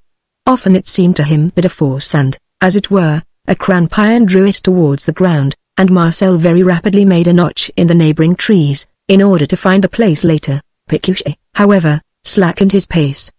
His mouth was open, the pupils of his eyes were contracted.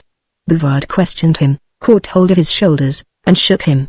He did not stir, and remained inert, exactly like La Barbie.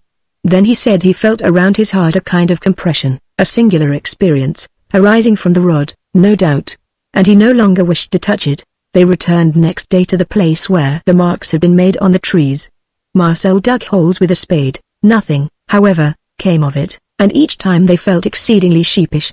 Pécuchet sat down by the side of a ditch, and while he mused, with his head raised, striving to hear the voices of the spirits through his astral body, asking himself whether he even had one, he fixed his eyes on the peak of his cap. The ecstasy of the previous day once more took possession of him. It lasted a long time, and became dreadful. Above some oats in a bypath appeared a felt hat. It was that of M. Vaucourble on his mare. Bouvard and Marcel called out to him. The crisis was drawing to an end when the physician arrived. In order to examine Pécuchet he lifted his cap, and perceiving a forehead covered with coppery marks. Ha! Ha! Fructus those are love spots, my fine fellow. Take care of yourself. The deuce. Let us not trifle with love. Pécuchet, ashamed, again put on his cap, a sort of headpiece that swelled over a peak shaped like a half-moon, the model of which he had taken from the Atlas of Amorous. The doctor's words astounded him. He kept thinking of them with his eyes staring before him, and suddenly had another seizure. Vaucourble watched him, then, with a fillip, knocked off his cap. Pécuchet recovered his faculties. I suspected as much, said the physician. The glazed peak hypnotizes you like a mirror, and this phenomenon is not rare with persons who look at a shining substance too attentively. He pointed out how the experiment might be made on hens, then mounted his nag, and slowly disappeared from their view. Half a league further on they noticed, in a farmyard, a pyramidal object stretched out towards the horizon. It might have been compared to an enormous bunch of black grapes marked here and there with red dots. It was, in fact, a long pole, garnished, according to the Norman custom, with crossbars, on which were perched turkeys bridling in the sunshine. "Let us go in." And Pécuchet accosted the farmer, who yielded to their request. They traced a line with whiting in the middle of the press, tied down the claws of a turkey cock, then stretched him flat on his belly, with his beak placed on the line. The fowl shut his eyes, and soon presented the appearance of being dead.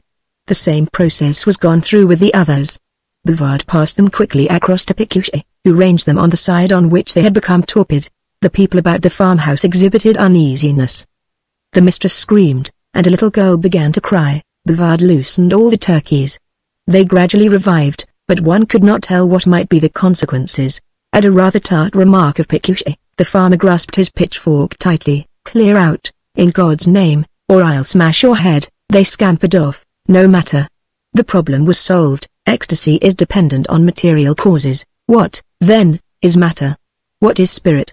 Whence comes the influence of the one on the other, and the reciprocal exchange of influence? In order to inform themselves on the subject, they made researches in the works of Voltaire, Bossuet, Fenelon, and they renewed their subscription to a circulating library.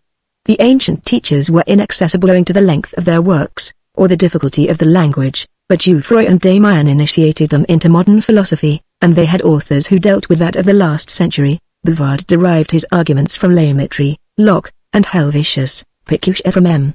Cousin, Thomas Reid, and Girando. The former adhered to experience, for the latter, the ideal was everything. The one belonged to the school of Aristotle, the other to that of Plato, and they proceeded to discuss the subject. "The soul is immaterial," said Pécuchet. "By no means," said his friend. "Lunacy, chloroform, a bleeding will overthrow it, and, inasmuch as it is not always thinking, it is not a substance which does nothing but think." "Nevertheless," rejoined Pécuchet, "I have in myself something superior to my body, which sometimes confutes it, a being in a being homo duplex. Look here, now. Different tendencies disclose opposite motives. That's all, but this something, this soul, remains identical amid all changes from without. Therefore, it is simple, indivisible, and thus spiritual." "If the soul were simple," replied Bouvard, "the newly born would recollect, would imagine, like the adult. Thought, on the contrary, follows the development of the brain. As to its being indivisible, neither the perfume of a rose nor the appetite of a wolf, any more than a volition or an affirmation, is cut in two." "That makes no difference," said Pécuchet. "The soul is exempt from the qualities of matter." "Do you admit weight?" returned Bouvard. "Now, if matter can fall, it can in the same way think. Having had a beginning, the soul must come to an end, and as it is dependent on certain organs, it must disappear with them. For my part, I maintain that it is immortal. God could not intend, but if God does not exist, what?" And Pécuchet gave utterance to the three Cartesian proofs. Primo, God is comprehended in the idea that we have of him. Secundo, existence is possible to him. Tertio, how can I, a finite being, have an idea of the infinite? And, since we have this idea, it comes to us from God, therefore, God exists. He passed on to the testimony of conscience, the traditions of different races, and the need of a creator. "When I see a clock, yes. That's a well-known argument. But where is the clockmaker's father? However, a cause is necessary." Bouvard was doubtful about causes. From the fact that one phenomenon succeeds another phenomenon, the conclusion is drawn that it is caused by the first. Prove it, but the spectacle of the universe indicates an intention and a plan. Why? Evil is as perfectly organized as good. The worm that works its way into a sheep's head and causes it to die, is as valuable from an anatomical point of view as the sheep itself. Abnormalities surpass the normal functions. The human body could be better constructed. 3/4 of the globe are sterile. That celestial lamp-post, the moon, does not always show itself. Do you think the ocean was destined for ships, and the wood of trees for fuel for our houses? Pécuchet answered, yet the stomach is made to digest, the leg to walk, the eye to see, although there are dyspepsias, fractures, and cataracts. No arrangements without an end. The effects came on at the exact time or at a later period. Everything depends on laws, therefore, there are final causes. Bouvard imagined that perhaps Spinoza would furnish him with some arguments, and he wrote to Dumoutier to get him Saycit's translation. Dumoutier sent him a copy belonging to his friend Professor Velotte, exiled on the 2nd of December. Ethics terrified them with its axioms, its corollaries. They read only the pages marked with pencil, and understood this. The substance is that which is of itself, by itself, without cause, without origin. This substance is God. He alone is extension, and extension is without bounds. What can it be bound with? But, though it be infinite, it is not the absolute infinite, for it contains only one kind of perfection, and the absolute contains all. They frequently stopped to think it out the better. Pécuchet took pinches of snuff, and Bouvard's face glowed with concentrated attention. Does this amuse you? Yes, undoubtedly. Go on forever. God displays himself in an infinite number of attributes which express, each in its own way, the infinite character of his being. We know only two of them: extension and thought. From thought and extension flow innumerable modes, which contain others. He who would at the same time embrace all extension and all thought would see the no contingency, nothing accidental, but a geometrical succession of terms, bound amongst themselves by necessary laws. Ah! That would be beautiful! Exclaimed Bouvard. If God had a will, an end, if he acted for a cause, that would mean that he would have some want, that he would lack some one perfection. He would not be God. Thus our world is but one point in the whole of things, and the universe, impenetrable by our knowledge, is a portion of an infinite number of universes emitting close to ours infinite modifications. Extension envelops our universe, but is enveloped by God, who contains in his thought all possible universes, and his thought itself is enveloped in his substance. It appeared to them that this substance was filled at night with an icy coldness, carried away in an endless course towards a bottomless abyss, leaving nothing around them but the unseizable, the immovable, the eternal. This was too much for them, and they renounced it. And wishing for something less harsh, they bought the course of philosophy, by M. Gustave. For the use of classes, the author asks himself what will be the proper method, the ontological or the psychological. The first suited the infancy of societies, when man directed his attention towards the external world. But at present, when he turns it in upon himself, we believe the second to be more scientific. The object of psychology is to study the acts which take place in our own breasts. We discover them by observation. Let us observe. And for a fortnight, after breakfast, they regularly searched their consciousness at random, hoping to make great discoveries there, and made none, which considerably astonished them. One phenomenon occupies the ego, viz., the idea. What is its nature? It has been supposed that the objects are put into the brain, and that the brain transmits these images to our souls, which gives us the knowledge of them. But if the idea is spiritual, how are we to represent matter? Thence comes skepticism as to external perceptions. If it is material, spiritual objects could not be represented. Thence skepticism as to the reality of internal notions. For another reason, let us here be careful. This hypothesis will lead us to atheism, for an image, being a finite thing, cannot possibly represent the infinite. Yet, argued Bouvard, when I think of a forest, of a person, of a dog, I see this forest, this person, this dog. Therefore the ideas do represent them, and they proceeded to deal with the origin of ideas. According to Locke, there are two originating causes: sensation and reflection, and Condillac reduces everything to sensation, but then reflection will lack a basis. It has need of a subject, of a sentient being, and it is powerless to furnish us with the great fundamental truths, God, merit and demerit, the just, the beautiful ideas which are all innate, that is to say, anterior to facts, and to experience, and universal. If they were universal we should have them from our birth. By this word is meant dispositions to have them, and Descartes, your Descartes is muddled, for he maintains that the fetus possesses them, and he confesses in another place that this is in an implied fashion. Pécuchet was astonished. Where is this found? In Girando. And Bouvard tapped him lightly on the stomach. Make an end of it, then, said Pécuchet. Then, coming to Condillac. Our thoughts are not metamorphoses of sensation. It causes them, puts them in play. In order to put them in play a motive power is necessary, for matter of itself cannot produce movement. And I found that in your Voltaire, Pécuchet added, making a low bow to him. Thus they repeated again and again the same arguments, each treating the other's opinion with contempt, without persuading his companion that his own was right.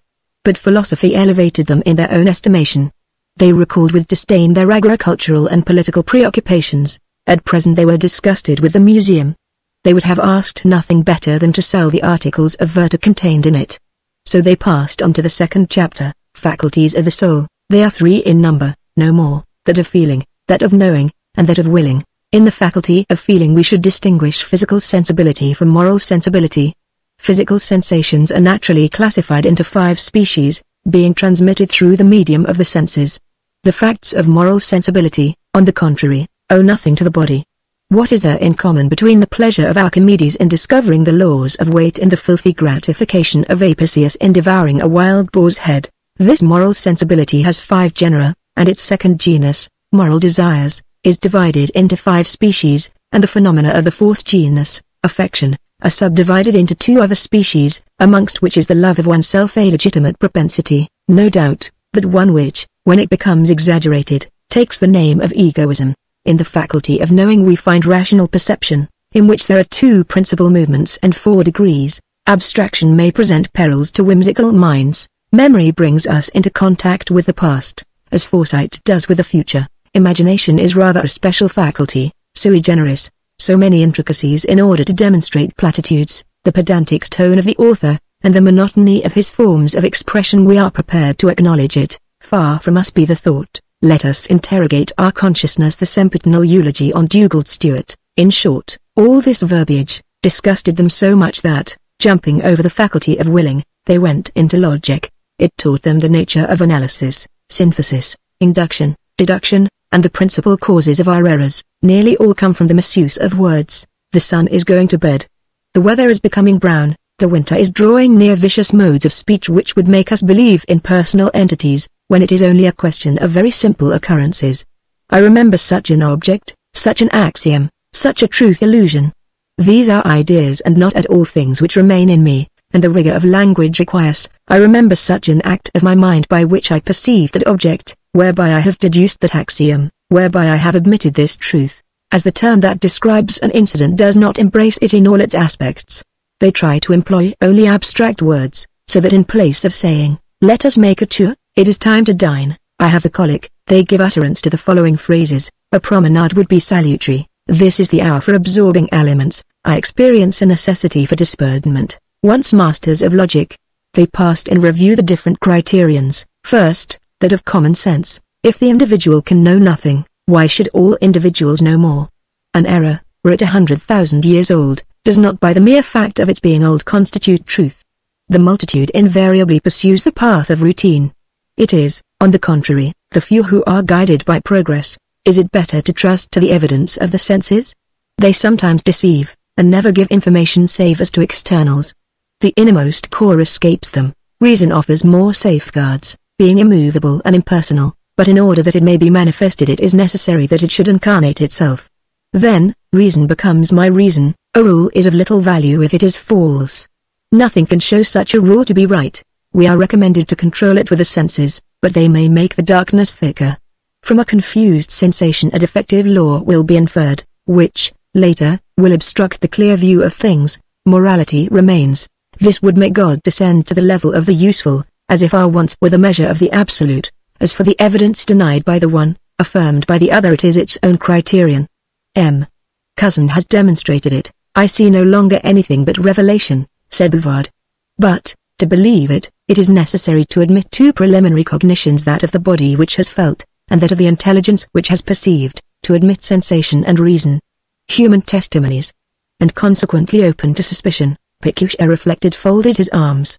But we are about to fall into the frightful abyss of skepticism. In Bouvard's opinion it frightened only weak brains. Thank you for the compliment, returned Pécuchet.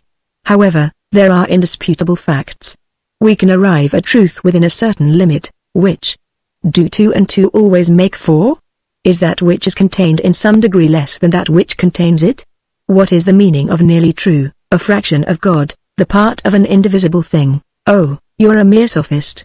And Pécuchet, annoyed, remained for 3 days in a sulk. They employed themselves in running through the contents of several volumes.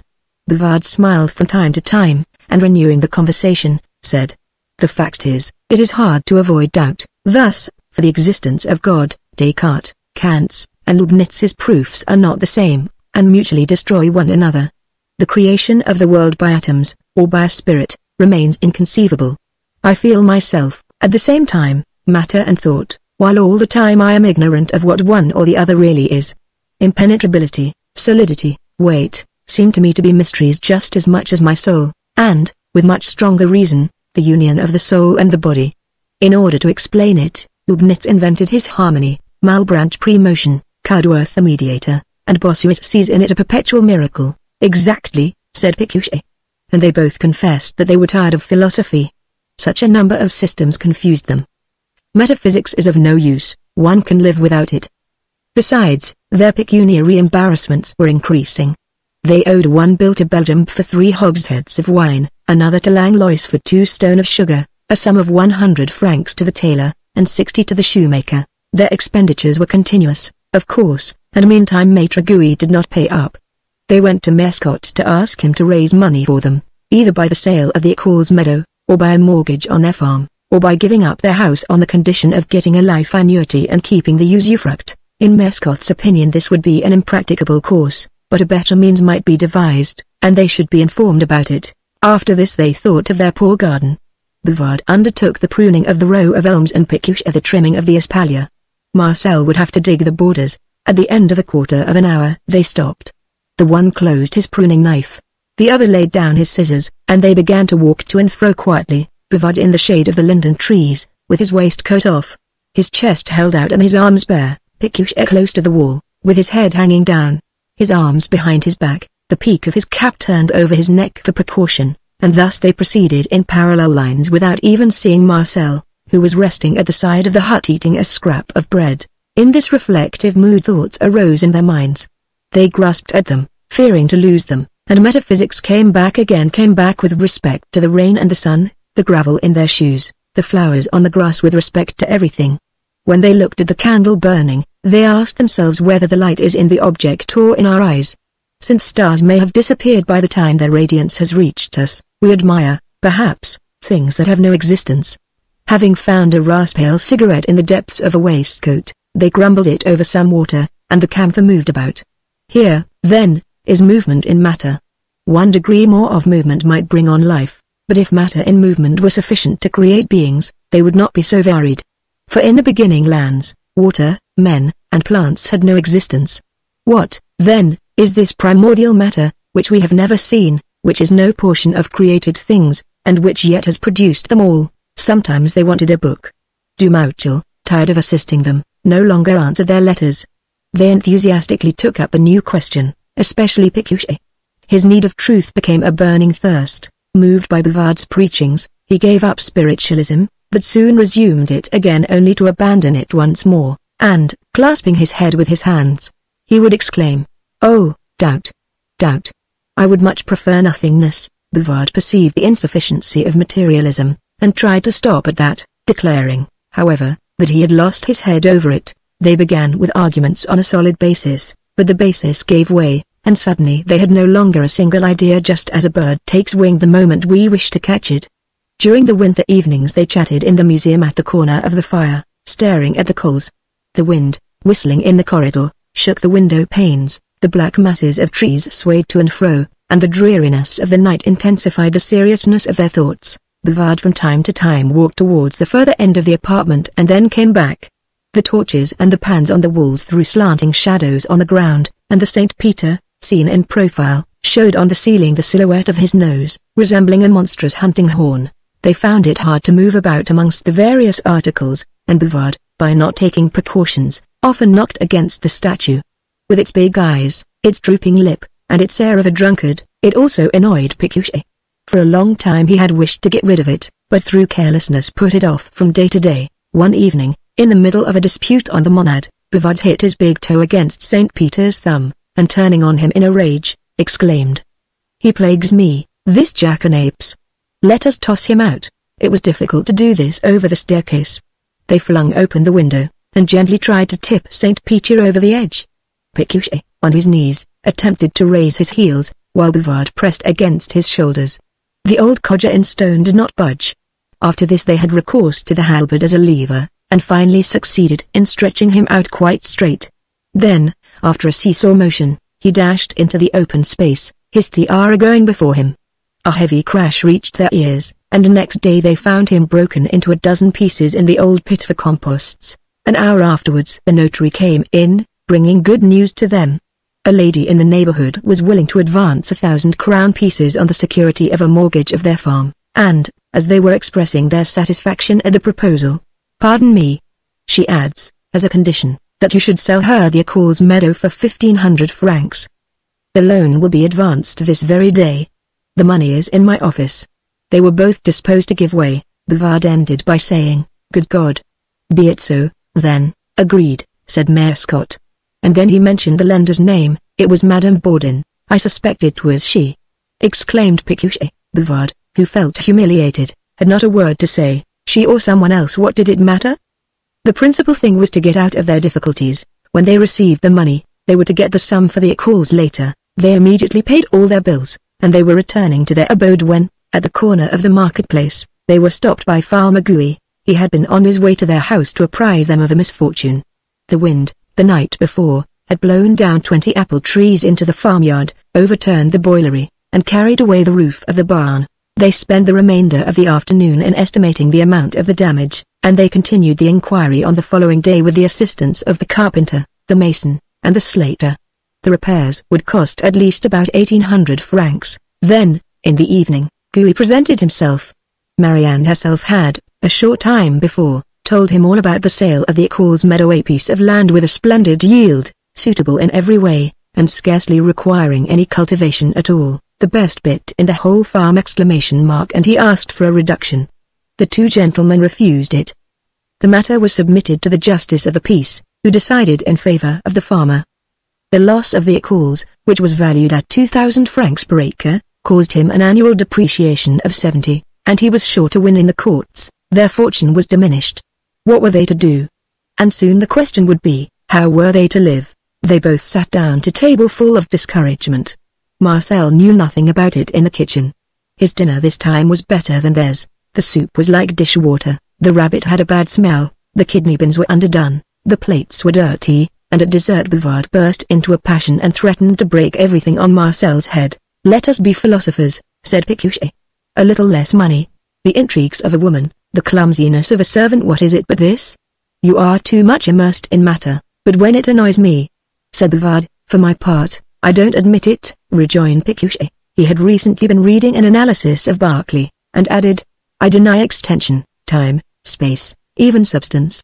For the true substance is the mind-perceiving qualities." "Quite so," said Bouvard, "but get rid of the world, and you'll have no proof left of God's existence." Pécuchet uttered a cry, and a long one too, although he had a cold in his head, caused by the iodine of potassium, and a continual feverishness increased his excitement.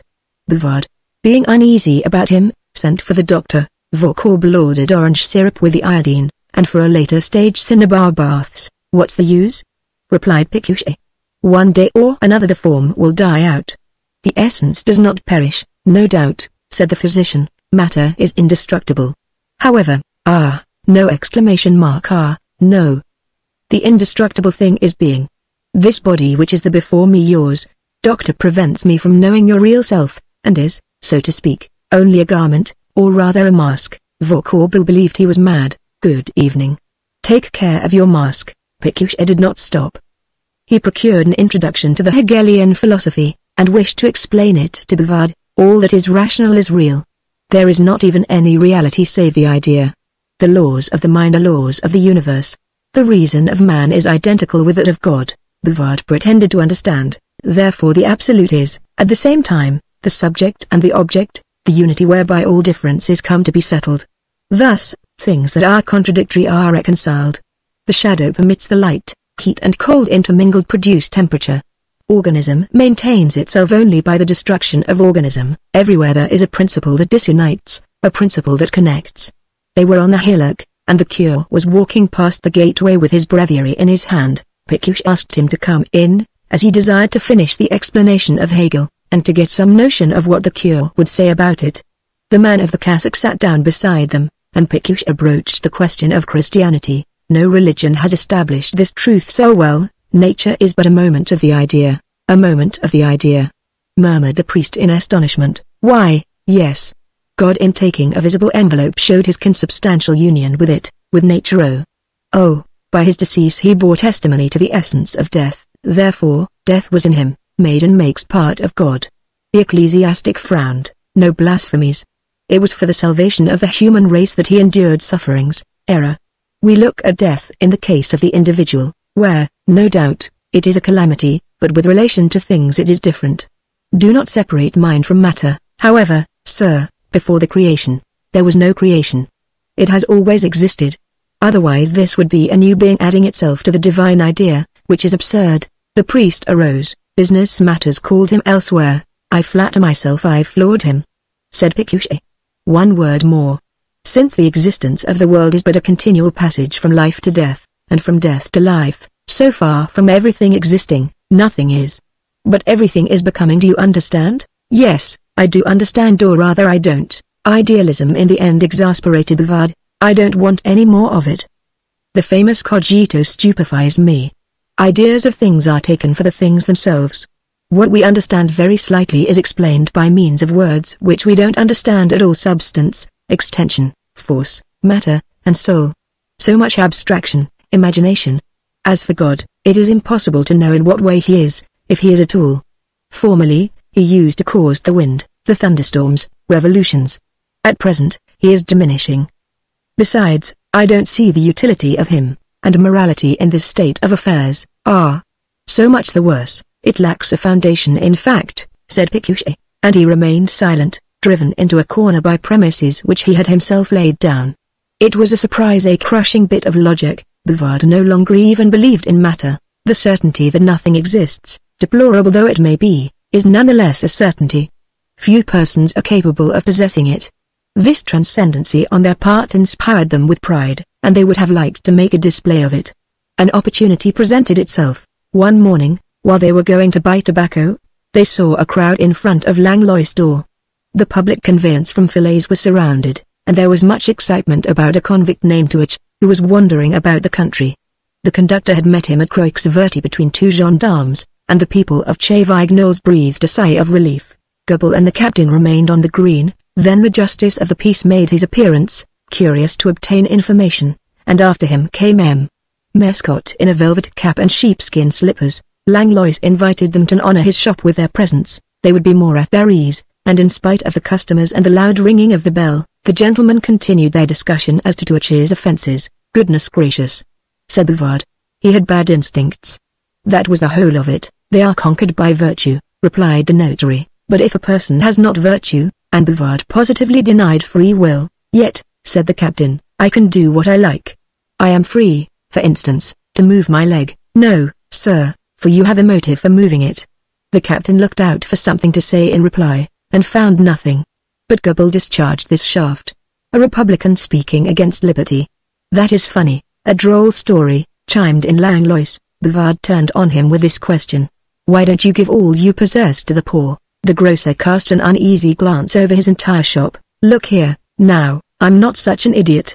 I keep it for myself. If you were Saint Vincent de Paul, you would act differently, since you would have his character. You obey your own. Therefore, you are not free. That's a quibble, replied the company in chorus. Bouvard did not flinch, and said, pointing towards the scales on the counter, it will remain motionless so long as each scale is empty. So with a will, and the oscillation of the scales between two weights which seem equal represents the strain on our mind when it is hesitating between different motives, till the moment when the more powerful motive gets the better of it and leads it to a determination. All that, said Goebel, makes no difference for Touch, and does not prevent him from being a downright vicious rogue. Pécuchet addressed the company. Vices are properties of nature, like floods, tempests. The notary stopped, and raising himself on tiptoe at every word. I consider your system one of complete immorality. It gives scope to every kind of excess, excuses crimes, and declares the guilty innocent. Exactly, replied Bouvard. The wretch who follows his appetites is right from his own point of view just as much as the honest man who listens to reason. Do not defend monsters. Wherefore monsters? When a person is born blind, an idiot, a homicide, this appears to us to be opposed to order, as if order were known to us, as if nature were striving towards an end. You then raise a question about providence? I do raise a question about it. Look rather to history, exclaimed Pécuchet. Recall to mind the assassinations of kings, the massacres amongst peoples, the dissensions in families, the affliction of individuals, and at the same time, added Bouvard, for they mutually excited each other, this providence takes care of little birds, and makes the claws of crayfishes grow again. Oh! If by providence you mean a law which rules everything, I am of the same opinion, and even more so. However, sir, said the notary, there are principles. What stuff is that you're talking? A science, according to Condillac, is so much the better the less need it has of them. They do nothing but summarize acquired knowledge, and they bring us back to those conceptions which are exactly the disputable ones. Have you, like us, went on Pécuchet, scrutinized and explored the arcana of metaphysics? It is true, gentlemen, it is true. Then the company broke up. But Calonne, drawing them aside, told them in a paternal tone that he was no devotee certainly, and that he even hated the Jesuits. However, he did not go as far as they did. Oh, no. Certainly not. And at the corner of the green they passed in front of the captain, who, as he lighted his pipe, growled, "All the same, I do what I like." By God, Bouvard and Pécuchet gave utterance on other occasions to their scandalous paradoxes. They threw doubt on the honesty of men, the chastity of women, the intelligence of government, the good sense of the people. In short, they sapped the foundations of everything. Fourier was provoked by their behavior, and threatened them with imprisonment if they went on with such discourses. The evidence of their own superiority caused them pain. As they maintained immoral propositions, they must needs be immoral. Calumnies were invented about them. Then a pitiable faculty developed itself in their minds, that of observing stupidity and no longer tolerating it. Trifling things made them feel sad. The advertisements in the newspapers, the profile of a shopkeeper, an idiotic remark overheard by chance. Thinking over what was said in their own village, and on the fact that there were even as far as the Antipodes other Colons, other Mescots, other Fouriers, they felt, as it were, the heaviness of all the earth weighing down upon them. They no longer went out of doors, and received no visitors. One afternoon a dialogue arose, outside the front entrance, between Marcel and a gentleman who wore dark spectacles and a hat with a large brim. It was the academician Larsen. He observed a curtain half opening and doors being shut. This step on his part was an attempt at reconciliation, and he went away in a rage, directing the manservant to tell his masters that he regarded them as a pair of common fellows. Bouvard and Pécuchet did not care about this. The world was diminishing in importance, and they saw it as if through a cloud that had descended from their brains over their eyes. Is it not, moreover, an illusion, a bad dream? Perhaps, on the whole, prosperity and misfortune are equally balanced. But the welfare of the species does not console the individual. "And what do others matter to me?" said Pécuchet. His despair afflicted Bouvard. It was he who had brought his friend to this pass, and the ruinous condition of their house kept their grief fresh by daily irritations. In order to revive their spirits they tried discussions, and prescribed tasks for themselves, but speedily fell back into greater sluggishness, into more profound discouragement. At the end of each meal they would remain with their elbows on the table groaning with a lugubrious air. Marcel would give them a scared look, and then go back to his kitchen, where he stuffed himself in solitude. About the middle of midsummer they received a circular announcing the marriage of Dumouchel with Madame Olympe Zalmopoulet, a widow, God bless him, and they recalled the time when they were happy. Why were they no longer following the harvesters? Where were the days when they went through the different farmhouses looking everywhere for antiquities? Nothing now gave them such hours of delight as those which were occupied with the distillery and with literature. A gulf lay between them and that time. It was irrevocable. They thought of taking a walk as of yore through the fields, wandered too far, and got lost. The sky was dotted with little fleecy clouds. The wind was shaking the tiny bells of the oats, a stream was purling along through a meadow, and then, all at once, an infectious odor made them halt, and they saw on the pebbles between the thorn trees the putrid carcass of a dog. The forelimbs were dried up. The grinning jaws disclosed teeth of ivory under the bluish lips. In place of the stomach there was a mass of earth-colored flesh which seemed to be palpitating with the vermin that swarmed all over it. It writhed, with the sun's rays falling on it, under the gnawing of so many mouths, in this intolerable stench, a stench which was fierce and, as it were, devouring. Yet wrinkles gathered on Bouvard's forehead, and his eyes filled with tears. Pécuchet said in a stoical fashion, "One day we shall be like that." The idea of death had taken hold of them. They talked about it on their way back. After all, it has no existence. We pass away into the dew, into the breeze, into the stars. We become part of the sap of trees, the brilliance of precious stones, the plumage of birds. We give back to nature what she lent to each of us, and the nothingness before us is not a bit more frightful than the nothingness behind us. They tried to picture it to themselves under the form of an intense night, a bottomless pit, a continual swoon. Anything would be better than such an existence, monotonous, absurd, and hopeless. They enumerated their unsatisfied wants. Bouvard had always wished for horses, equipages, a big supply of Burgundy, and lovely women ready to accommodate him in a splendid habitation. Pécuchet's ambition was philosophical knowledge. Now, the vastest of problems, that which contains all others, can be solved in 1 minute. When would it come, then? As well to make an end of it at once. Just as you like, said Bouvard. And they investigated the question of suicide. Where is the evil of casting aside a burden which is crushing you? And of doing an act harmful to nobody? If it offended God, should we have this power? It is not cowardice, though people say so, and to scoff at human pride is a fine thing, even at the price of injury to oneself. The thing that men regard most highly, they deliberated as to the different kinds of death. Poison makes you suffer.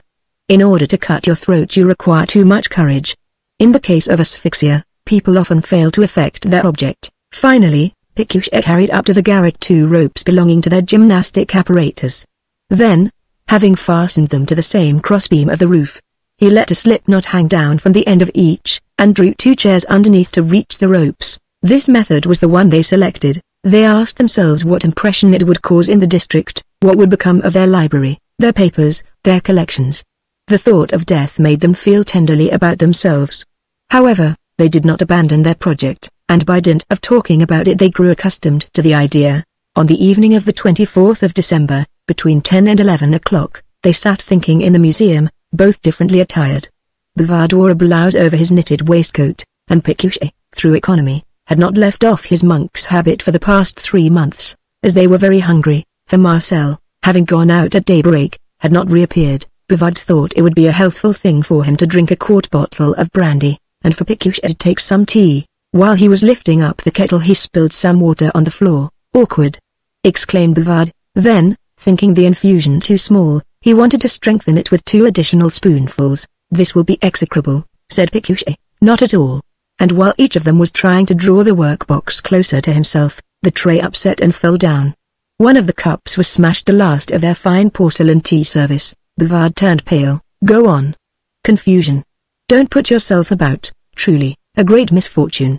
I attribute it to my father, your natural father, corrected Pécuchet, with a sneer. Ha! You insult me. No, but I am tiring you out. I see it plainly. Confess it. And Pécuchet was seized with anger, or rather with madness. So was Bouvard. The pair began shrieking, the one excited by hunger, the other by alcohol. Pécuchet's throat at length emitted no sound save a rattling. It is infernal, a life like this. I much prefer death. Adieu. He snatched up the candlestick and rushed out, slamming the door behind him. Bouvard, plunged in darkness, found some difficulty in opening it. He ran after Pécuchet, and followed him up to the garret. The candle was on the floor, and Pécuchet was standing on one of the chairs, with a rope in his hand. The spirit of imitation got the better of Bouvard. Wait for me, and he had just got up on the other chair when, suddenly stopping. Why, we have not made our wills. Hold on. That's quite true. Their breasts swelled with sobs. They leaned against the skylight to take breath. The air was chilly and a multitude of stars glittered in a sky of inky blackness. The whiteness of the snow that covered the earth was lost in the haze of the horizon. They perceived, close to the ground, little lights, which, as they drew near, looked larger, all reaching up to the side of the church. Curiosity drove them to the spot. It was the midnight mass. These lights came from shepherds' lanterns. Some of them were shaking their cloaks under the porch. The serpents snorted, the incense smoked. Glasses suspended along the nave represented 3 crowns of many-colored flames, and, at the end of the perspective at the 2 sides of the tabernacle, immense wax tapers were pointed with red flames. Above the heads of the crowd and the broad-brimmed hats of the women, beyond the chanters, the priest could be distinguished in his chasuble of gold. To his sharp voice responded the strong voices of the men who filled up the gallery, and the wooden vault quivered above its stone arches. The walls were decorated with the stations of the cross. In the midst of the choir, before the altar, a lamb was lying down, with its feet under its belly and its ears erect. The warm temperature imparted to them both a strange feeling of comfort, and their thoughts, which had been so tempestuous only a short time before, became peaceful, like waves when they are calmed. They listened to the gospel and the credo, and watched the movements of the priest. Meanwhile, the old, the young, the beggar women in rags, the mothers in high caps, the strong young fellows with tufts of hair down on their faces, were all praying, absorbed in the same deep joy, and saw the body of the infant Christ shining, like a sun, upon the straw of a stable. This faith on the part of others touched Bouvard in spite of his reason, and Pécuchet in spite of the hardness of his heart. There was a silence, every back was bent, and, at the tinkling of a bell, the little lamb bleated. The host was displayed by the priest, as high as possible between his 2 hands. Then burst forth a strain of gladness inviting the whole world to the feet of the King of Angels. Bouvard and Pécuchet involuntarily joined in it, and they felt, as it were, a new dawn rising in their souls.